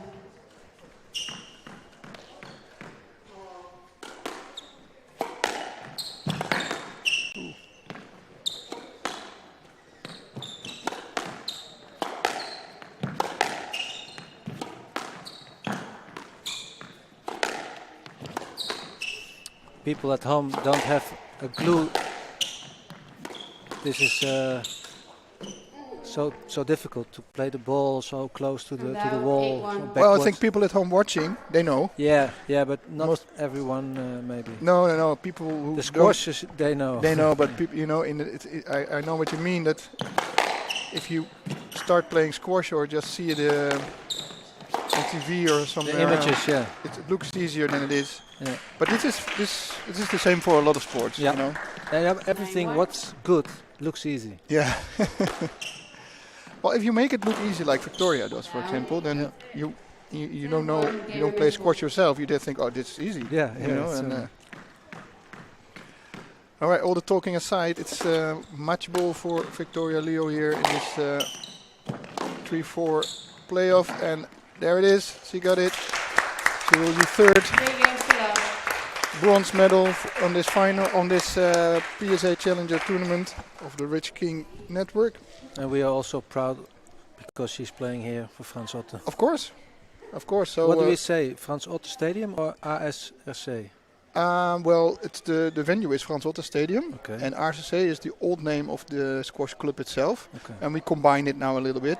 Officially, it's Frans Otte Stadion, okay. But we want to keep the old name in place. Also, yeah. Okay. So, Marco, thank you for it was a pleasure being here. Thank you, and hope we'll see you soon and stay put for some more matches. Okay, we'll be back soon. Bye-bye. Thank you for watching this.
And we're back on the live stream One left. from Frans Hottenstadion in Amsterdam. And next to me, instead of Marco van Basten, is now the not less famous Daniel Lagerwaard. Hello again, glad to be back. And we are watching the in-between entertainment match. Plate final. Oh, it's a plate final? Yeah. Ah, okay. So it's club member Andy Widdowson from Holland. And club champion. Reigning club champion. Also, not to forget. He plays Australian Mason Smales or Smalls, or I don't know how to pronounce it, but we'll call him Mason. From New Zealand or from, yeah. Oh, New Zealand. It's on his shirt. So. Yeah, true.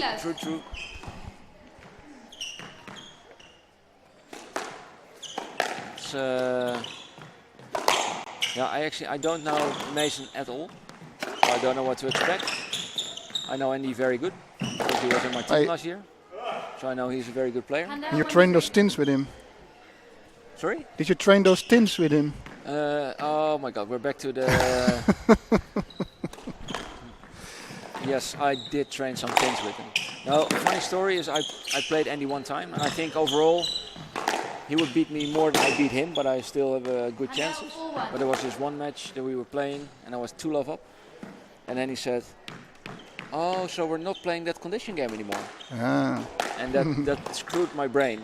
Yeah. And then I was 2-love up, pretty, playing good, and then I lost pretty big, like in the 11-3, 11-2 section games.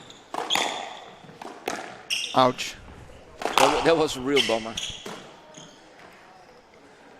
5-1. So it's 5-1 for Andy Widdowson here. He has very fast hands. And he has a very wicked backhand flick, especially when he's in the front of the court. Oh yeah, and his boasts are also pretty decent.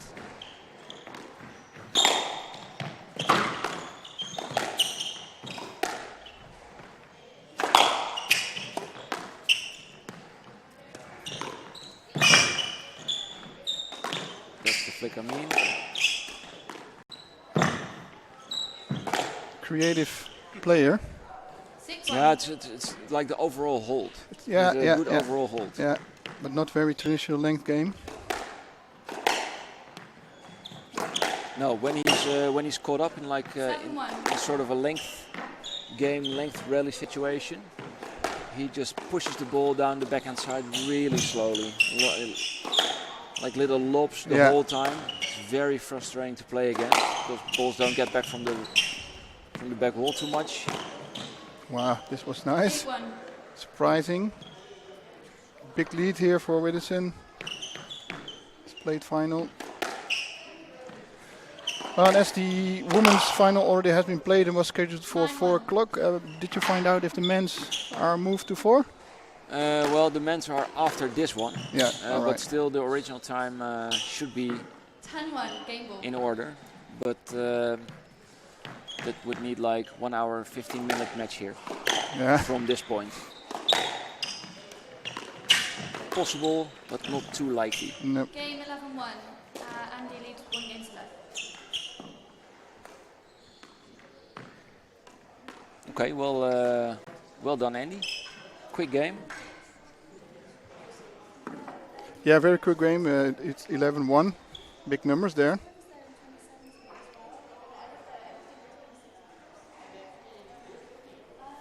Yeah, and I don't know if Mason is a PSA player. Yeah. And he isn't, but I know in like 10 years ago, maybe a little bit more, he reached the first round of the British Nationals. Right. Twice in a row, so that's quite decent. If you see all the great British players from that time, like Wilstrop and Matthew and well, even more Adrian Grant.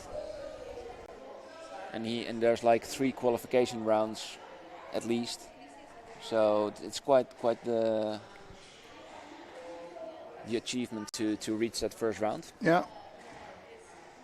Mason Smalls is number 372. on the world ranking. The world ranking.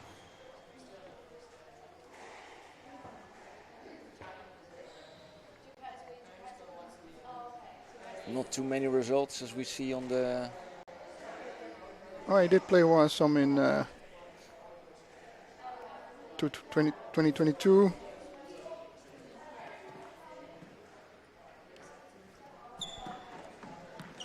Probably pretty new.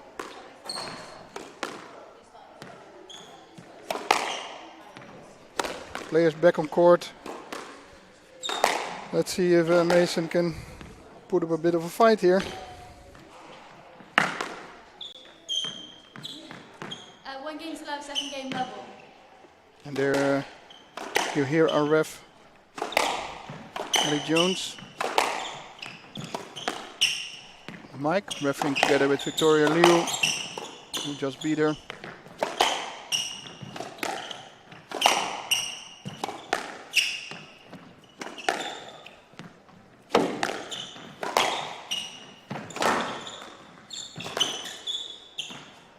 Stroke, 1 love. Clear stroke.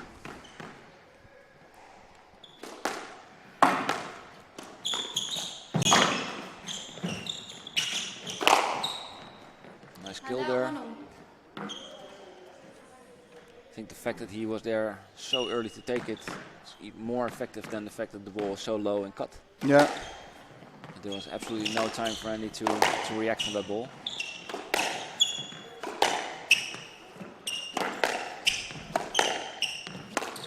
Oh, a bit lucky there. Hand out 2-1.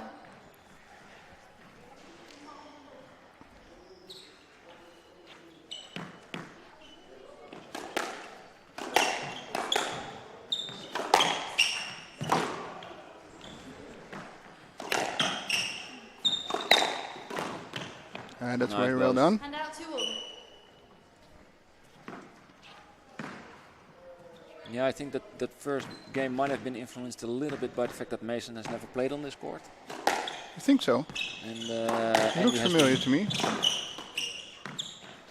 And he has, of course, played numerous times on this court. That's and true, even yeah. trained on it, so he has a little bit of an advantage. Wow.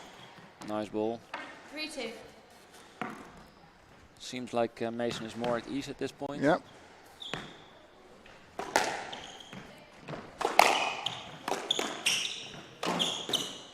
Too much. 4-2.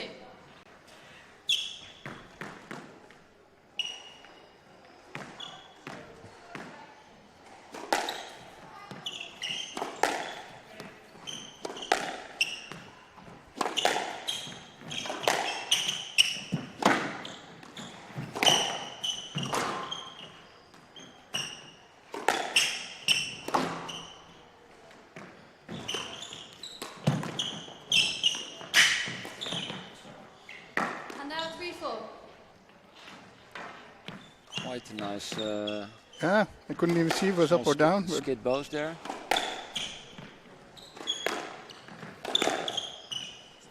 Stroke. 4-all.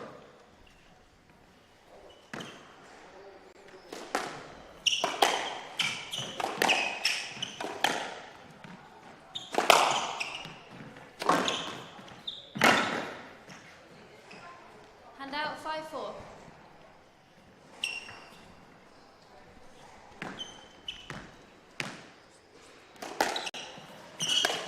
I miss hit here. 6-4.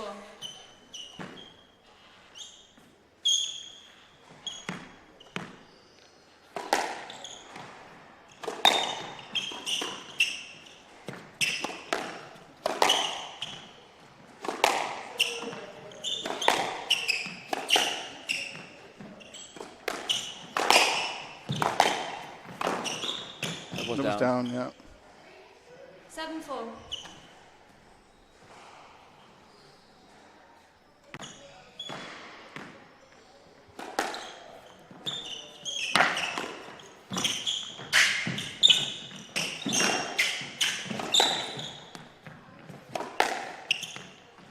Yeah, Mason really got into this match. 8-4. Yeah, he got it easy, got comfortable on court. causing Andy to make some unnecessary mistakes. Well, maybe What's not the pressure, unnecessary, yeah? Some could be pressure as well, with at least half of them.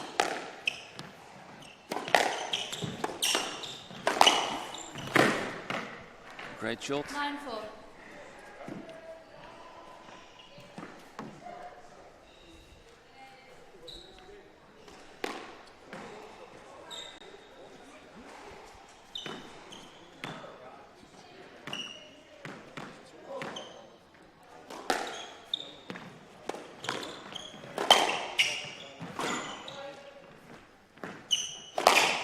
Oh, you got it.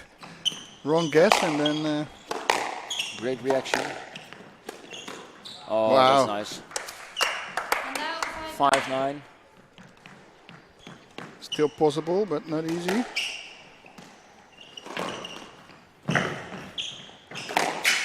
It's too much. and now Going 10-5 game the ball. wrong way.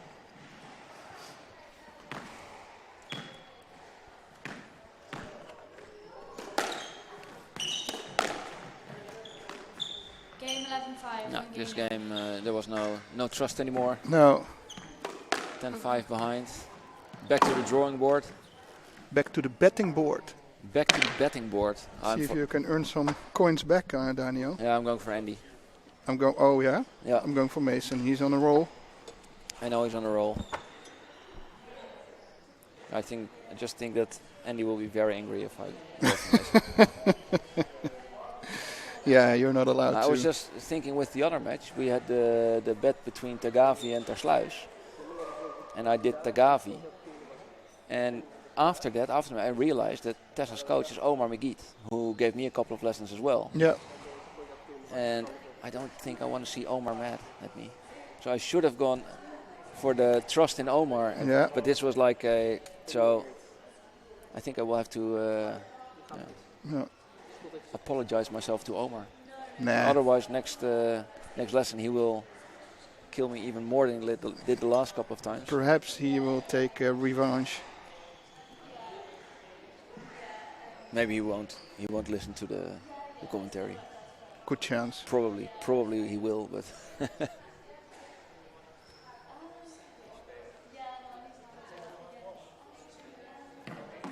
No, but my reason for picking Andy is not fear, but it's I think Andy has a bigger arsenal of all sorts of weapons and creativity.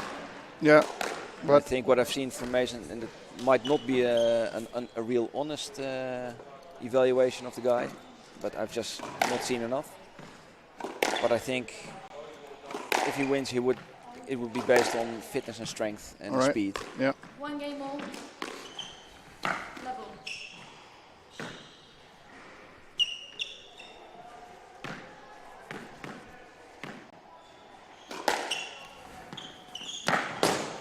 One left. Jesus, Andy, come on.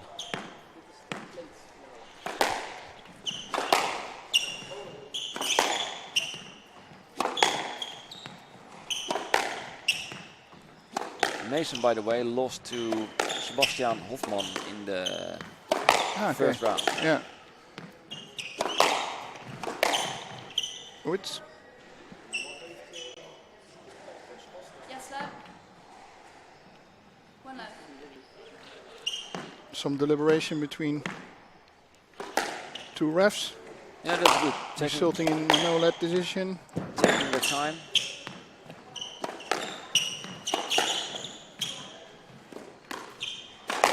Oh, we went for it. Two left. You saw what happened there? He quickly realized there's a camera on court, so he refrained himself from using curse words. Or Yeah. So he just stick his tongue out. Swallowed his words.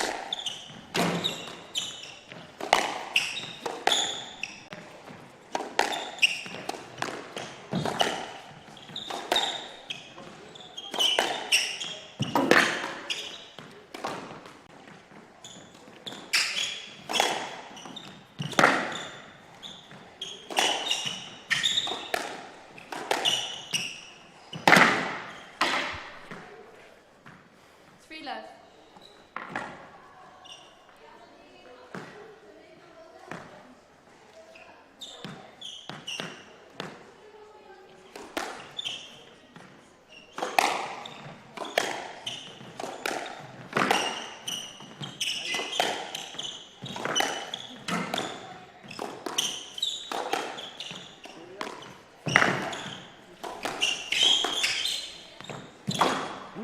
actually quite the good rally. Yeah. It was good. It was good. Hand out, win 3.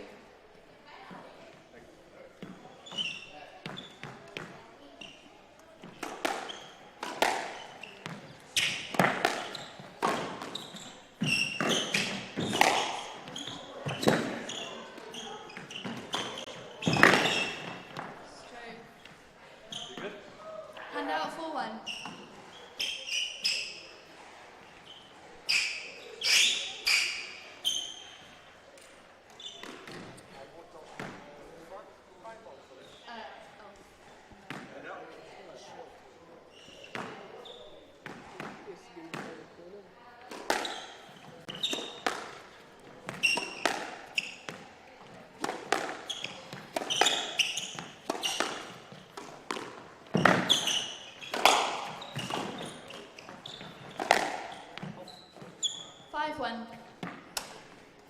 Well, this is the other way around, Daniel. Today is not my prediction day. I think I won them all. At least I lost them all. Oh, that's out. Something good. 6-1.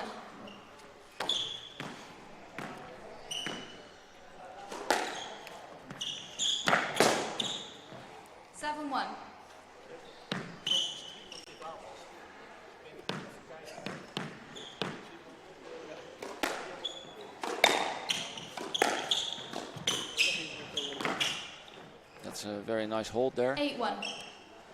by Mason.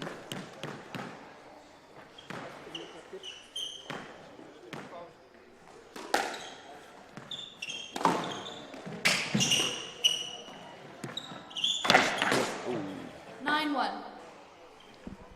that's unfortunate. You see your opponent hit a too high lob, but just stays in. Yeah. And then kind of hits that nick. Ooh, well done. Hand out 2-9.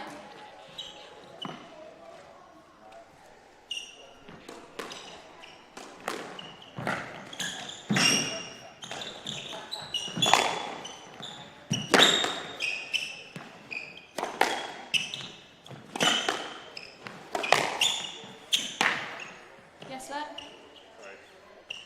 9-2. 2-9, sorry. 2-9, yeah, it's Andy serving. My serve. Yeah. No, it's, yeah, it's a let. 2-9.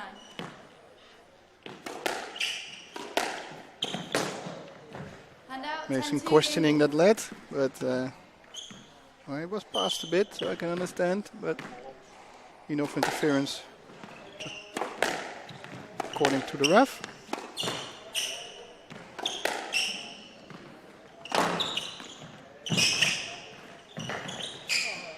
Game 11-2. Mason leads 2 games to 1. Yeah, this is the other way around almost than game 1. Yeah. So I'm not sure what happened with Mason in game 1, but Well, I see that Mason is able to put some pressure on Andy, definitely. But from the 11 points he made this game, I think 6 or 7 were made by Andy, by downing easy ball, or maybe not all easy, but it's mainly Andy's mistakes. a lot of them are. Forced or unforced. We'll see in the next one. Yeah, Andy's a grinder. He loves 5 games. I think Andy, I've been 2-love up against him a couple of times. I'm still lost in 5. Yeah, you told us that in the beginning of the match. Not only that one, but, but on more occasions. All right. I always have close games with him.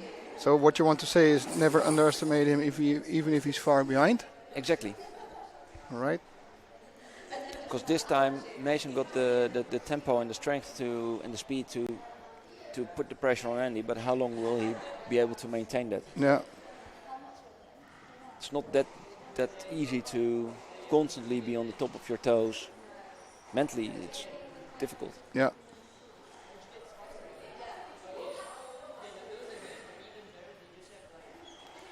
No, it is, but don't underestimate Mason. No, big comeback, very steady now.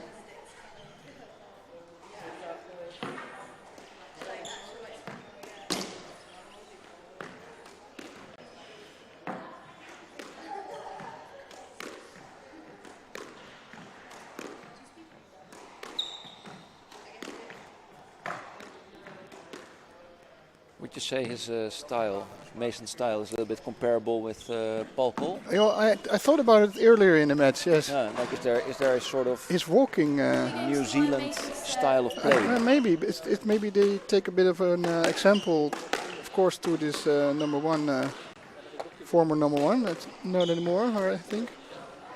But yeah, I see it in the way of walking a bit on court. Racket technique maybe also? Yeah.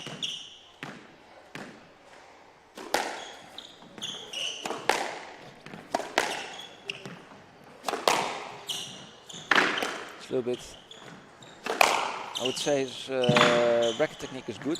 It's a little static maybe.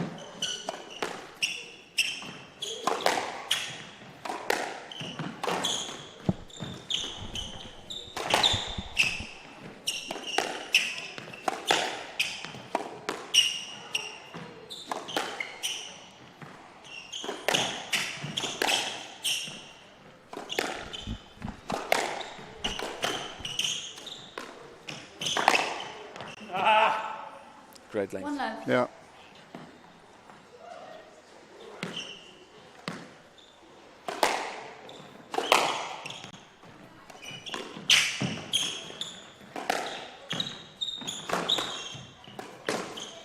Hand out 1-all.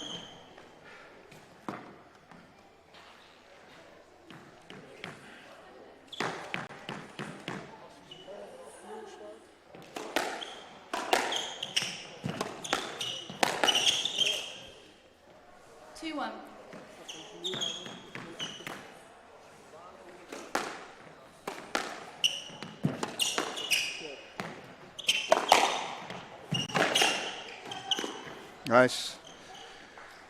Mason also played the British Junior Open. Yes, I told you he was familiar. Yeah. I was looking just now because I'm not sure why, but he's not from England. But you had a familiar face. And he played the World Junior Open. We've seen him there. The New Zealand junior team.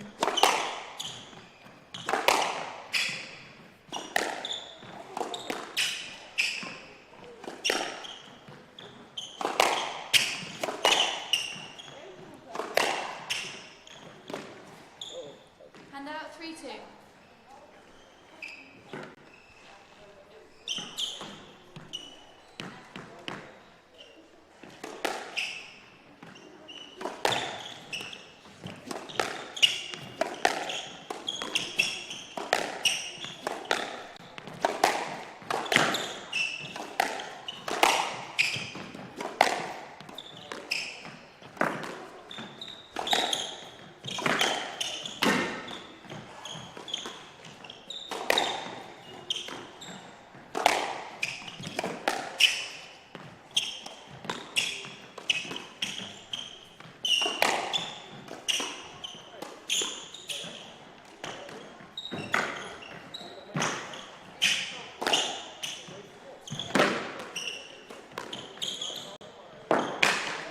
That's too easy.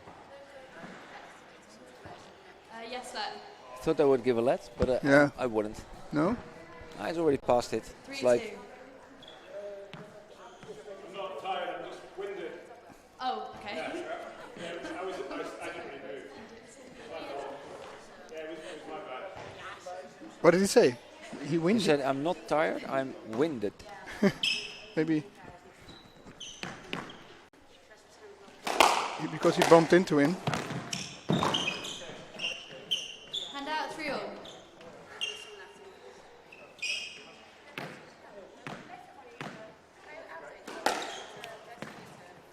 I think Andy has already played another match today, like in a time range of maybe 2 hours. Yeah. So he's probably a little bit. It's possible that he's a little bit cramping up.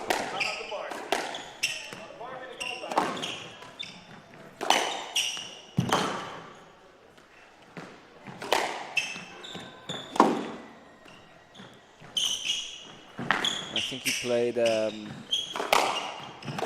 Arno Diekman, who was joining us for the first match.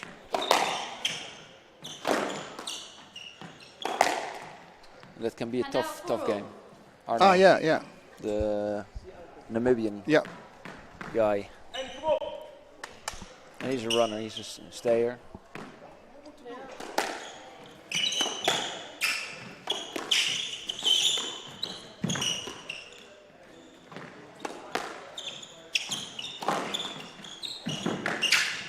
That's going to be a stroke. 5-4.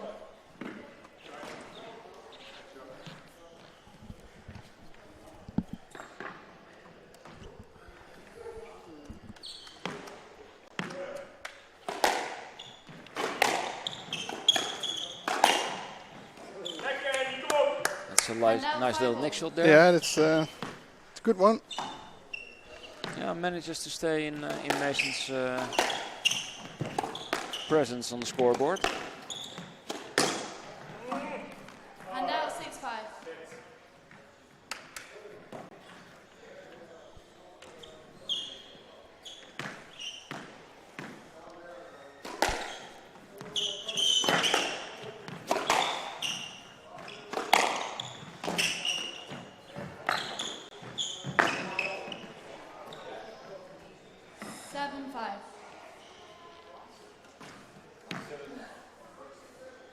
Seven five. 7-5.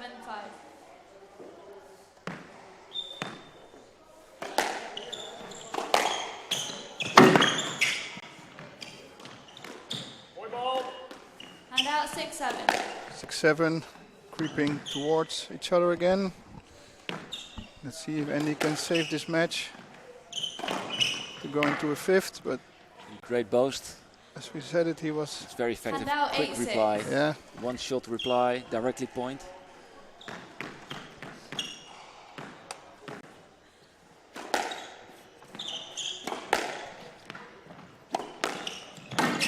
It was tight. You still got it.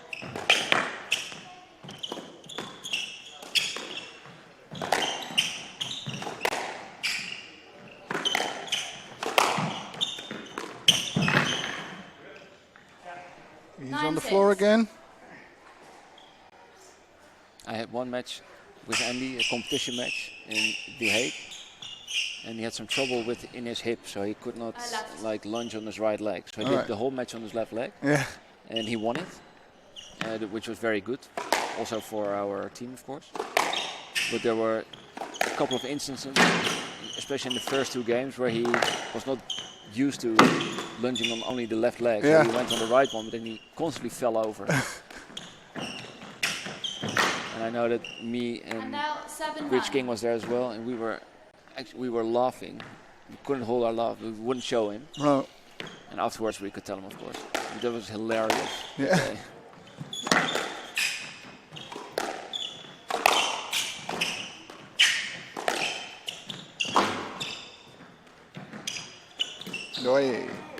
What do you think you're doing? Hand out 10-7 match ball. Lunatic.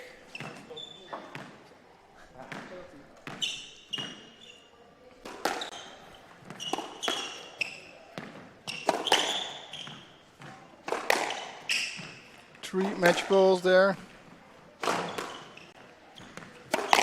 Oh, yep. Under pressure. Oh. Hand out 8-10 match ball. That's one match ball saved. But aside from the first game, I cannot remember Andy making more than 2 points in a row.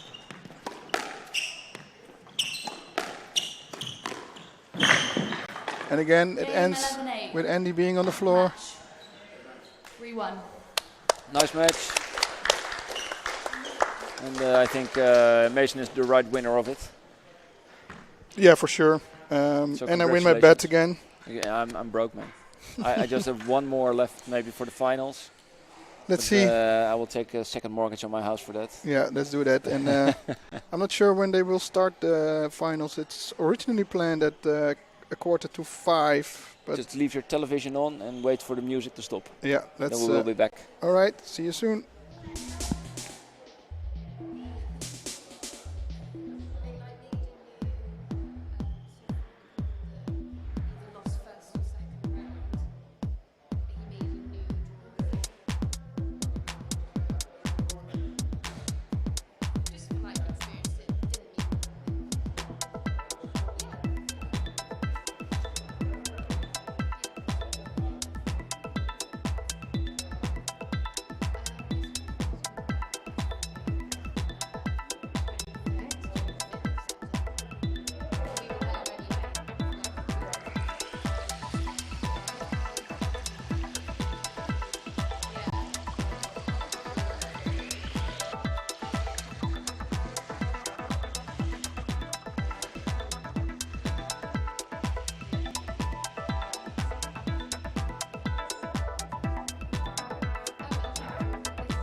Any ideas?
And welcome back everybody to the Rich King Coaching Satellite PSA live from Frans Otten Stadium. This is the final of the tournament. Match between serving is Conor Moran, the 3-4 seed from Ireland. Receiving is Robert Downer from England, number 1 seed of the tournament.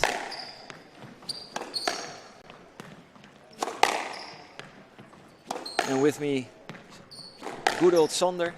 Yeah, we're back here for the last match of the day, or even the tournament. I think we have quite something on our hands.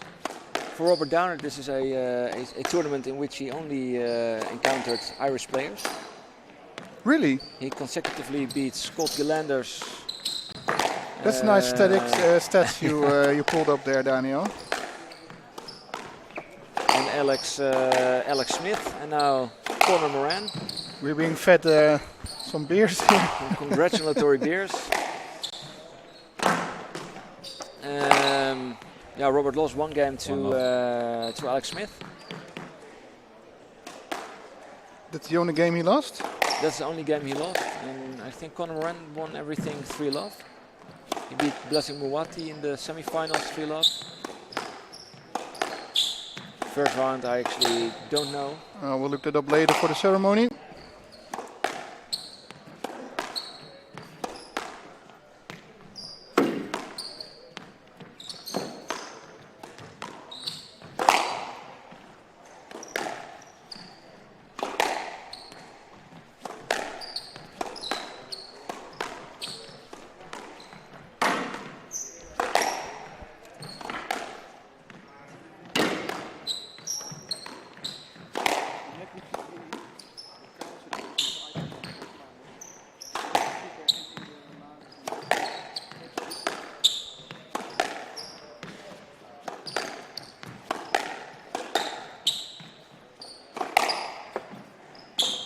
Both players not taking too much risks at the beginning of this match. Testing each other out a bit, testing the court out a bit. Sure. Really? He's got at least a whole other step. Oh, no, I thought the ball came back too far and he was the other place. It was a bit far away in my opinion, but who am I? You are Sander. Yes, you are thank you for reminding. The absolute dream team captain. I think you have seen so many matches from this position. Well, so many referees' decisions. We both did, Daniel. Exactly.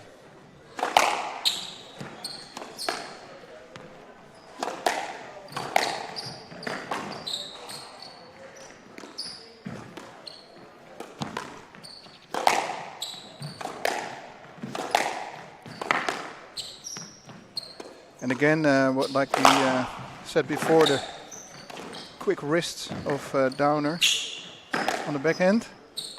A bit like Andy, though. Yeah, his whole posture, just the hair is different. No, I mean the wrist movement on the backhand. Well, also a Mizuki lover. I saw them chatting for a while yesterday, so I think they know each other pretty well. Yeah. I think they are of the same age, approximately. Yeah.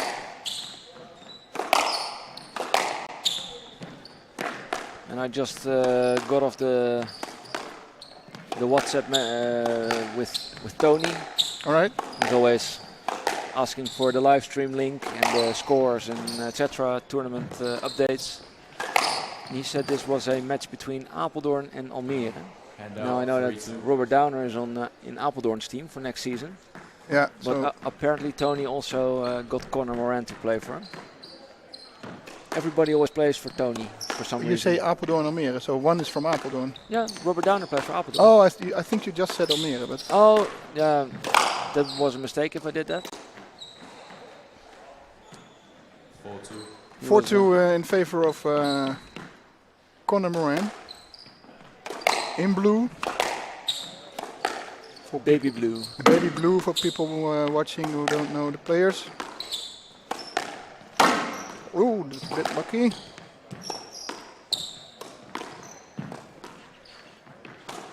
Our director for this match is Niels de Vos, aka The Fox.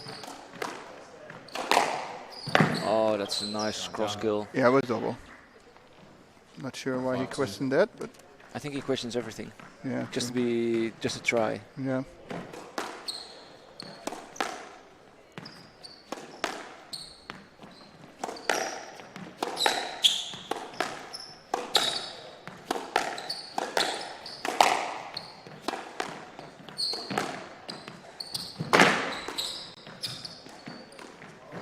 Oh, nicely put away there by Downer. Hand out, 3-5.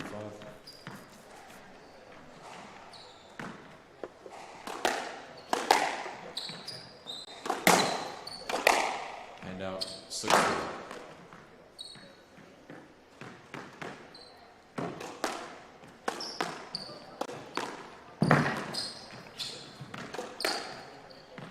And this is the number 3 seed against the number 1, and the number 3 seed being up in this first game. 4-point lead. Yeah, that's quite a lot. For both players, it's their second match of the day. 7-3. They both played their semis around noon, I think.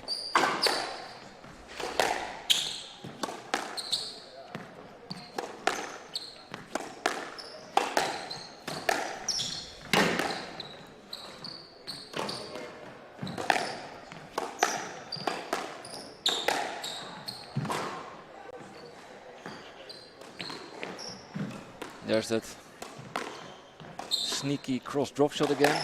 The great hold from Downer. Oh, great save.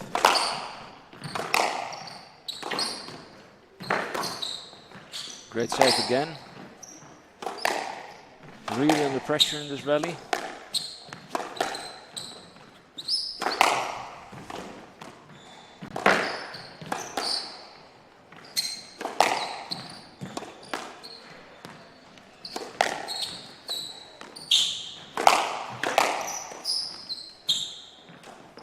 Sharp. Wow, that stayed so short. And still heading towards the side wall. Very difficult to retrieve. No, it's a good rally. Good start of the game for Connor. Big lead.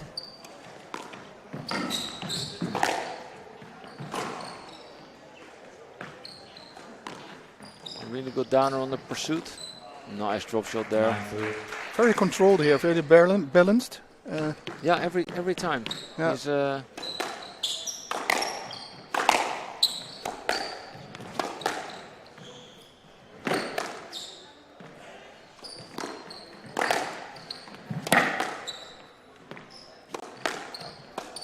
Hey. That's actually first mistake And by four Moran, nine. I think.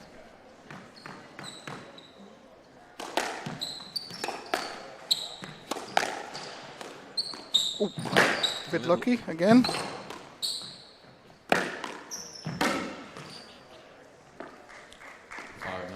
Five 5-9. Downer closing in a bit. Closing the gap.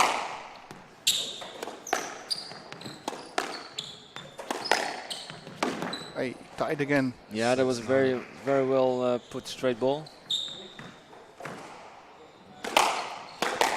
Sudden hard serve. Did you see that? To surprise Yeah, Moran. it's a good thing to vary in your serves. Yeah. Do a lob, do a harder one, do a... But he also rushed a bit. Like first he looked like he prepared like slowly, and then Yeah, that's very... never seen that. Tactically very okay. Yeah. An 8-9. Yeah. So this is smart from Connor. Time to regroup a little. Well, yeah, stopping the streak, the flow of Yeah. Downer a bit, I think. 8-9. He was just running up and forth between the service boxes.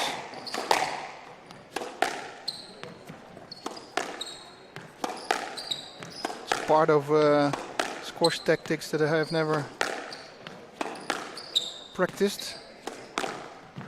And that's because I have never played at this level. Yeah, I think that squash is a sport where not by far not enough information is expressed in numbers. How do you mean? Yeah, like statistics. All right. if like the slowing down tactic by rubbing your face against a towel, in how many percent of the cases does that actually lead to something? Yeah, all right. Yes, I get what you mean. Like in football, every football match is like totally dies in stats. I'm gonna say Of course later not. on. Just try and get around and go to the ball more. But yeah, you need to clear the ball more off your shot. But what's the decision? 8-9 from the right. What did he give? It was a let. A let. Yeah, there was some interference, but it was also a very tight ball, so it's always hard to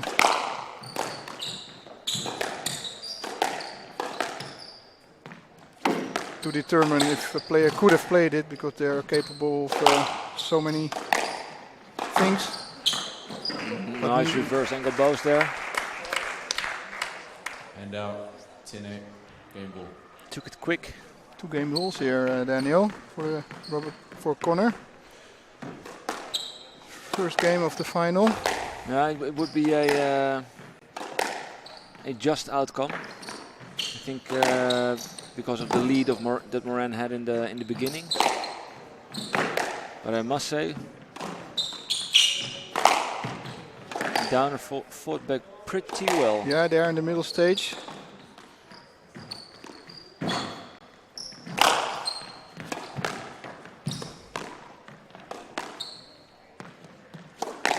Oh, that's nicely put away. This is a little bit the difference between a top 100 player and a starting player. Being 9-3 up and keeping your calm to... Always believe in yourself. Ooh.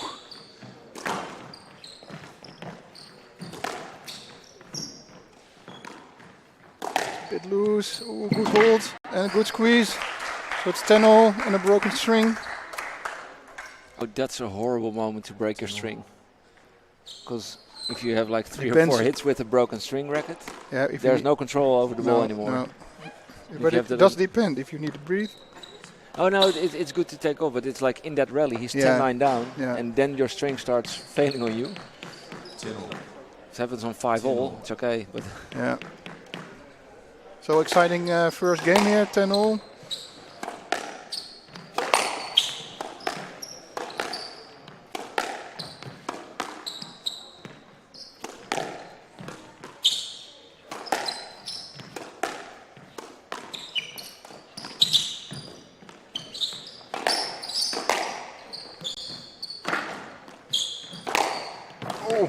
Full stretch there. Oh. Oh, he hit himself. You long flipping arms. And out 11-10. I think he was aware of the microphone being aimed at the court. Yeah. He used subtle words like flipping. Yeah.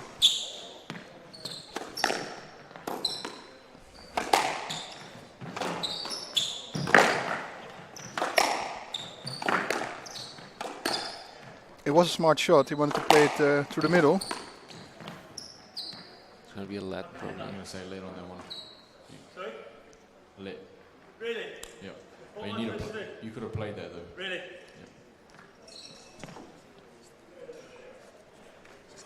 We've seen this questioning before in the tournament from Downer. 11-10, game ball. I think it's a fair decision.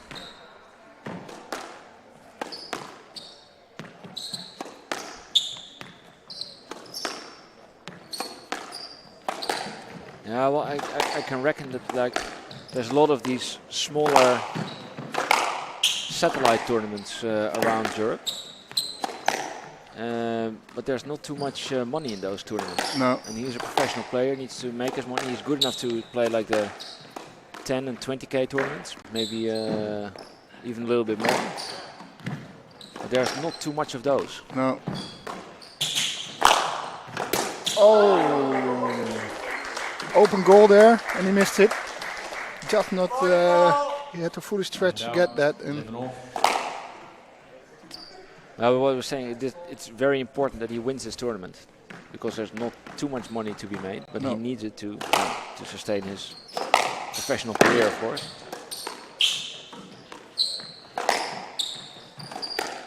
I don't know if he lives in Holland, by the way. Robert Downer, you mean? Yeah. Also not sure. I have a quick glance. And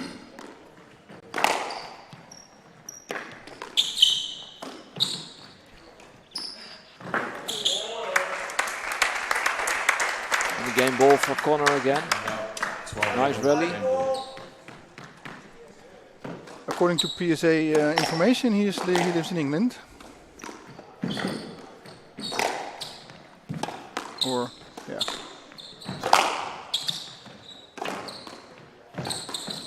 And one's out. And out. 12-all.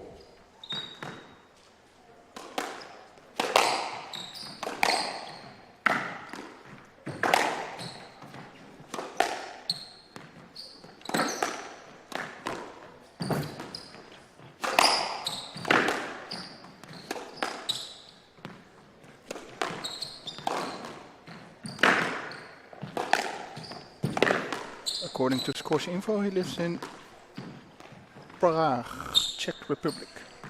Yeah, that's where you see a lot of players living now because it's a cheap city. Amsterdam had that like 20-25 years ago. Yeah.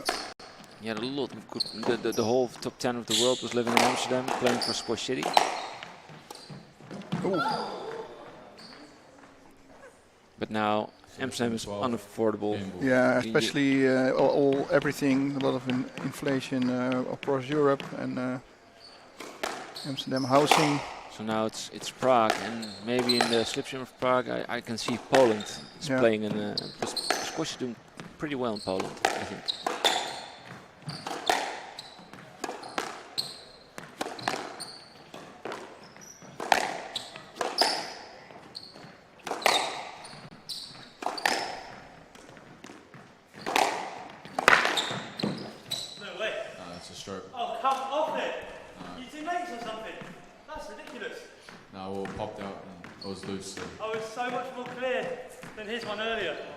I think it is actually. So. And out 13-all. I don't want to constantly disagree with you, but I agree with the ref on this one. Oh, me too. Oh, okay. He said Robert Downer actually said, is there so much a difference with the previous ball of, okay. And I said yes, there is. That's what I meant, because that ball was not so loose and not. That's a no let. It's a stroke. Yeah. You're kidding me? No, you didn't clear, you just stood Have I there. done something to you I don't know about? That's ridiculous. No, it came out, popped out. So. Ref keeping his cool here. He does well. Yeah. 14-13 game ball. It's not easy when players start. No, especially he's a junior.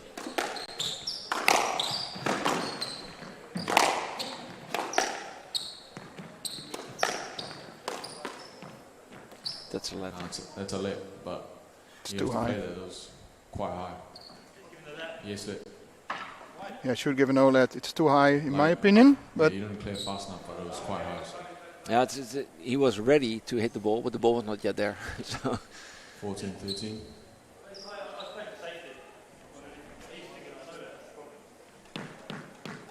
He was just trying to find out if he could get if the ref was going to stroke because of his complaining, perhaps. Trying to make up. But the ref not sensitive to that.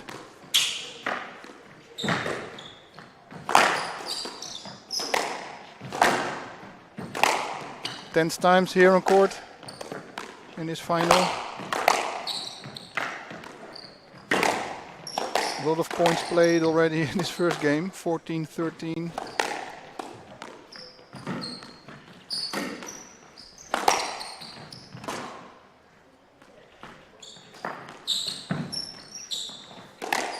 And it's one step too many. 14-all. 14-all. 28 rallies, Daniel, so far. Yeah, I don't want to jinx it, but I've never seen a 1917. I've seen an 1816 though.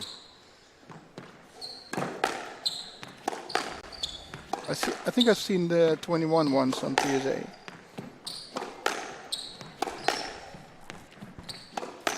That's horrendous. Yeah. I can't imagine the tension on. Oh, he still got it. Oh! Audience also feeling with Moran here. Nice ambience here on the stands. Good to see that a lot of people stayed for the final, the men's final, even if it meant waiting for almost over an hour. Lucky there was some good action on the other courts as well. Yeah.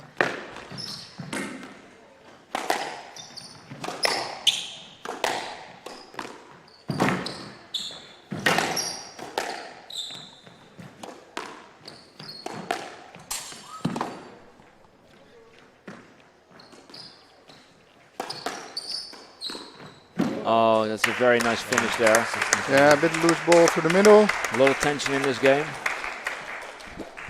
And 9-3 down, huh? May I remind you of that? Yeah. And again, not a 1917. No.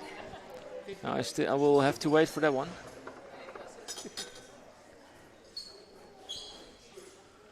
So we have some glass breaking around us. Yeah, I thought I heard it, but did we hear it extra loud over the headphones, or was? It was just next to here, but I also thought that Robert Downer noticed. And judging from the facts here, I think it was my girlfriend who dropped the glass. You break it, you pay it. Hope it was empty for her.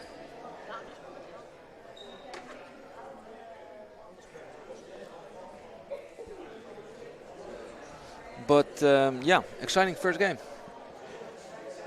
A little slow start for Robert Downer. When he came back, when it was like even, we were treated to some real exciting 21 minutes rallies. Yeah.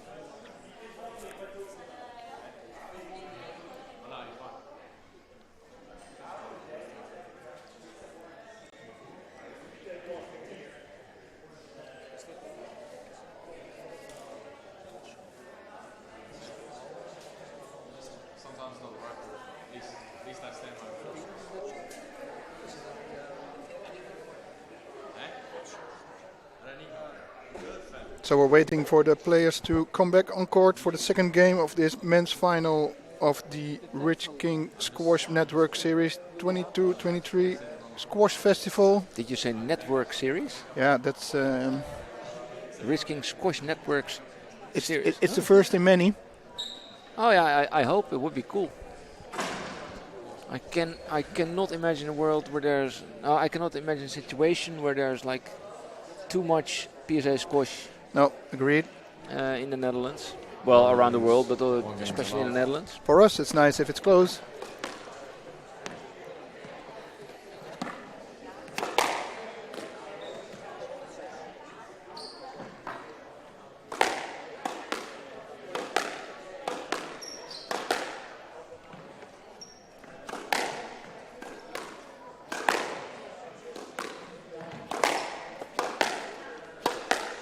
Players back on court.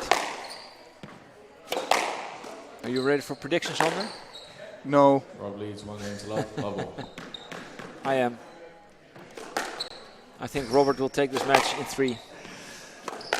I think this first game, this was probably the longest. Connor's chance to. Yeah, I agree a bit, but it's not nice for a bet. No, but I need to have an early bet. Yeah, because you lose. Because I need to win back all my losses. This is going to be a stroke. Stroke. No, it's a clear stroke, and I'm not. I think it's a bit unfair from Downer on questioning it like this, because the ball was bouncing quite high up.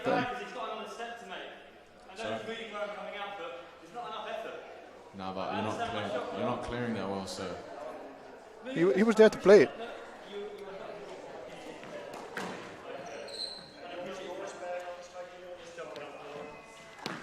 He was there to play it. He says not enough effort, but he's just not there to play it, so it's a bit.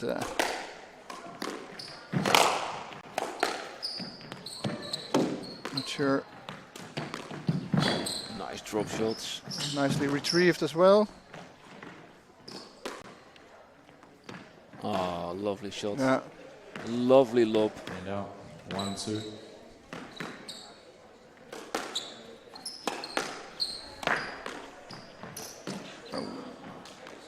Two.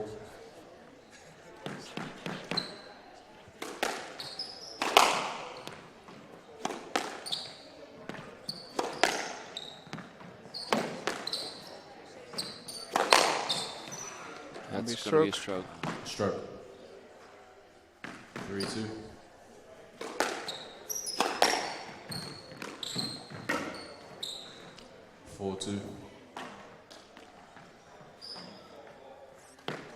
Let's see when Conor Moran grabs his towel again.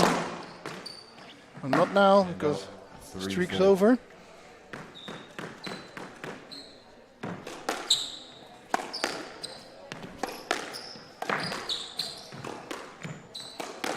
Oof, almost got it. Try again. Okay, the second one was a little bit too high. Oh, this is wild. Unnecessary, but. And out. 5-3. Yeah, you see that Robert is clearly increasing the speed of the game. And out. That's it's tough for Conor after that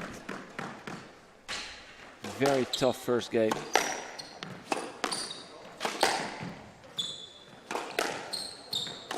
Now he seems to be constantly back-footed, needing to 6-4. pick up the ball from behind somewhere. Yeah. He's on the defense.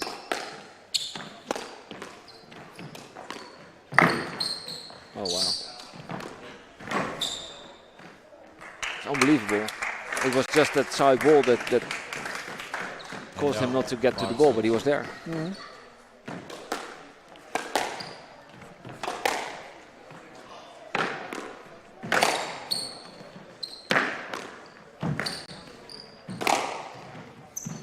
Oh, nice. Length there, dying. And out 7-5.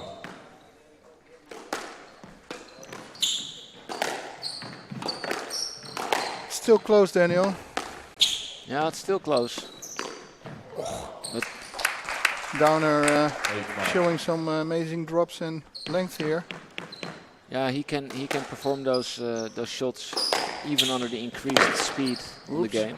That's going to be a lot. Yes, 8-5. You see also his movement to the serve boxes when he Yeah. it's also quickened. Yeah, he's in a rush. That's it. It's a rush. Yes, Lit.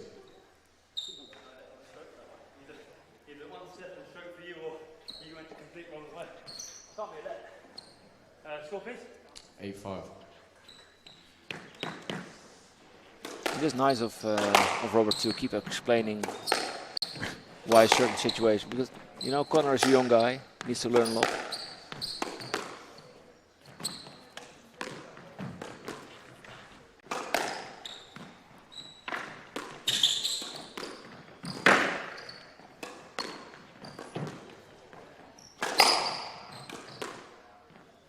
Oh, he's lobbing away here.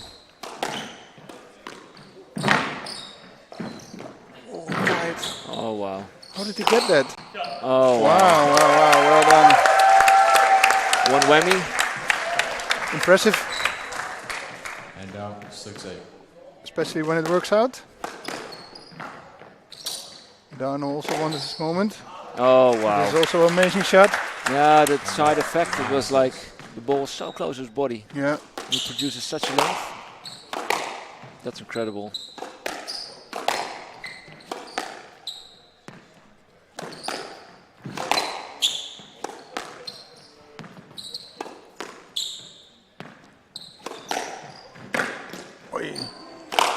costly.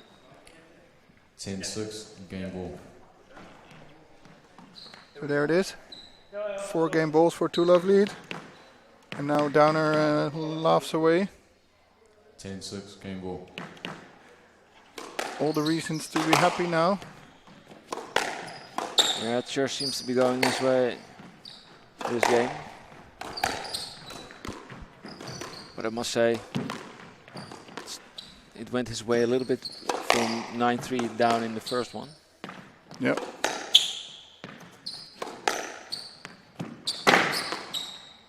Ooh, it stays in. Yeah. Yeah, nice one. That's a very nice way to end this game. Yeah, it is. And what's so amazing, if he hits that, if Connor hits like a wall against the ball against the back wall,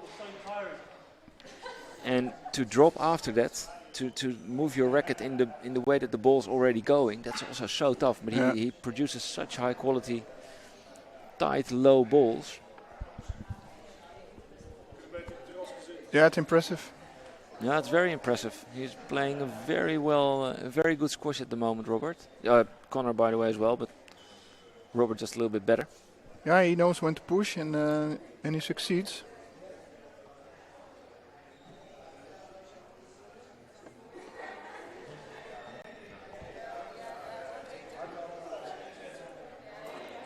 So 2-love up.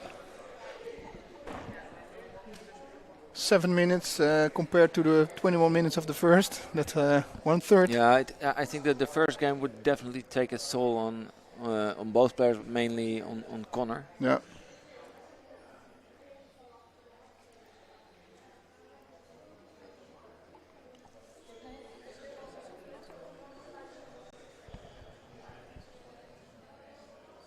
There's a big chance, by the way, that we will see Robert on this court next season when Apeldoorn comes to visit Yep. us. Well, that's yeah, if he plays, but you never know.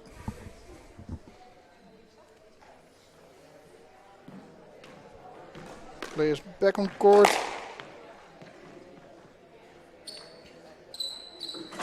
Court 21 at the Frans Otter Stadion in Amsterdam. For the men's final of the Squash Festival organized by Rich King Coaching.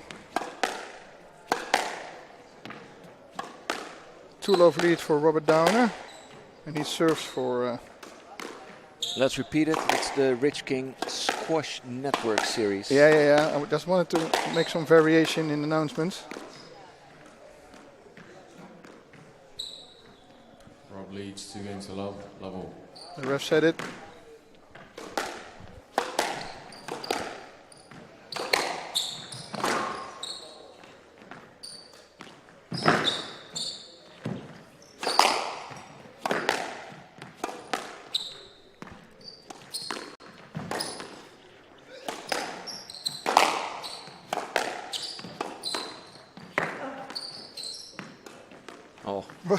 What are they doing? It was a bit weird of a rally because they were scooping back and forth. I saw a lot of topspin happening. Yeah. Not the most common. No, but it looked creative. Uh-oh. Attack on the audience here. Hey. Anybody hit? Yeah, it's probably file a complaint. Yeah. That's our Eredivisie, our Premier League player from the ladies team. Does he have an eye? Yeah, her eyes are okay. Great. She's okay. Whew. Straight to her.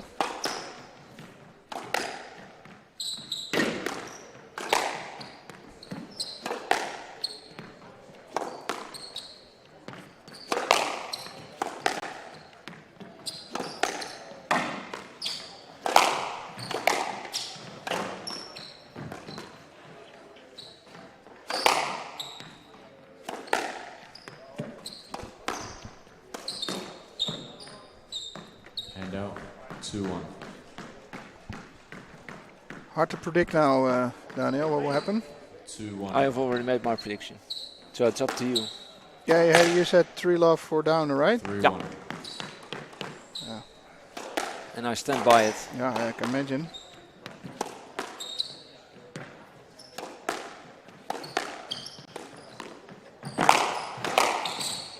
Ooh. No, blind shot, didn't work out. 4-1. I like the idea behind it. He tried. Always try. Take notice, Ellie.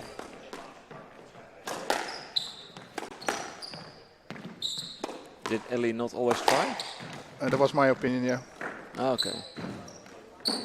In her match against Victoria. All her matches that I've seen here, I thought she was a little bit, she gave up mid-rally sometimes, where I had the idea that an attempt would be possible. Ah, okay. I even referred to your coaching, like every ball is, you can get every ball in theory. Yeah. So go try and get it. And it looked like she gave up. Like, yeah, I'm not sure how to say it, but it was a little bit more effort from her to get the ball was in place, in my opinion. But totally different match, totally different people.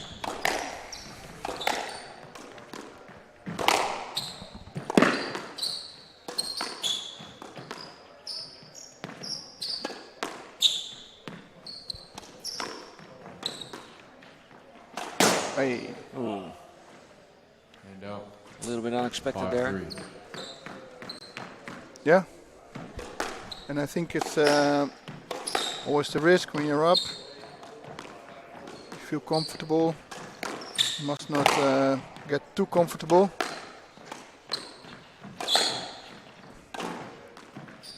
But we have seen that Downer can easily convert being behind to winning. 6-3 behind now. Well, he's been 9-3 behind.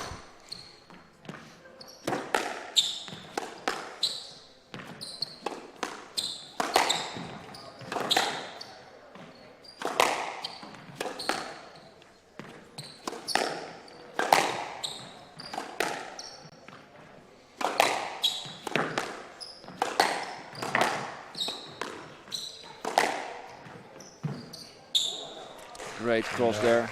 4-6. Dying cross in the back. 4-6.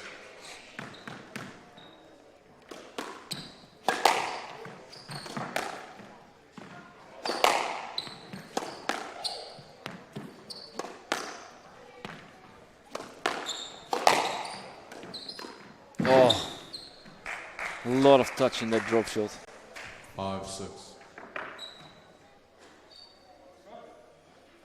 5-6. And he caught up again.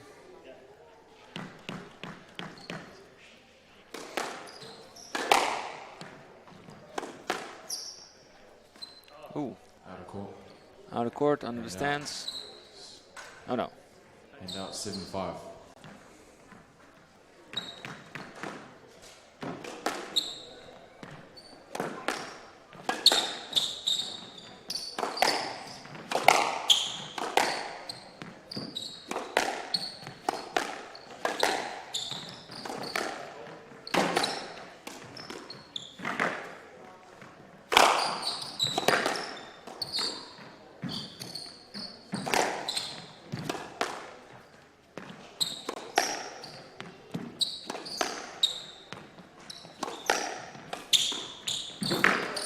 Great catch there.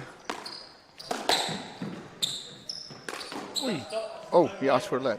Got the whole court gone for a lap. One over to ask for. I'm here. No, he's not there, but Lit. I think it's a fair decision. He doesn't want to hit me, but I don't think he actually can. No, but if he I think if he cross-court. That's difficult. Because he shows he can hit the ball by hitting it against the side wall. No, it's hitting it and hitting it. And where will he hit it? Yeah. Well, he knew he was not going to get a stroke there, so he probably went for safety. So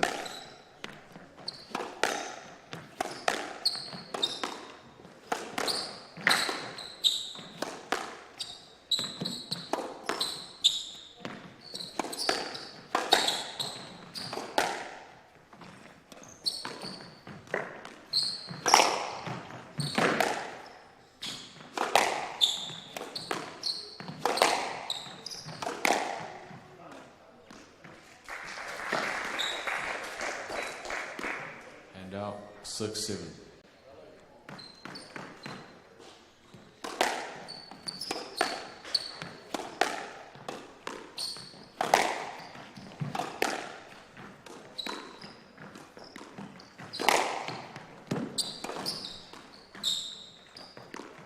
Oh.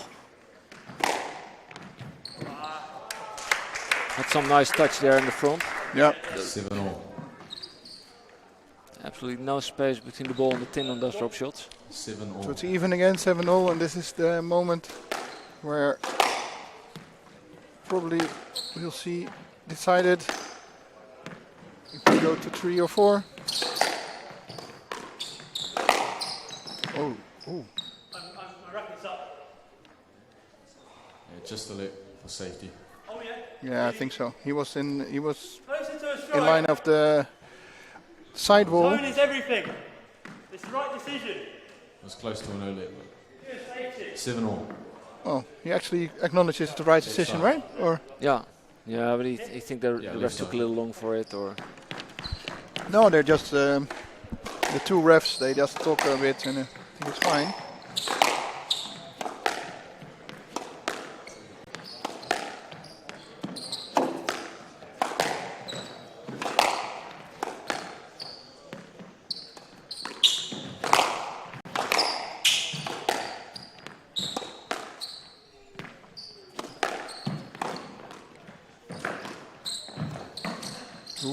We got it! How?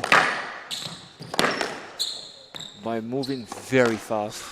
I think he took the intercity there. Yeah, definitely not took the scenic route.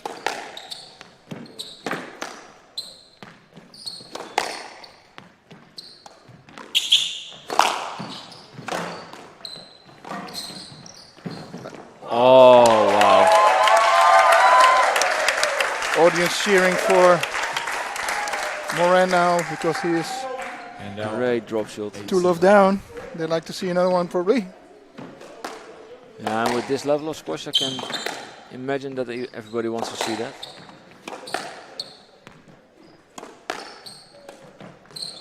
Ouch. And up, 8-all.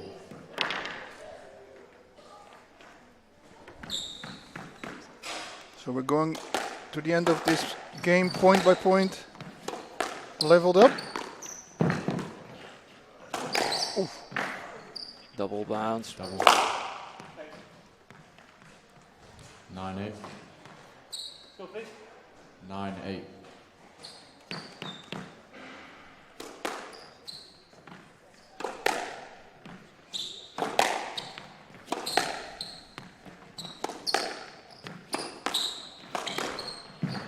Oh, he was Just there. clipped the tin there. And there it is. 10-8. 2 match balls.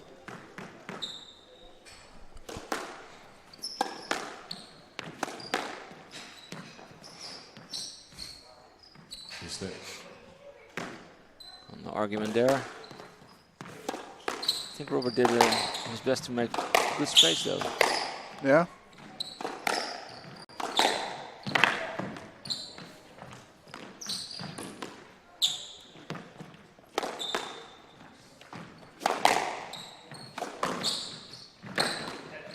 That's a good one, 9-10, still in it. And hanging by a thread. And out, 9-10, match ball.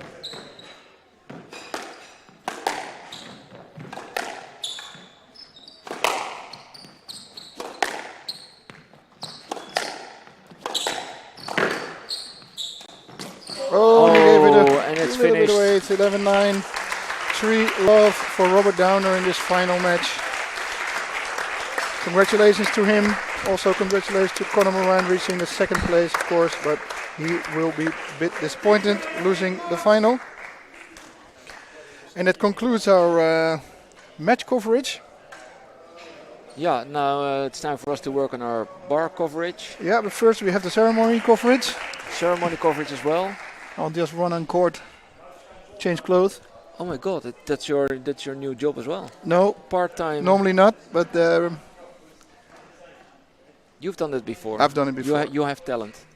Well, I'm gonna head down now. I'm gonna put some music on, and then Well, for afterwards everybody, see you later. See you later. Thanks for watching, everybody. Please stay put for the ceremony if you are interested, and otherwise we'll see you at another tournament here or Premier League game of the Frans Otter Stadion this season. Thanks for watching.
So ladies and gentlemen, 5 minutes till the prize ceremony. Please stay put. And after that we can go for dinner and drinks.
Ladies and gentlemen, if the people on court, please come off court to not distract the ceremony. Afterwards, you're welcome to play a match. We'll have the live stream running for you.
Okay, sorry, we had a little bit.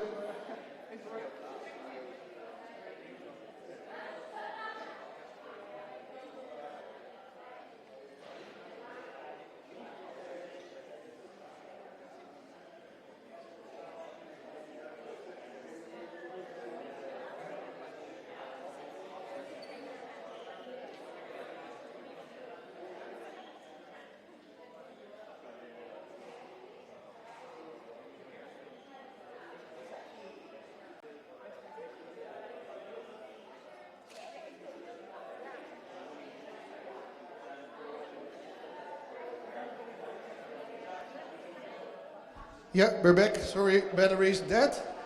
Fortunately, we have spare ones. Let me get back to breath after walking up and down. First of all, thank you everybody for competing in this tournament. All the players coming in all the categories. I think we had a nice 3 days of squash. Thanks for Rich King coaching, organizing this at the Frans Holte Stadium venue.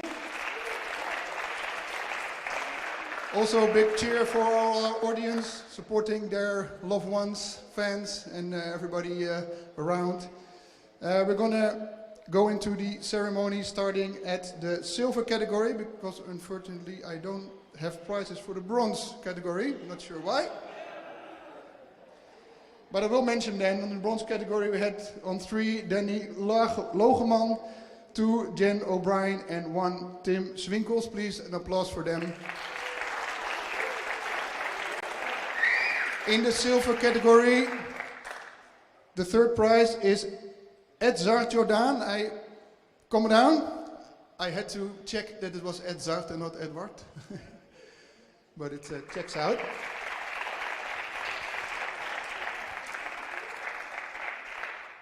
Congratulations, I hope you have a nice tournament. Second prize to Jeroen Buitendijk in the silver category. Come down if you're present. Oh, he already got this one, so that's probably this one. The number 1, Robin Rico, one of our club players. So local Frans Holte member winning the silver category. Congratulations.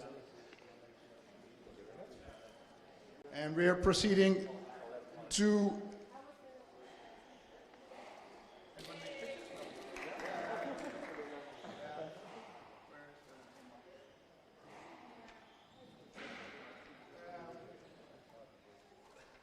we're going to the gold category, and number 3, also a local club player, Pieter Bas Hendriksma.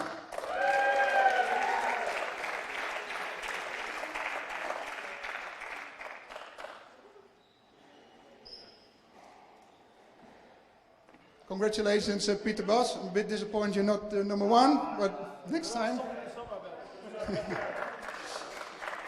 So the second prize in the gold category, Ben Jansen. He's gone to bed. Then we proceed to the gold category winner, Hans Visser.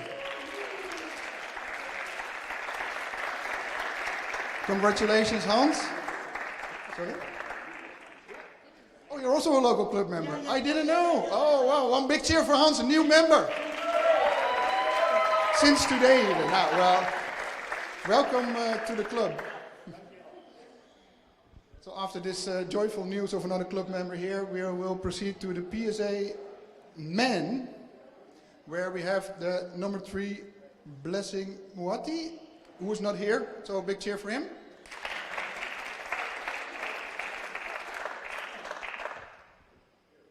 Number 2, we just seen the half final.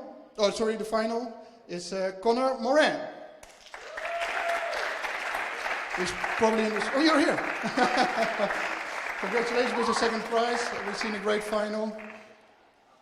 And of course, we just seen it, everybody here, the winner of the men's PSA category, Robert Downer. Congratulations on a good match. So here's your prize, and of course the money is also involved, but that will be behind the scenes. I will give you the mic for a short speech if you want. Sure. Okay. Oh, thank you very much. Thanks all for coming. It's an absolute pleasure to come back here and do my thing on court. Played Dutch Junior Open here 12 years ago. I think a few times I came after I finished juniors, and even just being back here is very special. And looking for some good tournaments to, get back into my season slowly. And really happy half of Ireland turned up to give me a good challenge. Played 3 Irishmen in a row, all from Dublin apparently as well. And my best friend's Irish, so he's not going to be too happy about that. I hope, I've heard rumours there might be more tournaments here in the future, and I'm going to play a lot of Dutch League this season for Apeldoorn, if I'm saying it correctly. Yes, you did. Yeah, my friend don't say apple like the fruit. No, exactly. Yeah, big mistake. I'll be here quite a lot, and I've seen some of the tournaments are on weekends. I might stick around, play 1 or 2 more before the later season gets busy. So really enjoyed my weekend, and hope you have an awesome rest of your weekend, guys and girls. Well, thank you very much for being here, because we enjoyed watching your matches. Again, you took my lines about all the Irish opponents, but congratulations again. Enjoy your evening off and the party and food afterwards. See you soon in the next tournament. So then we will proceed to the last category. Number 4, not here, Ellie Jones. Number 3, Victoria Leo, also a club local.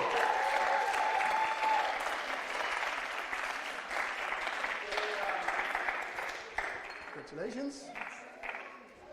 So we're proud of a lot of club members here going home with a prize. But we will proceed with the number 2. She's also already left because of her flight, if I recall correct. Also the reason that the women's match was played earlier than planned. So we will proceed directly to the winner of the PSA Woman from Holland, Tessa de Sluis. Congratulations, Tessa. You had 3 matches, and you proceeded quite easily to the final, and then the final was a bit tougher. Can you tell something about it? It was definitely... mag ik het alsjeblieft in het Nederlands doen? Dat denk ik makkelijker. Nee, het was sowieso ook om het seizoen te beginnen. Het is altijd een beetje kijken hoe je uit het hele zomertraining bent gekomen. Maar de finale was zeker wel eventjes een stapje verder weer. Maar ik ben in ieder geval blij hoe ik heb gespeeld en dat ik in ieder geval gewoon 3-1 kon winnen. Yeah, because the first game was a totally different other game than the rest of the match. What do you think happened? Ik ga dus nog steeds door in Nederland. Ik denk dat ik gewoon een hele goede start had en haar overrompelde. En toen, ik denk in de tweede game verloor ik een beetje mijn focus. En zij ging wat beter spelen en dat samen zorgde ervoor dat ik die game verloor. Maar gelukkig dat ik het wel snel kon herstellen. En de volgende games won ik gewoon. Exactly, and that's why you're the number 1 of this tournament. Congratulations again. Enjoy the party afterwards, and see you in the next one. All right, this concludes our tournament here in the venue, but also online viewers down at home. Bye bye. See you next time, next tournament. We'll go to the bar and to the restaurant for a beer and a drink. A bite and a drink.